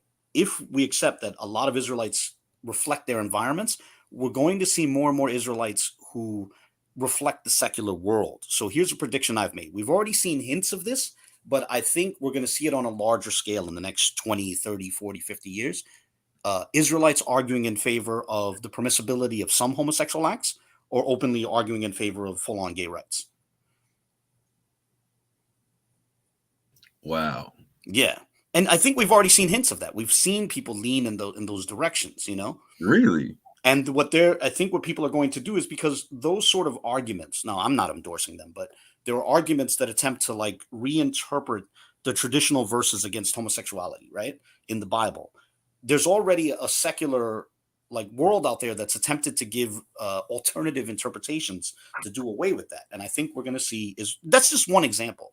I think there'll always be a minority within the Israelite spectrum, but I think they're going to exist in greater numbers. That's a prediction I made in my video on Bernal Trammell, but I did that within the scope of how diverse the Israelite spectrum already is, that like if people are used to just one Westers, they can be shocked at how diverse it can get. Like, for example, Ramon Watkins, a lot of people forgot about him. He was the guy who used to summon UFOs. Mm-hmm. His group accepted the what do you call it? The documentary hypothesis, I think it's called, for the different sources for the Torah. Mm-hmm. And so his group, you have Israelites that accept basically something analogous to the Catholic canon, right? Those are the people who accept the 66 plus the quote unquote Apocrypha. Right. Then you have Israelites who reject the Apocrypha. Then you have Israelites who reject part of the New Testament. Then you have Israelites who reject the entire New Testament, Tanakh only Israelites. But then you have some who are literally Torah only, like they even reject parts of the Tanakh. And then when you get to Ramon Watkins people, they were rejecting even parts of the Torah. They were basically J-source only. Ramon Watkins and his little group took the position that any text that has the word El in it is a corruption. Wow. They adopted the secular notion of the Torah being comprised of an E source and a J source, and they basically were J source only, Interesting. They even had their own version of the Shema, which removed the word Eloheinu from it. What did they replace it with? This is going to sound ridiculous, but this is what they did. Yahwehnu. Yeah. Wow. Yeah. Shema Yisrael. Yeah. Shema Yashar, they used to say. Yeah, I was about to say, how do you can't even say Yisrael. Yeah. Yeah. Or Shema Jeshurun or Yisrael. something like that. Yeah. There's a verse in the Bible that talks about the God of Jeshurun, and they would say that's that hint of the uncorrupted text before Satan put El everywhere. Wow, that's what's up. Okay. That's what's up. Well, that speaks to the diversity. That speaks to the incredible diversity within the spectrum. And I thought it couldn't get worse. Oh man, yeah. It's a testament to it. This is a point that I've tried to make a lot, is that a person identifying an Israelite doesn't answer the question of what they should believe from there on out. Like, for example, as there's people who are scandalized by the idea of Muslim Israelites, like, oh, that's ridiculous. A lot of people think that's preposterous. Right. But if you really think about it, there's nothing absurd about it, Just as like it's not absurd for Pashtuns to be, hyper conservative Sunni Muslims, and yet also a lot of them think that they're descendants of the children of Israel. There's no contradiction there. But like some will assume, no, you have to, you got to stick with this, this Protestant assumption about what Scripture is, when really, no, not really. Yeah. And see, that's what brings me to my point, right? So I think about like the day of like, okay, like if the Bible is correct in how I'm seeing it, right? Like we're going to see like a portion of those Pashtun Muslim Israelites who are Muslims coming back into like a different concept, right? Or from a lot of other places, right? Like in other parts of the world, Africa, Asia, et cetera, right? The Americas, all that type of stuff, right? And what I was saying about like the Israelites here is not just like the American phenomenon, just but like people who are connecting to the concept in general of the Americas. Like it's I'm seeing less and less of an attachment to the Trinity. Like Jesus is the Messiah 100%, right? But the Trinity is going out the window. Yeah, for most. Yeah, it seems like it. It seems like only a minority of people who identify as Israelites hold to the Trinity. That's my impression. Obviously, I haven't done a scientific survey, but that's certainly my impression. Yeah, like you're hard pressed to find someone who said like, here's the one. Can you name 3 mainstream Israelites that talk about the Trinity? Oh, you mean like people who are known on the internet? It's difficult. Yeah. I mean, Dante apparently is a Trinitarian, right? Am I not mistaken about that? I'm not certain. I'd have to double check. Actually, I thought he was, but I don't know. I mean, I know people in my everyday life. Like I know a guy who's a Roman Catholic and identifies as an Israelite. But yeah, no, as far as the internet is concerned and people who are known on the internet, yeah, it's difficult. Like I get it more increasing like the I don't know answer, right? Like do you still rock with the tree? Like, you know what? I don't know. I'm not sure. Like I'm getting that more and more often. You know what I'm saying? And again, that's from people doing that. Like, let me just read what the book is saying and see if I can see it there. And so, people can have that discussion. Like if they at least accept the 66 book canon, I think a lot of Christians would be willing to engage them on that, see where it goes. That's why it takes us back to the question of starting assumptions,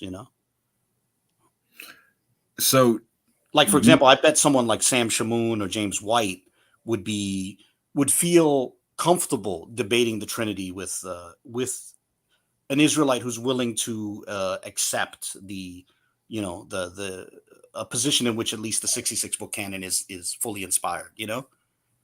I would love to debate either on the topic, and I take from Genesis to Revelation. You know what I'm saying? 100%. I think Sam had a debate like that. He debated some group I wasn't familiar with. They might have been like Israel of God or something like that. Maybe, I'm not sure who he was debating. I don't know if you saw that a few years back. He debated some gentlemen who were not very well known. I don't know who they were, but yeah. So it's at least started. You know what? I've decided this actually I'm not really going to debate the Trinity because like I ask people a basic question like so do you believe that Jesus in his physical form was equal to the Most High God? Like it was equal to the Father? And I've yet to hear someone say yeah. Well, I would say yeah. Okay. Break that down for me right quick. Well, I mean, it's going to be difficult to understand. I don't know if I can like make it fully accessible to the human mind, but I take it for granted. I think that's an extension of the Diophysite position, that that Christ was not limited to his human form. And so, like for me, one of the things that's a hint of that is the idea I think it's alluded to in John 1:3, in Colossians 1:16, this idea of, now I understand others have different interpretations, but you can read those verses as meaning that Christ participated in the creation of all things. Now, I would take that to mean that even when Christ was a baby in his mother's arms, at the same time, if a star came into existence at the other end of the universe, he participated in the creation of that star. And then, like, and I'm not saying you have to accept that premise, but if someone accepts that premise, it sort of speaks to the idea of Christ not being limited to his human form, but extending well beyond it, Okay, so do you mean in that sense that like even as an infant that his essence in like the primordial sense was that created the star, or that his essence in that moment created the star? Well, what I would say is that if something came into existence, he was, well, not only that, Colossians 1:17? I'm going off my memory. I'd have to pull up my Bible, but it can be interpreted as meaning that Christ holds all things together. He sustains all things. So yeah, I would take that to mean that well, first off, within Catholicism, we have like an explicitly Diophysite doctrine, this idea that Christ has two natures, and so there, I would say that Christ has, now form is not the right word to use, but just for the sake of argument, Christ has a divine form which it transcends time and space, and that form, of course, has always existed and therefore existed during his earthly ministry, and that's how even when he's animating the form of a baby in his mother's arms, he's also holding the universe together. I mean, if you really want to get difficult and mystical, he was even holding his mother together, just like everything else, And I know people find that very difficult, but yeah, that's definitely something I would believe. Yeah. Okay, so in that concept, like, so the mystical form, that's not okay. That's not the physical body. What I'm saying is he's not limited to that physical body. Well, no, but in the Diophysite form, like you have the physical nature in the godlike nature, correct? Or the infinite. Yeah, or the human nature and the divine nature, and the human nature would include the human form, but even that doesn't have to right. So my question is like, so for the Diophysite is like, so the human form, that's not equal to the Most High God in your concept, correct? Certainly not by itself. No, of course not. It would be limited. It would have limitations, I think that's like, for example, when you read the New Testament, there seems to be a lot of verses that depict Christ as limited in knowledge, limited in power. And so the question is, how do you deal with those texts? Within Christian history, within patristic literature, you see them offering alternative interpretations, like Basil did that and Aquinas did that. But I think today, now it seems a lot of modern apologists sort of get into they try to build on the Diophysite doctrine, this idea of Christ having two natures, and they would say the limitations are on his human nature. and it can get really interesting. You know, I think, especially when it comes to the knowledge, at first it seems implausible, but when you get into it, I think it's more plausible than people realize. You know, It is. I don't mean to cut you off, but it is because I tend to hold the more mystical view of God and the Father and Jesus, etc. Because when you think about it, look at how hard it is for us in our human form to conceptualize how powerful and almighty the Most High actually is. So putting that divine type of undimensional type power extended to his son, okay, who started the creation and helped with creation, etc., putting that into a human form, which is already in itself limited, there's going to be some things that I believe we're going to have to kind of not be able to come through because it's just not meant to hold that much immense power. The body, the human flesh itself. Max. What are your thoughts on that, Abu? Well, I mean, I think we're largely in agreement on that. You know, that it's going to, the relationship between Christ and his humanity and what extends beyond his humanity is going to defy. It's going to be difficult for the limited human mind to wrap itself around that. But I think we can use analogies to sort of approximate the plausibility of it. You know, and I think there's a lot of questions there. Like, for example, you know, the idea of Christ being omniscient and yet limited in knowledge, you know, within his humanity is I think that's a concept I've noticed that people really struggle with. But for me, I can think of analogies which make it more plausible, you know. Such as? Okay, I'll give you an example. So, for example, there's a verse in, I think it's both Mark and Matthew, where Jesus seems to say, no man knows the hour, right? Except the Father, you know, not even the Son, right? Mm-hmm. And now, admittedly, within patristic literature, like, you know, St. Basil the Great, he took a different interpretation of that. But let's run with the assumption that it means that he's saying Christ doesn't know, right? The Son doesn't know. And so someone who takes a diophysite approach might say, well, that's limited to his human nature, right? And then what comes up then is then somebody says, well, whoa, wait a minute. What are you saying? Are you saying that, you know, he knows it in his divine aspect, but he doesn't know it in his human aspect? You're saying he knew it and he didn't know it, right? And people are scandalized by that. That just doesn't seem to make sense. Mm-hmm. But here's something fascinating. When you get into neurobiology, right, there's this situation with the, what's his name? Thomas Morris alludes to this in his book, The Logic of God Incarnate. He only alludes to it peripherally, but, you know, when you get into the actual subject of commissurotomy patients, what they found is that, now, again, this is just serving as an analogy. You have, each of us has something called the corpus callosum, right? Which is like a series of fibers of like nerves that connect our two hemispheres of our brain, right? And in certain people, that connection has been severed. And when that's been severed, the two hemispheres of your brain don't have a direct connection, right? And apparently your ears and one of your eyes send signals to different hemispheres of your brain.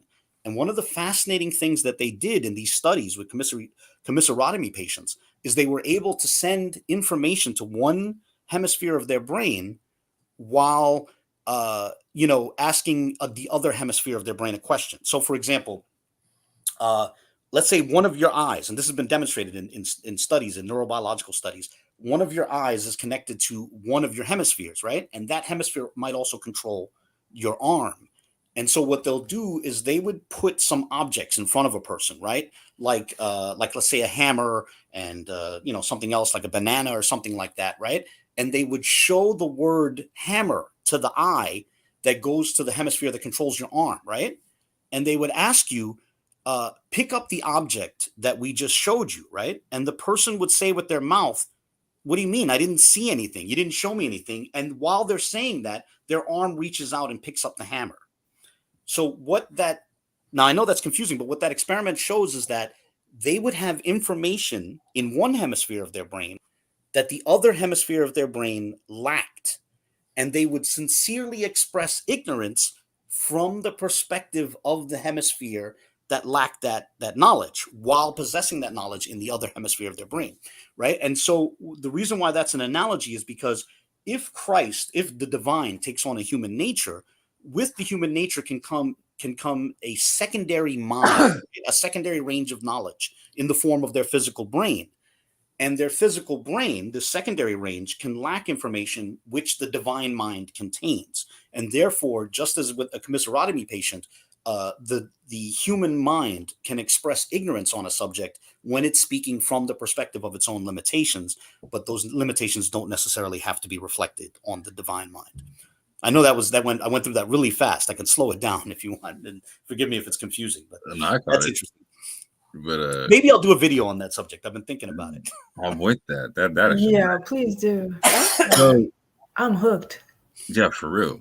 But and there's a lot of stuff like that. Like, here's something that a lot of Protestants, most Protestants won't even think about. It's funny. I just saw James White saying this, and he had a discussion recently, and he said, 99% of Protestants don't even think about the distinction between, we talk about monophysites and diophysites, but within Christian history, you also have the distinction between monothelites and diathelites, right? The people who claim that Christ has one will and Christ has two wills, right? The Catholic Church, back in whatever it was, forgive me for forgetting the century, the 6th century or something like that, took the position that Christ had two wills. And that is extremely difficult for the average Christian to understand. But even that, when you get into psychology and neurobiology, you learn that it is possible for a person to have multiple wills if they have multiple ranges of knowledge, multiple tiers of mentation, like the two hemispheres of their brain. Or if you have a being with two natures, you could have different tiers of knowledge, different ranges of mentation within their different natures, the divine mind and then the human brain and so on.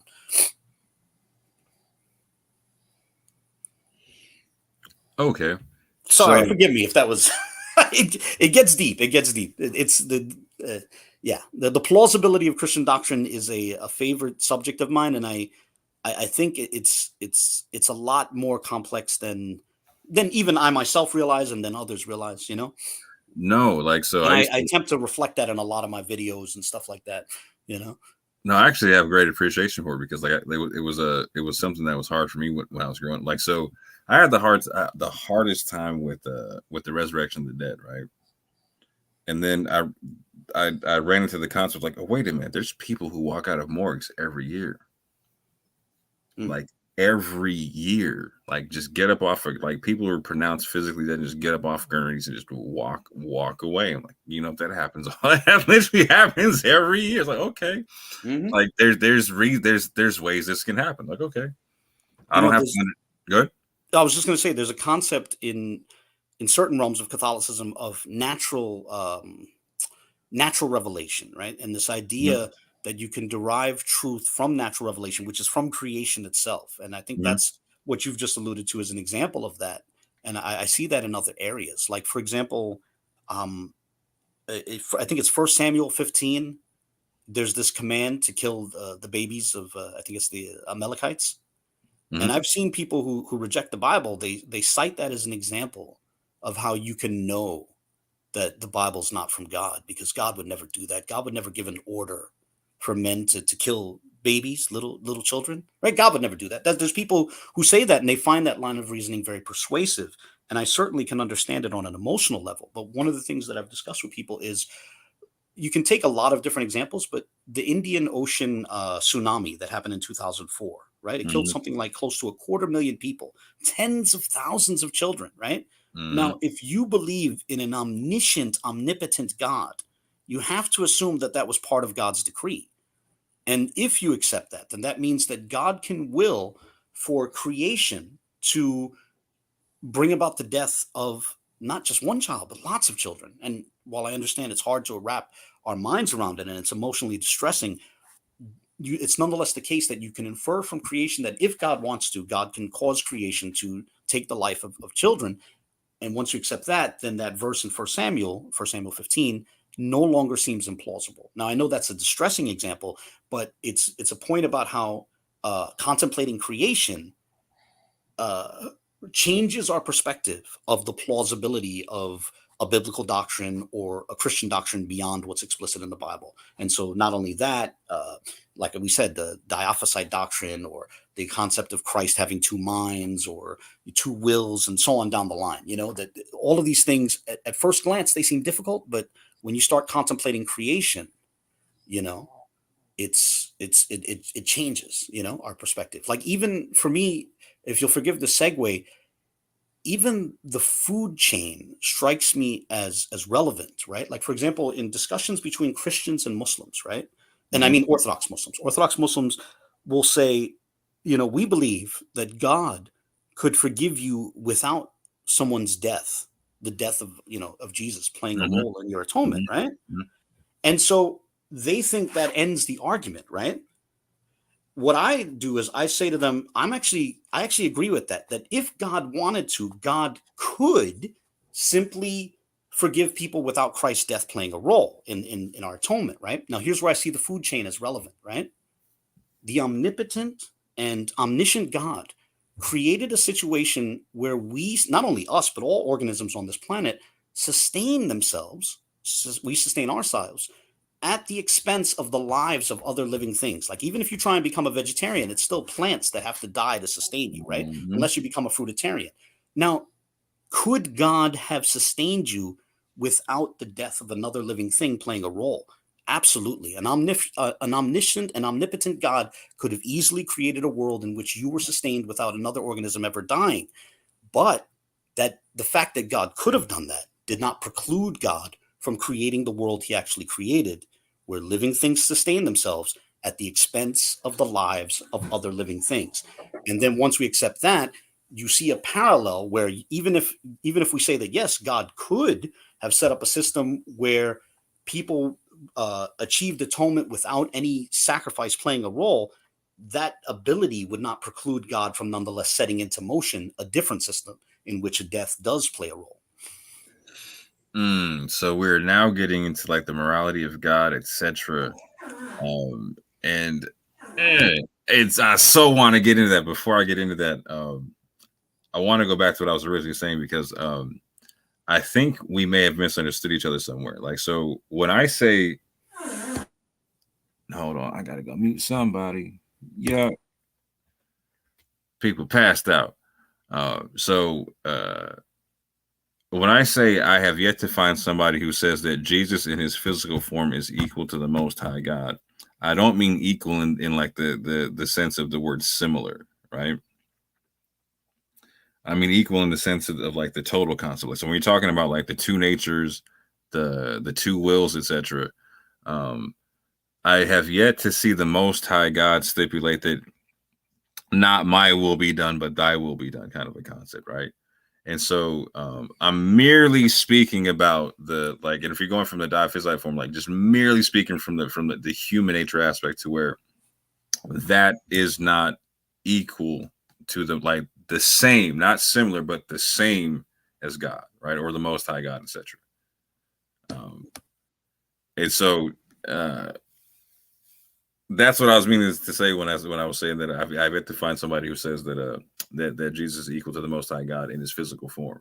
Well, it depends what we mean by equal. Like, if you mean like identical, where Jesus is the Father, then no, of course not. Jesus is not the Father.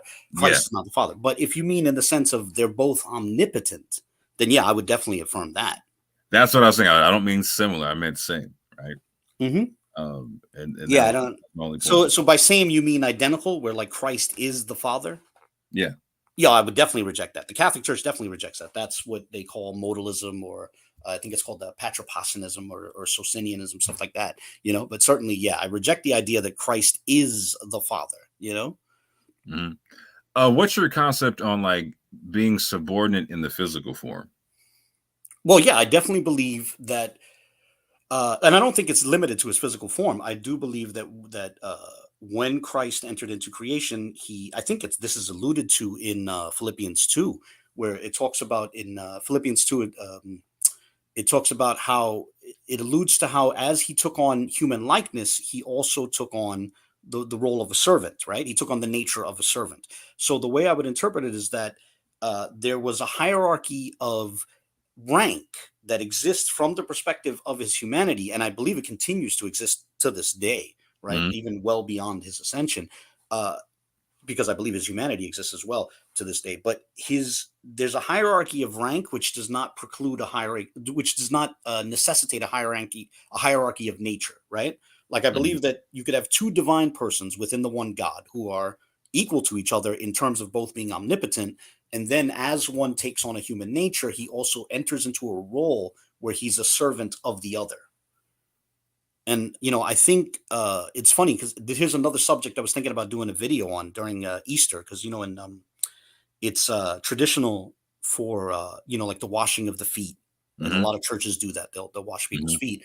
And, the Pope has taken it so far where he goes out of his way to wash the feet of, not only does he do it for clergy who he clearly outranks lower clergy, he goes to prisons and washes the feet of criminals. He washes the feet of Muslims, washes the feet of little children and severely handicapped people.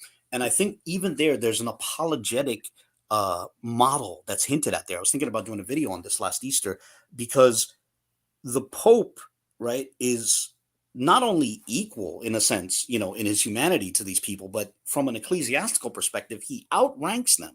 Yet he temporarily enters into a relationship where he's their servant, where he's the servant of a severely handicapped child that he's clearly physically stronger than, or he's the servant of a Muslim immigrant to Italy who clearly does not have the authority he has within the Catholic perspective, or he's the servant of a low-ranking priest, And so I see an apologetic value there, because what it tells us, what the model of washing the feet tells us, is that it's possible for two people who are equal to enter into a temporary arrangement in which one is the servant of the other. And that becomes an analogy for what I think happened with Christ and the Father, where there is an equality of the persons, but then with he takes on the role of messenger, and servant. Yeah, and that's where. So again, I'm not a Trinitarian, and however, I don't have an issue with Trinitarianism as long as it doesn't go into tritheism. Now, I don't think a lot of Christians recognize sometimes where they do make a tritheistic argument, but that's why I asked the question. Like I was like, I stipulate I have yet to find one that stipulates that Jesus in the physical form, the physical form of Jesus, right, was equal to equal to the Most High God or the Father, or well, I don't know if it would be tritheistic, though. It depends, because if we were defining equal as meaning Jesus is the Father, then I don't think that would be tritheistic, because we're reaching a position where there's no longer three persons. It's just one person, right? If Jesus is no, I'm with it, but I'm just saying, like, even with the equal part, there's a But if by equal we mean they're both omnipotent, yes, I definitely believe that. Even during his human ministry, he was omnipotent. Even as he was limited in power from the perspective of his human nature, he was omnipotent. Yes, I definitely believe that. Well, let me ask you. This is where I asked the question, or I asked for clarity. Like, so when you say he's omnipotent, was he omnipotent on his own, or did he get the omnipotence from the Father? That's an interesting question. I don't know. I think it has. I don't understand the mechanics of God, obviously, but I do think it's something akin to a shared omniscience. I don't know exactly how it works, but I also think it's eternal. Like, I don't think there was a time. Excuse me. I don't think there was a time where Christ was limited, and then the Father handed him omnipotence. I think they've eternally been three omnipotent persons within one divine union within the one God, Three omnipotent persons. Yeah. So how do you see the concept of being in the bosom of the Father? I mean, I don't know. I think that's a very. It's much like anything else, like God speaking something into existence. A very mysterious text. I would guess it means something to the effect, if I had to guess, of God, of Christ being with God outside of creation. Hence why he's with the Father outside of creation. Hence why, like, they talk about him being with the Father before all of creation, before the cosmos began, etc. Okay, so I'll say there is a higher. Is there a hierarchy in the Trinity, or no?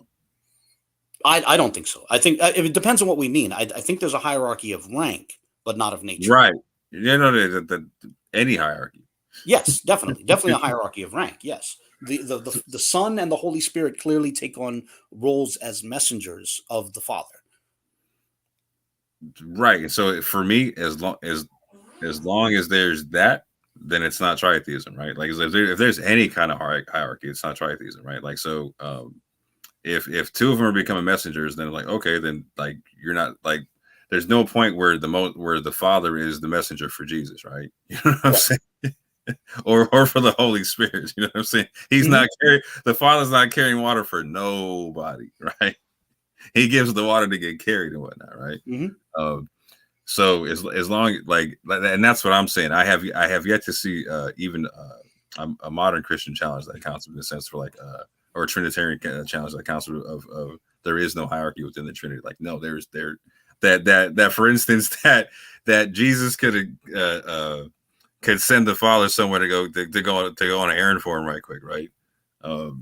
I have yet to see a modern Christian say that concept. Like, so for me, that's why I have no issue with the Trinity, because it's a, and like I used to want to debate it all the time, like particularly people like or people who talk about like the angel of the Lord concept or those kind of things. But to me though, it's not you're not going to get nowhere with that, right? I mean, you can, but it's an interesting subject. I wish there were more debates between Israelites and the knowledgeable apologists. Like, I'd love to see some of the people who think it's ridiculous.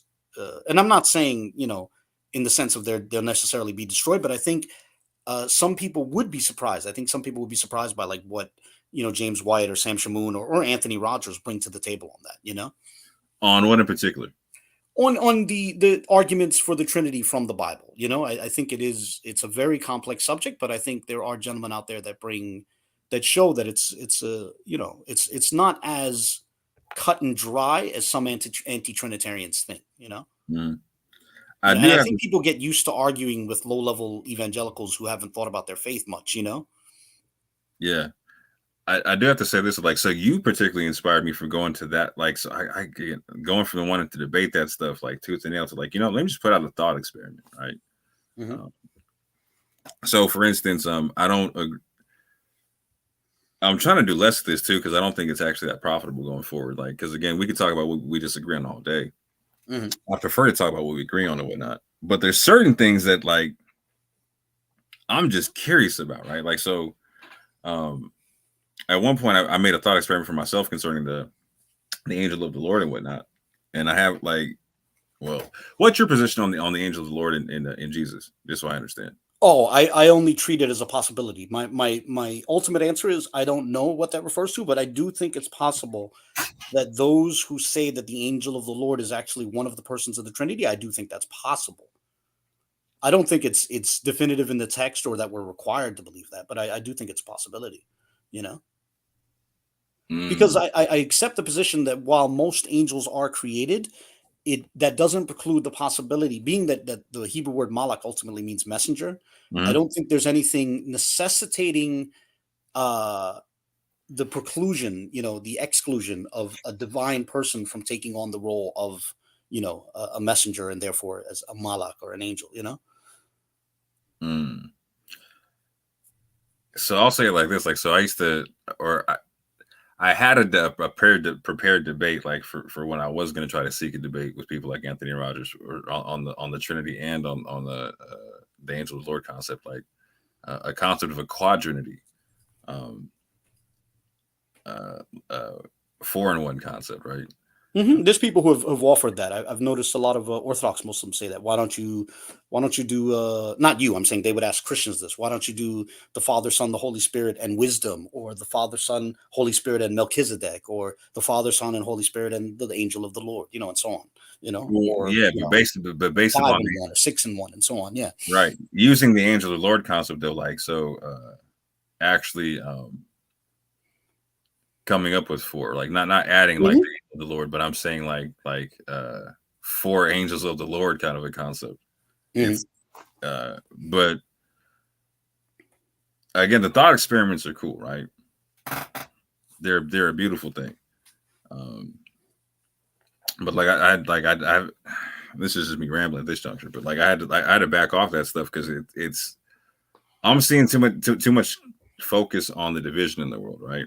Too much focus on like it, and this is what I really don't get. Like, if most people are talking about the Abrahamic people in particular, right? Like, the beef between the Abrahamic people doesn't make sense to me at all, because like there should be more discussions on what we agree on and how we're going to fix things and change the world in the Abrahamic concept, versus like, oh man, you believe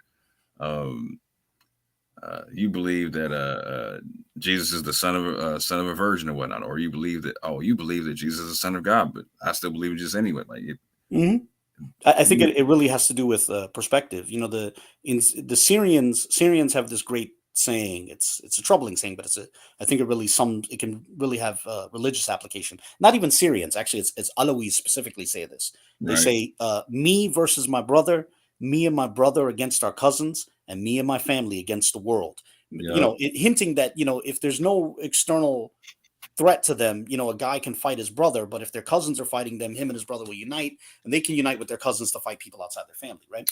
I use that analogy because James White has this concept of he talks about the ecumenism of the trenches, right? He laments the fact that Protestants become a lot more receptive to treating Catholics as brothers in faith when they're united against abortion or the secular world,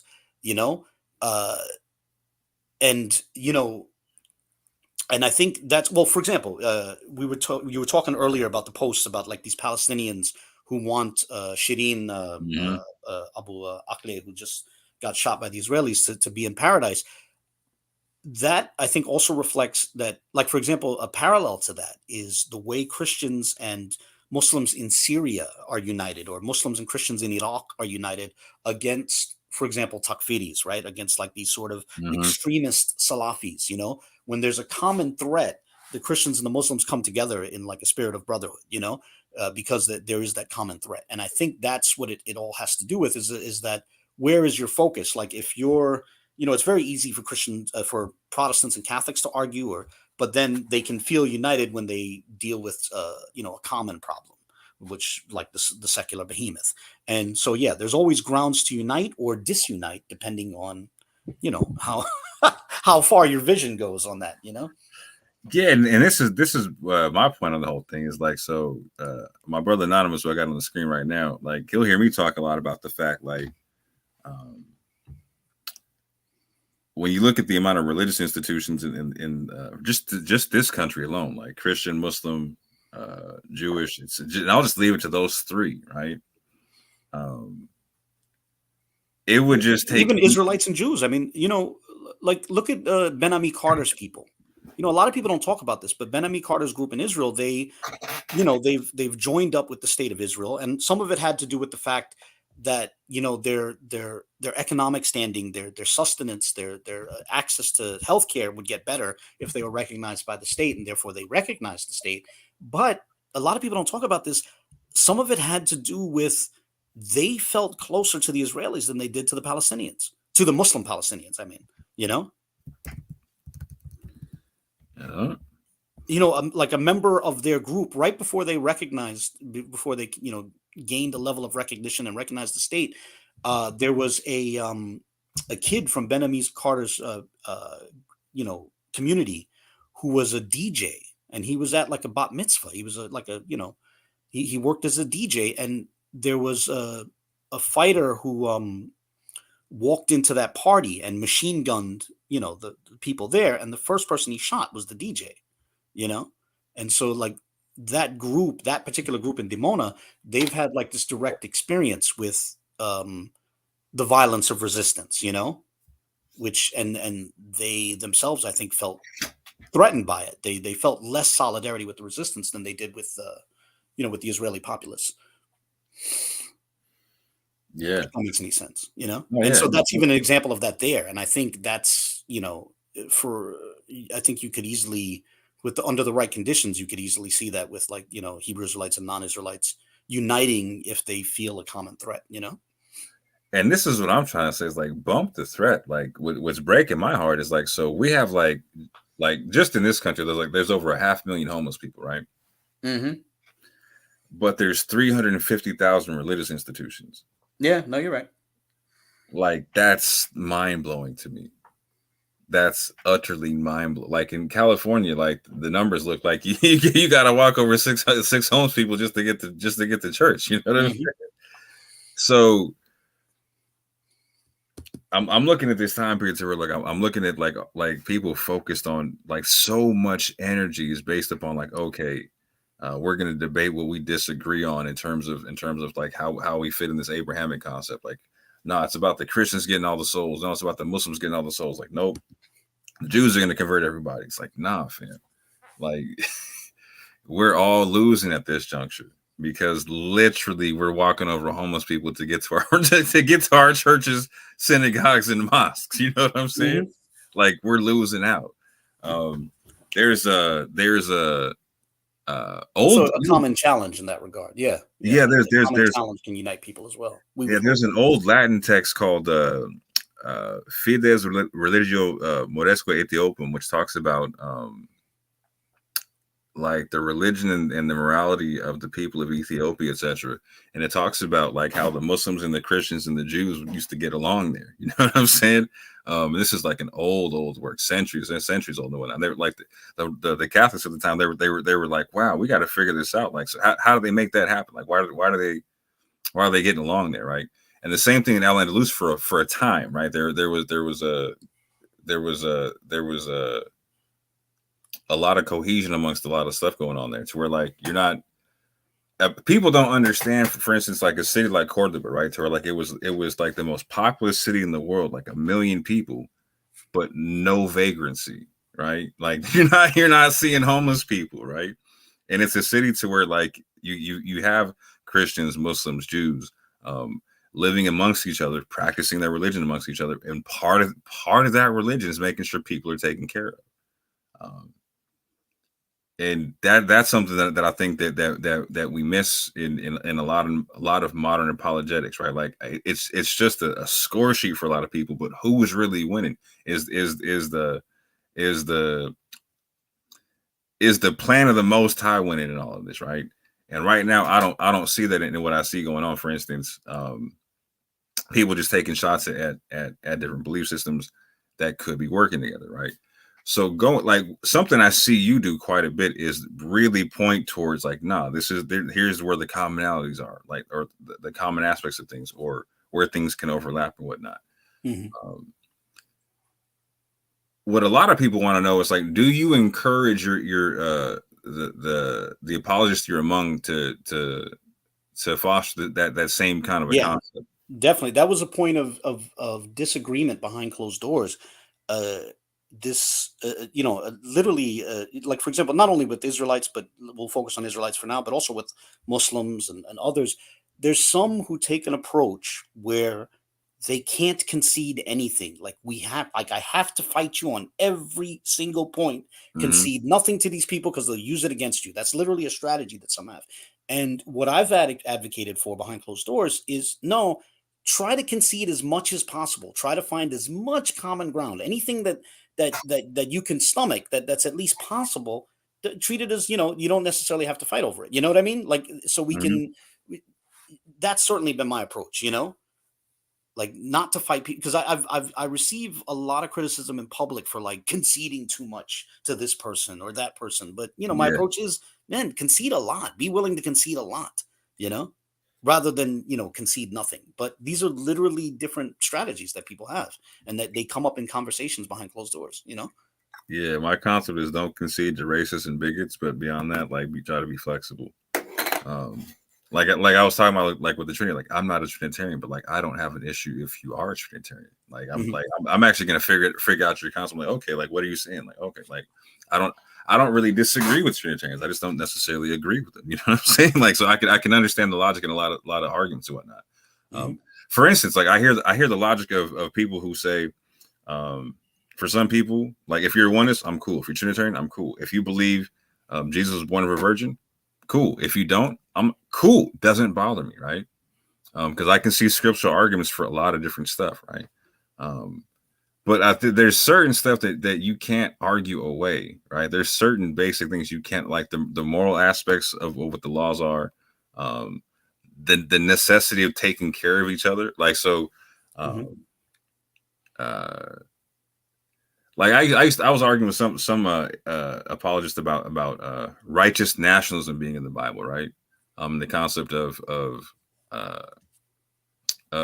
like, I think Jesus gave the construct of like, you take care of your own and you take care of other people, but you take care, like everyone gets taken care of that way, right? And some people are like, well, no, there's no nationalism in the Bible. I'll hear Muslims say a very similar concept, right? But I'll But say, the funny okay, thing is that while what's funny is that Islam rejects nationalism, but then presents Orthodox Islam presents a sort of nationalism as well. The 100. nation is the ummah, you know. Yeah, Yeah. And I think, I think that's one thing that the Muslims got right that a lot of Christians have lost sight of. I do think that's an implication of the Christian faith as well, that there is a sort of nation of believers, I 100% agree with that. And so, it transcends nationalism, that's based on, my little cultural group or my little morphological group or my little linguistic group in that sense. But yeah, there's sort of I guess a supra nation which transcends these little smaller, nations that exist. And I think that's definitely a concept in Islam. That's the concept of the Ummah, which can transcend Arabs and Desis and Turks and whatever else. Yeah. My bigger point was this, though, like, so for people, like, so the moment I'm hearing the whole, like, okay, well, you can't be nationalist, blah, blah, blah, blah, blah. Like, I debate that a little bit because I don't agree. Like, there's a lot to that. But at the same point in time, I can back up, like, okay, what about being your brother's keeper? Mm-hmm. I'd never hear pushback on that, right? But it's the same concept in a smaller form, right? And so if we can work together on that, cool. I'm accomplishing what I set out to accomplish to begin with, right? I don't got to. Is my goal to convert you, or is my goal to actually like live this thing out or walk this thing out or have a positive effect via this tradition or whatnot, right? And I think again, this I is definitely think people can find common cause. I've written about that. Like I've noticed that some have this thing where they won't work. They pretend at least like they won't work with anyone outside of their however they define their faith tradition.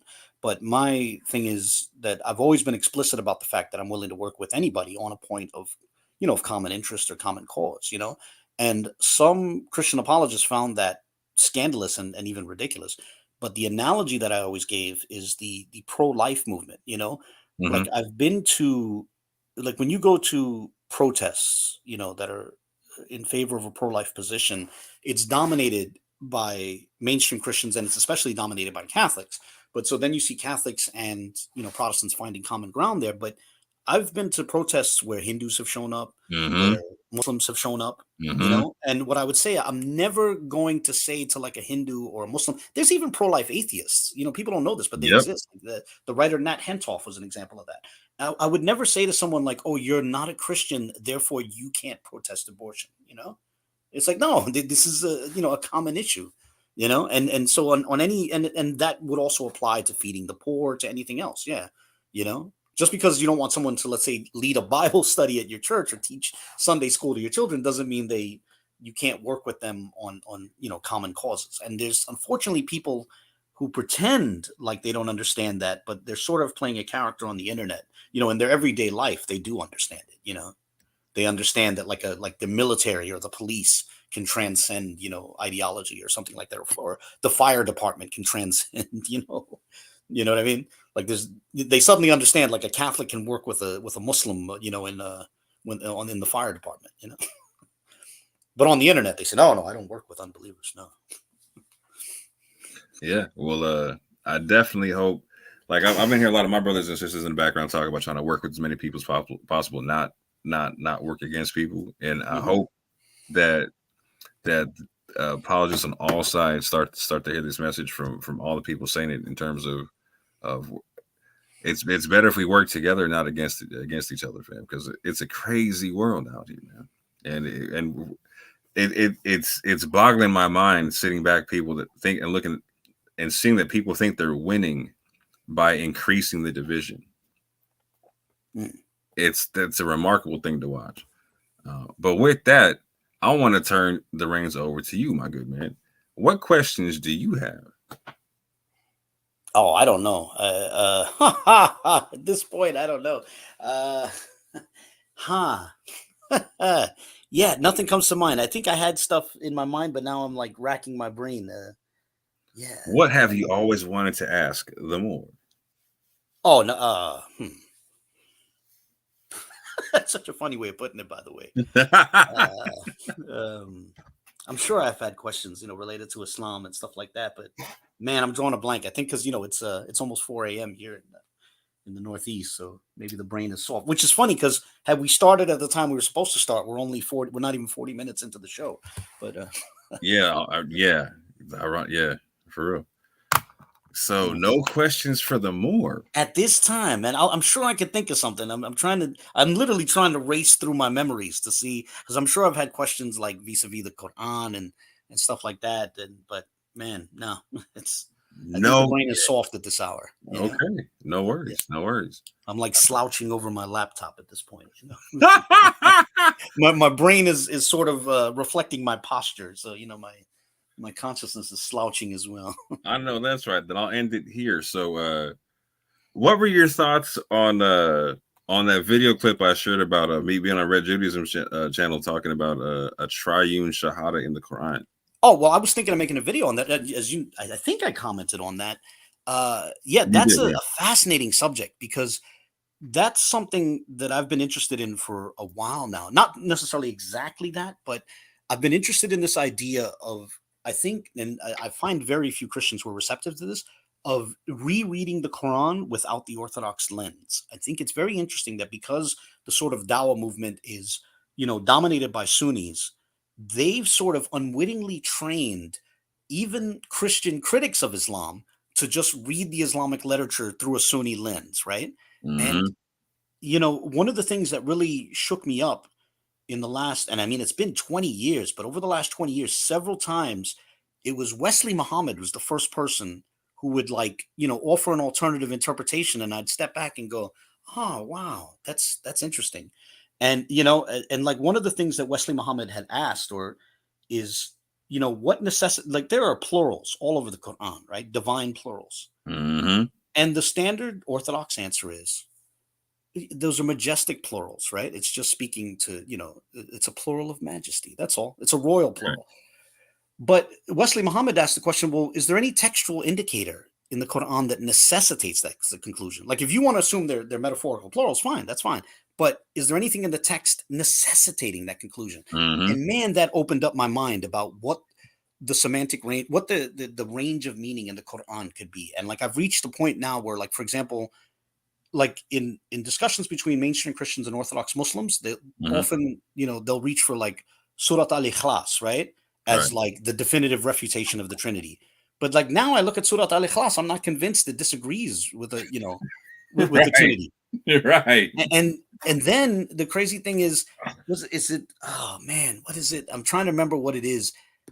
There's a verse. See, I'm so like sleepy. I'm unsure about where it is, but there's a verse which let me see. I'm trying to remember. I think it's Surat al-Waqiyah. It's the 56th chapter of the Quran, right? 56th chapter, 59th verse, right? Surat al-Waqiyah, where it literally says Nahnu al-Khaliqun, right? We literally, if you translate it literally, we are the creators, right? Mm-hmm. And I've reached this point where, like, obviously the Quran is very insistent, right, on how there's only one God. That's explicit in the Quran, right? But what it's not explicit on is a unipersonal ontology for the one God. And so what I've proposed is, now I recognize the possibility of metaphor, right? I recognize it in the Bible, I recognize it in the Quran, right? So if you believe the Quran is revelation, you are free to treat any verse you want as metaphorical, right? But here's what I would propose. The Quran insists there's only one God, and the Quran not consistently, but often refers to the one God in the plural, right? I would propose that while you are not required to interpret the Quran literally, a hyper-literal interpretation of the Quran would actually lead to a multi-personal conception of God. If you treat the text hyper-literally, you would conclude there's one God, and that one God comprises multiple persons. Khaliqun, the multiple creators, even as per, the 56th chapter of the Quran. 100%. Like, so on to that end, like, so I picked up the Quran, and I picked it up trying to disprove it when I picked it up, and I was looking for things like, I know it's not going to be in here, right? Like, so for instance, I'm saying like, if like on a Jewish tip, like I got to find YHWH, and if I can't find it, I'm putting this thing down. And then I found it. I was like, okay, that's interesting. And I was like, okay, if I can't find Elohim in here, I got to put it down. And then I found like so Allahumma, right? I was just gonna say that. I'm assuming you Allahumma, yeah. And I'm seeing how it matches like 39, like I think 26 or 46, whichever one it is. I think it's Surah 39, 46. It again matches Genesis 1:1 perfect. Like Allahumma created the heavens and the earth. Like Elohim created the heavens and the earth. Like, oh, heavens and earth. I'm like, okay, well that's so. For instance, like I was like, oh, that's where you get the we from. Okay, you literally got the plural form right there, and you're talking about we. Like you got the divine council. I was like, okay, that's I can't unsee that now. You know, what's another example of that? I remember once I saw a discussion where, because you know, the Baha'is claim that the Quran doesn't contradict the Bible, rather it's the interpretations, it's the way people interpret these texts that contradict each other. Mm-hmm. And I remember a Christian commenting on that, right? And he said, that's ridiculous. There's obviously contradictions. For example, the Bible says that, now, bear with me. This is what this Christian was saying, right? He goes, for example, here's an obvious contradiction, right? Now, I was hearing this like 20 years ago, right? Mm-hmm. He said, for example, the Bible says that Abraham nearly sacrificed Isaac. The Quran says he nearly sacrificed Ishmael, right? And at the time, I was like, man, that's a good point. That's a good point. But then when you actually look at the text, it never actually says that it's Ishmael. And that's an example of how even the critics of Islam sort of get trained by the Orthodox view to view the text through that lens, through an Orthodox lens. You can look at a text that doesn't mention Ishmael and say, yeah, it says Ishmael. No, it doesn't. To that end, I literally watched the debate between a Quranist and I think Jay Smith, the person from P-Fender Films or whatever. Jay Smith. Yeah, Jay Smith. Jay Dyer. No, Jay Smith. And Jay Smith going against the Quranist, halfway through it turned into a Salafi. You know what I'm saying? Like, yeah. Ended up sounding just like a Salafi. Well, how do you pray? Well, how do you do this? I was like, oh, wow. Yep. Yeah. Yeah, I've seen that happen. Where like Christians who build their polemics against Islam based on the hadiths, they meet hadith rejecting Muslims and they're like, no, you can't have Islam without the hadiths. You know, like they try to force them to accept the hadiths, you know, because this is, you know, otherwise I got to retool all my polemics, you know? Yeah. Now those are debates I do still have. Like those are necessary debates at this juncture. Like now if you're telling me I can't believe what I believe, or I can't go via my method, but I can show you via my favorite game is let's play with a game where the book says, right? Tell me where the book says I can't do what you're talking about, right? I'm gonna show you where the book says I can do what I'm talking about, and if we'll go from there, right? But yeah, like, oh man. So I was talking with Red Judaism one day, and he showed me Surah 4 ayah 171 breaking down the fact that it's talked about God does have a son. I was like, whoa, what did you just say?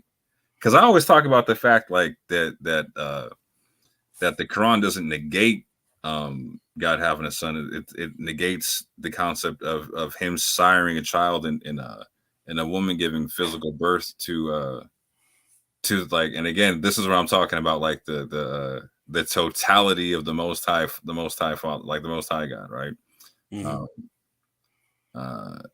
And it doesn't deny that, like the spiritual sonship concept, right? Or just something beyond the carnal, like for example, we mentioned Surah Al-Ikhlas. It says that God neither begets nor is he begotten. What I've proposed is that if you link that up with the text that says, how can God have a son if he has no consort, you know, essentially no wife, no female partner, it begs the question. It seems like the text is referring to a physical, biological, procreative sonship. And of course, the concept that, you know, the Christians hold to can transcend the sort of crudely animalistic and procreative, you know? Right. Like, so, yeah. So, Joe or Red Judaism, we were talking one day, and he and we were talking about that same exact concept you were just saying right there, right? And he broke out to me Surah 4 ayah 171. It just, I got to share my screen and show you this because I saw him do that. That's a tough one for me. I really got to think about that one. That one's. But go ahead. I'm sorry. No, Brett. No, explain to me why it's tough for you. I mean, I'm uncertain about the. I feel like I need to go back and consider the potential colloquialism there. You know. Okay. Let me go to the pertinent part right quick for the people. Hold up.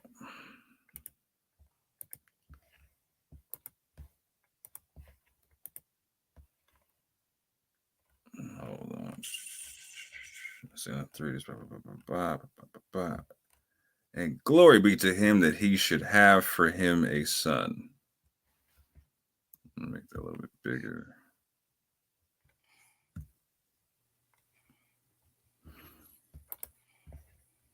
Do it like this.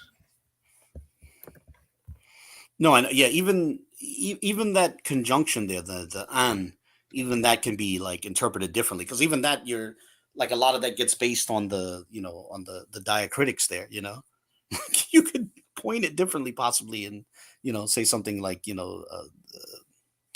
I don't know, subhanahu, inna, verily, he has a son or something like that. But I don't know. It's that one's a tough one for me. So what I find intriguing about this is the word by word translation in the on corpusquran.com, etc. Mm-hmm. And that's what blew me away, because like I do a lot of study in the word by word myself, and I find that the verses say a lot of different stuff than what people think they say when not.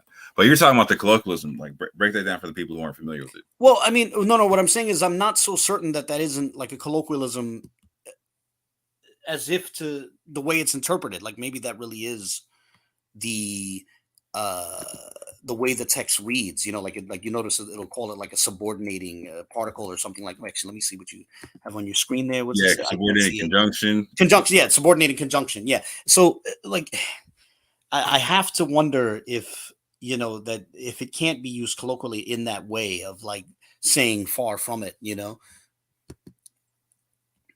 sometimes the text can be more complex than what it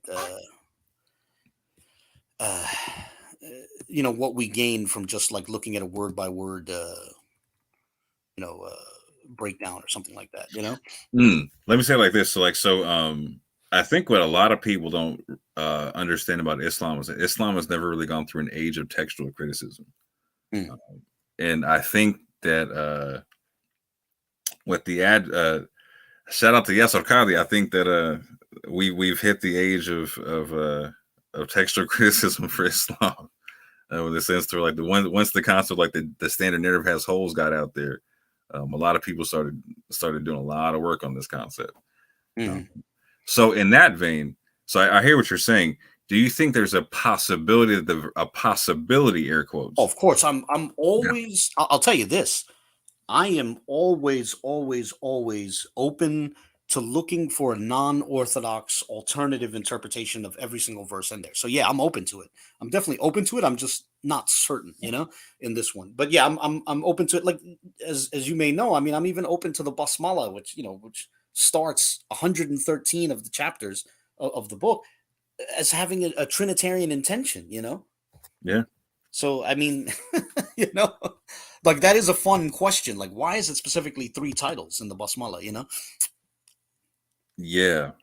And again, like the concept of like having like an origin and like maybe like the Exodus 34 6 concept is like that. Yeah.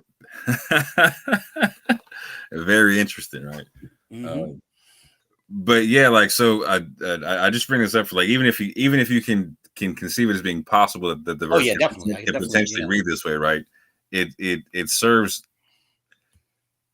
like you say quite a bit that like most Christians would be surprised to find out like how in that verse the Christianity of the Quran actually is, minus a few concepts, right?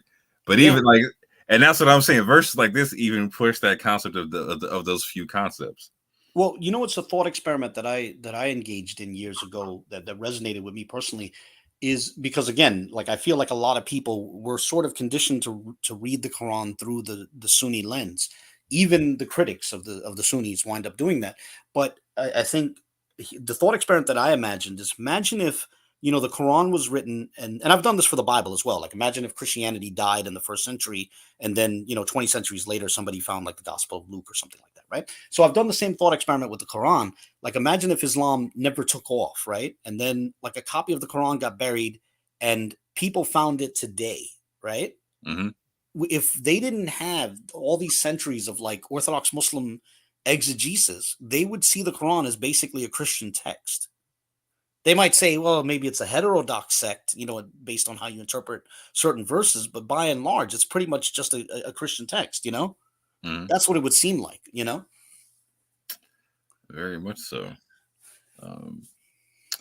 But yeah, and see, that's how I take my view on everything. Like, so if I found the Tanakh in a field by itself, or if I found the whole Bible in a field by itself, or found the Quran in a field by itself, and I read it, like, how would I look at it? Mhm. And what methodology would I derive from the book? What's the book telling me how is it telling me how to read it? How's it telling me how to use it? What's its own personal instructions, whatever.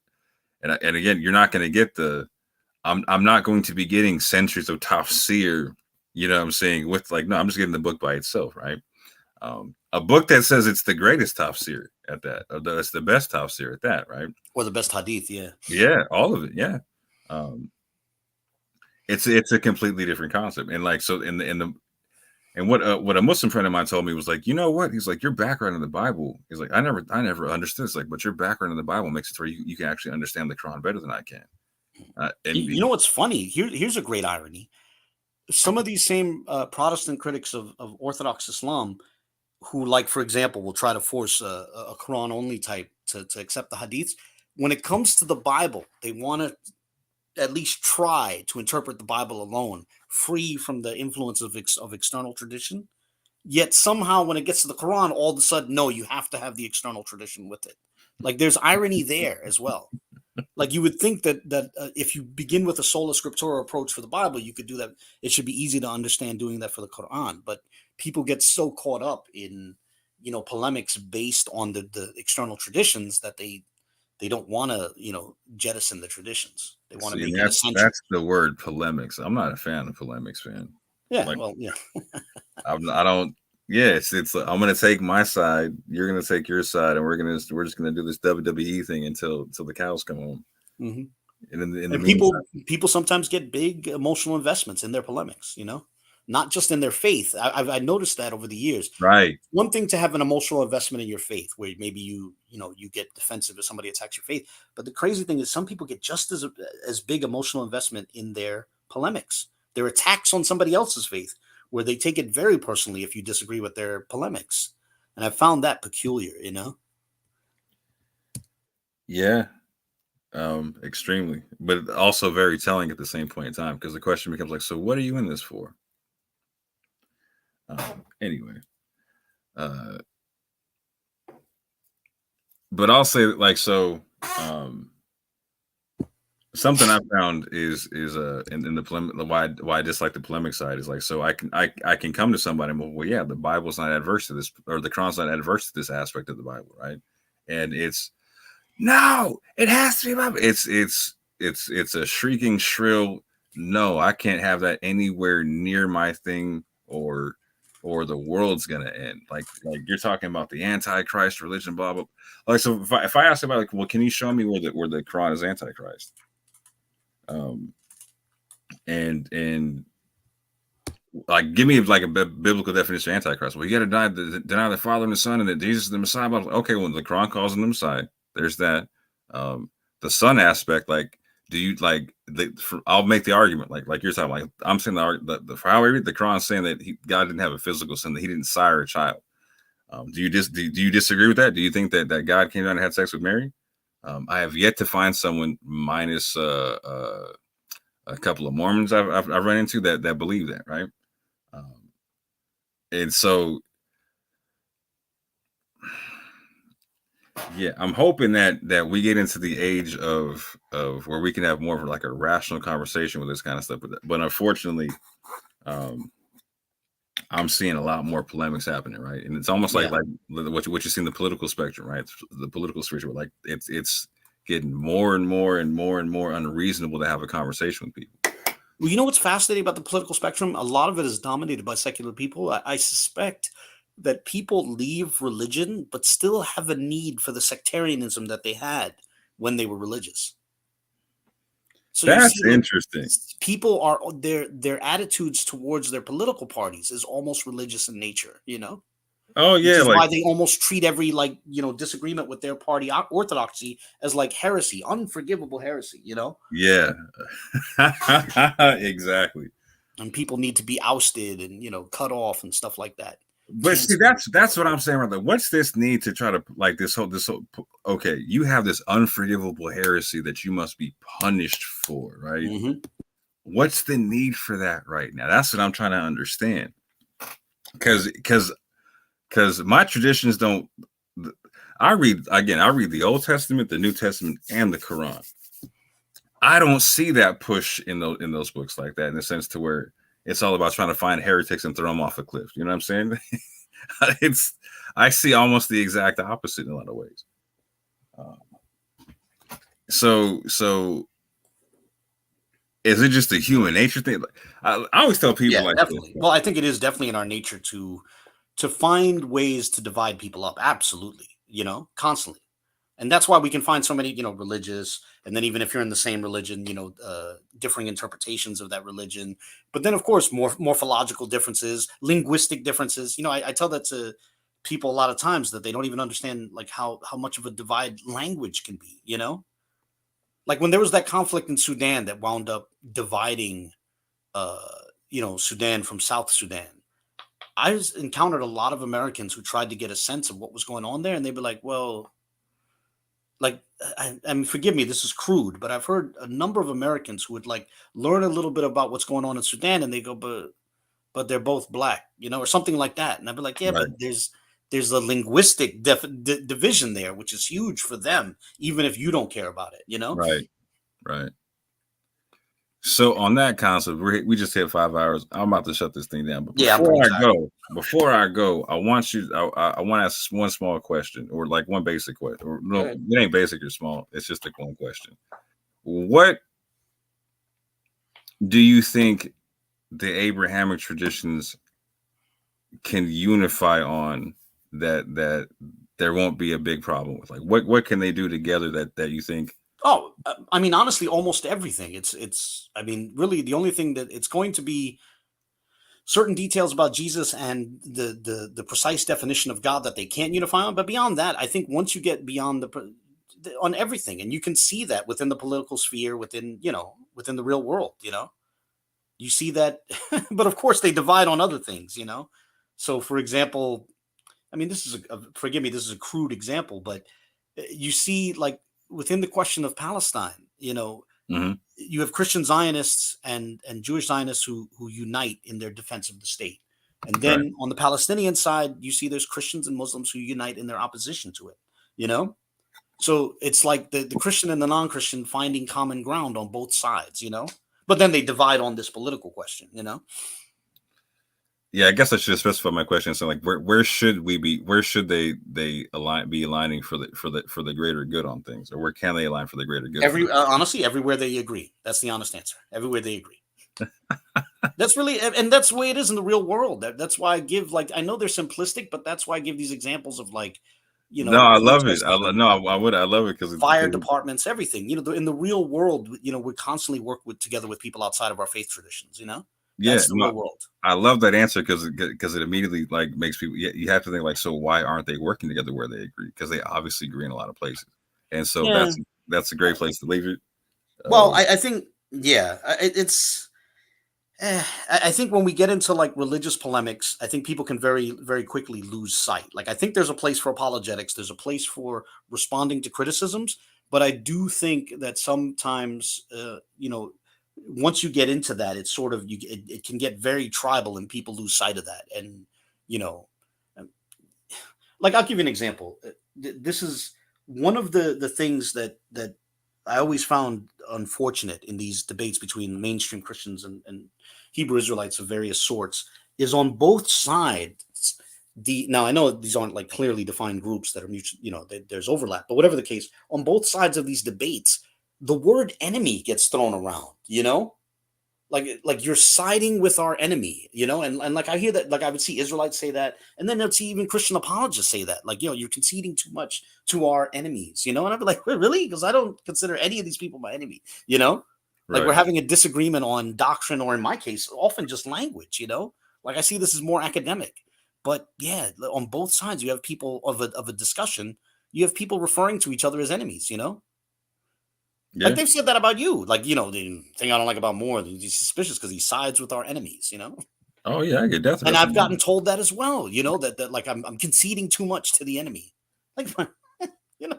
Like, yeah, like, and this is how we're. He's not my enemy. I don't consider these people my enemy. You know. Yeah, and it's so I shouldn't be getting death threats because I talk to you, right? I shouldn't be getting death threats because I'm willing to sit down with people who are not my real enemies, and like again, like I don't agree with vocab on a vast majority of things, right? He's not my enemy, right? He's never he's never tried to set out and make sure like I can't feed myself or my family's not gonna be have a house or something. You know what I'm saying? We just have different views on things, right? I disagree. Like, I disagree with a lot of stuff. Disagree with tax. I disagree with a lot of stuff, right? Not my enemy, right? I have a lot of enemies, right? Like there are people who do try to do things like negative to me, etc. But again, I can see them. I can deal with that kind of stuff, right? But when we're talking about the realm of ideas and whatnot, right? Like it should definitely be more of a slow down conversation for the safety and sake of everybody involved.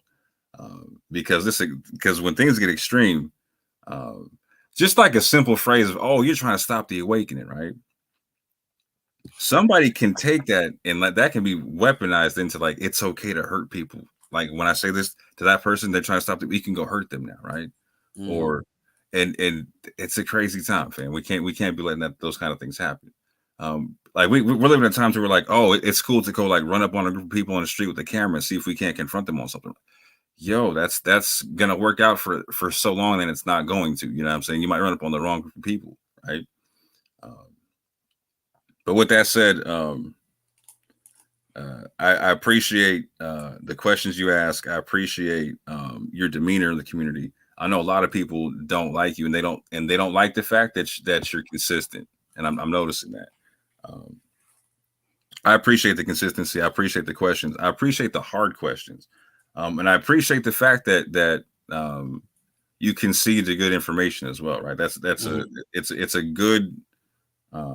Let's use the Yap Gang as an example. I've literally that's a primary example. There are certain persons who are furious with me because I've spoken so highly of them behind closed doors and spoken highly of them to a lesser extent publicly, right? I talk about how much I respect these gentlemen and what they're doing and stuff like that. And that becomes like a primary example of a boo siding with the quote unquote enemy, which is just absurd. But like my whole thing is that we should always give credit where credit is due. And when people are introducing interesting arguments, thought-provoking arguments, paradigm-shifting arguments, like I'll tell you this, the stuff that like Yashub and Ivri have been doing, right? Behind closed doors, I've seen people radically alter their models in light of what Yashub and Ivri are saying, yet they'll still act like, well, these guys are just like complete idiots and witless crayfish. And it's like, well, but how did he usher in this paradigm shift then? If he's just like a clown or something like that, right? Like clearly, there's an intellectual heft here, and that should be respected, and it should be, that's one of those concede as much as possible kind of things for me, right? Like if a guy makes a great point, my whole thing is like, let's admit that, that was a great point. This is a good point. That was thought provoking, but sadly, some wish to take a different view where it's, concede nothing and therefore never admit that someone made a good point, because they're your enemy, 100%. And that's something that should be heard on all sides. Like, so when any side makes a good point, it should be respected and understood. Like, so vocab can make a good point. Abu can make a good point. Ibri can make a good point. Yep. Dante can make a good point. Taylor Ministries can make a good point. Anybody can make a good point. Yeah, something that, let me give you an example. Al-Azhar, every now and then I say something positive about Al-Azhar, the leader of Sakari. He said something that I've always held to, and it was refreshing to hear him say it. He once said that he feels like he has the potential to learn from anyone, right? Like there's lots of people he feels he knows more than on a given subject, but anyone has the potential to introduce something that he hadn't considered before. He said that once, right? That he could potentially learn from anyone. And I think that's a great way to move forward. I'm not saying, we should emulate everything he does, but it's certainly a point that, and I think it speaks to the fact that we should also focus on, this is something I really encourage people to do, focus on the argument on its own merits, right? Not who said it, you know? Like when people get caught up in this thing of like, that's the quote unquote other side, and we can't concede anything to them, then you can no longer like examine an argument on its own merits, you know? Yeah. And this is where I think we agree. Like, definitions need to be clear, and sincerity. On both sides, yep. Yeah. Positions need to be clear. Sincerity needs to be there. And if I'll say, if you're not going to be sincere, just be honest in representing what other people believe, right? Because that's really important in this whole thing. But also be honest about the fact that other people can be right. So this is where we increase division, like where we increase the echo chambers on all sides, to where, like, if I say that Abu can never be right, and he makes a good point, he then can go tell all these people, like, well, see, I'm being victimized over here because they don't want to support this, and I'm right, they don't want to support, and they can get support for them, those kind of things, and it just grows and grows and grows and grows and grows. Yeah, we've seen some glaring examples of that, you know, where yeah, even the smallest point on a non-essential issue, it's an attack on the entire, you know, as some say, an attack on the nation, you know. Right. But on the flip side, like, so if he could be wrong, like I could be wrong about 9 out of 10 things, right? But if I'm right about that one thing, let me know. Like, you got to give me acknowledge it, for that one thing, right? Because otherwise, I get to say, see, they always disagree with me, even when I'm right. Blah blah blah blah. Like, yeah, you just end up creating a monster at that juncture, right? And at this, I really feel like I see people trying to create monsters on purpose sometimes, right? Just so they can have a dragon to go slay. And that's at that juncture, that's when I question integrity. So, like, what are you doing this for? Is this for the Most High? Is this for you, right? But with that, like I said, fam, I appreciate the example that you give. I appreciate the example that the app gives. I appreciate the example that my brothers in Israel Intelligentsia give. I appreciate the example that anybody gives that's really trying to understand the argument from the other side, even if they disagree, right? Because if we disagree, like, I should, okay, no worries, right? I can still hear you out. And if I can't hear you out, then woo, there's a lot more going on under the hood than just a logical argument, right? But with that being said, family, we're going to shut this thing down. Yeah, I'm exhausted. And the scary thing, again, this was we're only about an hour and 12 minutes into the time we were supposed to start. Yeah. All right. On that note, though, I promise everybody involved, I will chop this thing down into multiple sections and whatnot. That'd be beautiful. Yeah. Oh yeah, I was not expecting. Like I'm sure it was in the Facebook messages that I was supposed to be hosting this thing, but I did not catch that, and so I did not prep myself for such, and so it turned into a real proper freestyle, family. So my apologies for that. We'll try to settle on specific topics for future discussion. Oh yeah, 100%. Because if had I known, trust me, I had a whole list I wanted to talk about. Trust me. But with that, family, y'all have a good one. Ibri, you still there or no? Are you washing dishes? Yeah. Wow. Here. You unmuted. We know you're conscious, man. I'm impressed that he. Well, I ain't gonna lie. I did close my eyes, but I'm here. He said I rested my eyes on. That's what's up. Well, I appreciate you, and I appreciate you for making sure them dishes are clean for the family by the time I wake up. You know what I'm saying? Everyone hates a stack of dishes in the sink, bro. Yo, I still gotta go and do them. I'm gonna just watch YouTube while I do it, though, when I leave here. That's what's up. And with that, family, y'all have a good one. And my apologies to Abu's family for him passing out on the church pews later on. Yeah. That is all my fault. We're doing a later service today. That's for sure. There's no 8 a.m. Man, not a chance. All right. Peace and blessings, family. All right, good night and God bless to everybody. All right, shalom, shalom, lala tov. Shalom, fam.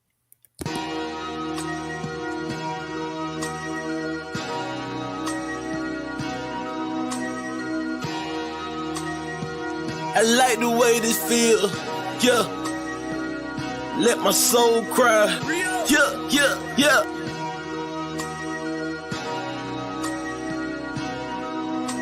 Minister, we gonna speak from the heart on this one.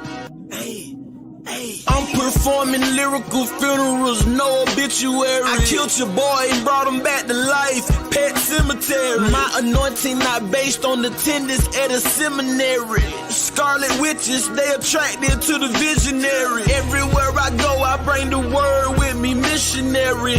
Soldier drafted in the war machine, military. Pay attention, what I'm saying to you, legendary. You got the demeanor of a front desk secretary. That mean you take the calls, but you don't make the calls. That's why you hate, cause ain't nothing fake about me at all. Now I dare you try to say that with a straight face. My delivery in tip-top, great shape. I'm too advanced for you, light years, space age. No evolution for you cavemen, stone age. I'm a thoroughbred, rock solid. I came from the bottom to the top, rock climbing. I grew up in the hood, pros and cons. That's that full court pressure when the amalanche roll out the stretch. Why can't you see it's not logical? And you live diabolical. Boy, your point of view smaller than the hair follicle molecule. This for all of them that follow you, smoking all of them barbecue. When I pull up, your voice don't correct itself with no auto-tune. I got a whole nother level that I can enter whenever I gotta deal with the devil. I pick a whole nother method. I hear a whole lot of yapping. They wanna see my reaction. Really out here in the community making it happen. I don't really think they understand the dilemma. They ain't looking at the man in the mirror. I can't say it in the clearer. The plan is very simple. It's time to start playing in the temple. Before somebody come and put the can on your temple. Reaching like a baby with his hand for the nipple. The Grand Reaper coming with his hand on the circle. In the van coming with a ram with it. With the van coming get him. I am so glad that I changed up. Made it out of where I came from. Watch for the slide and the hook of the slow ball, fastball, and that change up. That ghetto lifestyle, it changed us. Go back to visit, it ain't changed much. Only difference is now the way that my brain process information. And Satan, but after my license, day one, let me say something. Only reason that I'm still alive today because God's grace is amazing. Just another raisin in the sun. Dream deferred when things occur. Now you getting served right on the curb like a lemonade stand. I just gave you the benediction, let the whole church say amen.